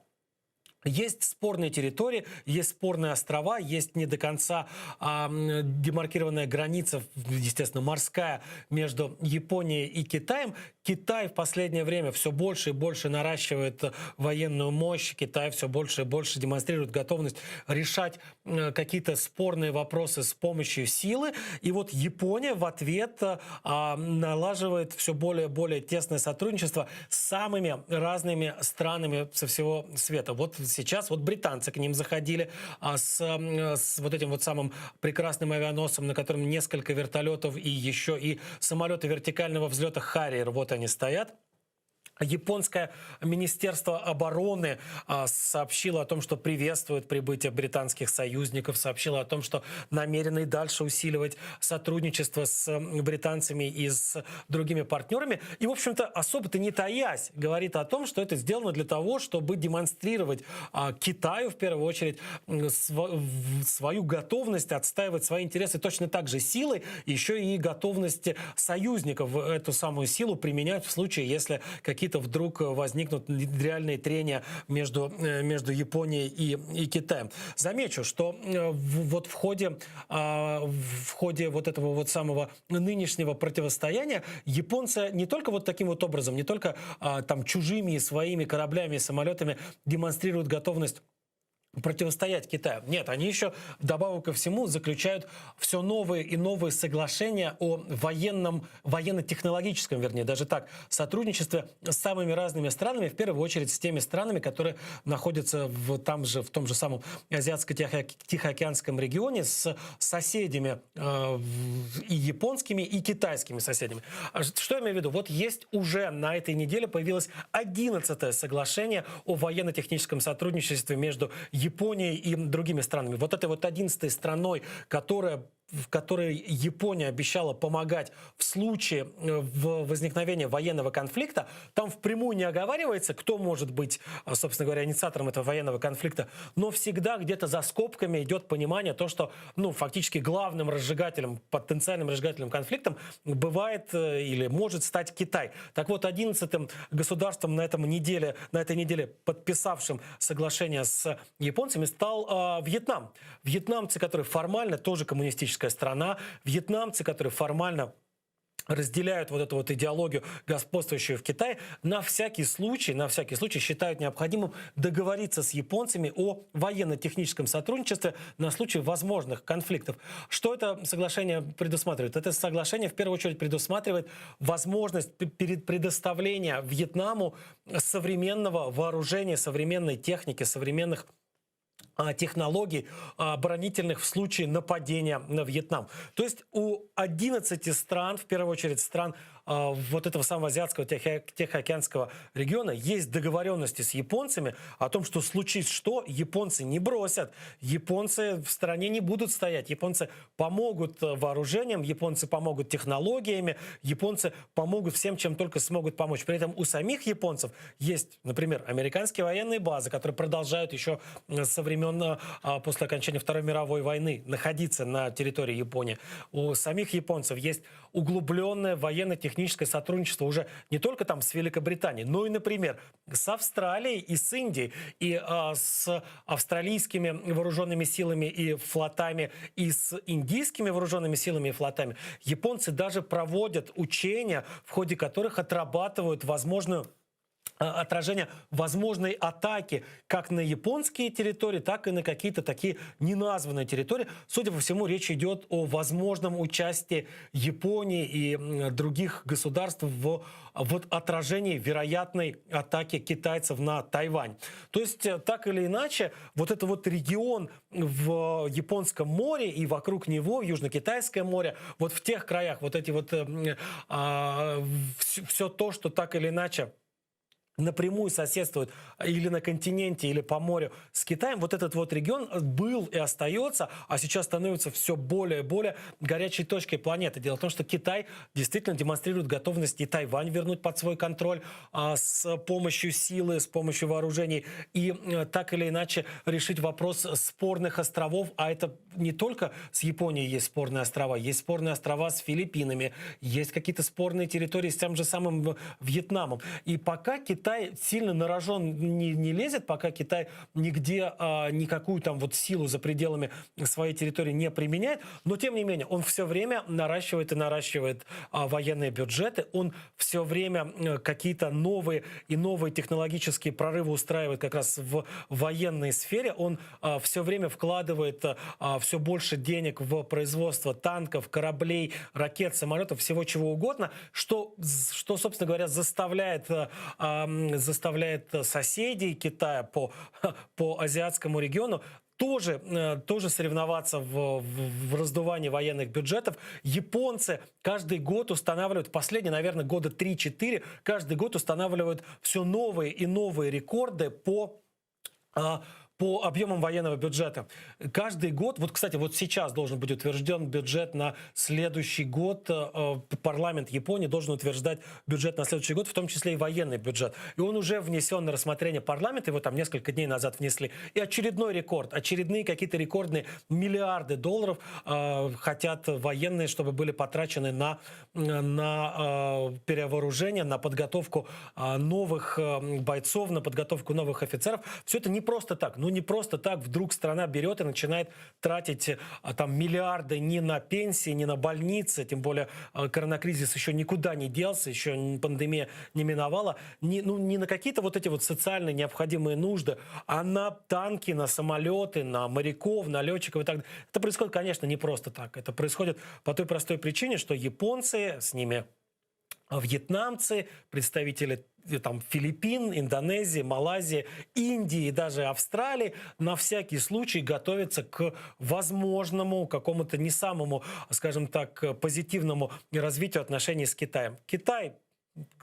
все больше и больше наращивает мускулы, Китай все больше и больше отращивает свои зубы, и есть опасность, есть, скажем так, не нулевая вероятность того, что эти мускулы и эти зубы рано или поздно будут пущены в ход, и вот его соседи Китая, не очень хотят, собственно говоря, оказаться такой вот беспомощной жертвой перед лицом мощного китайского дракона. Хотят немножко, скажем так, подраться за себя, хотят не даться просто так в лапы этому дракону. Поэтому готовятся, поэтому тренируются, поэтому проводят учения, поэтому вкладывают все новые и новые миллиарды в вооружение и вот создают все новые и новые альянсы. Кто бы еще там, не знаю, лет 10 назад мог бы представить себе, что возникнет такой целый, такой военно-политический альянс, в который на равных будут входить Индия, Япония и Австралия. Но он возник, и он не просто возник, а еще и готов принять к себе все новых и новых членов, готов расширяться, готов каким-то образом налаживать сотрудничество все с новыми государствами, причем уже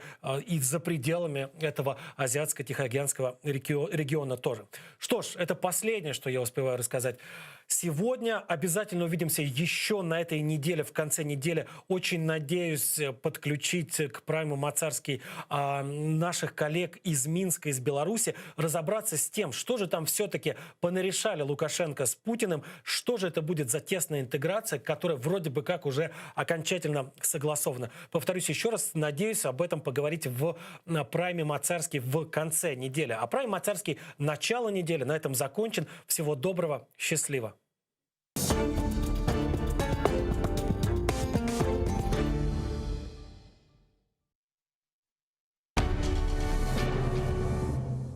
В Україні починає діяти процедура визнання особою без громадянства. Кого стосується процедура? Із заявою про визнання особою без громадянства зможе звернутись людина, яка не може отримати національний паспорт, оскільки не є громадянином жодної з держав. Наприклад, той, хто не має жодного документу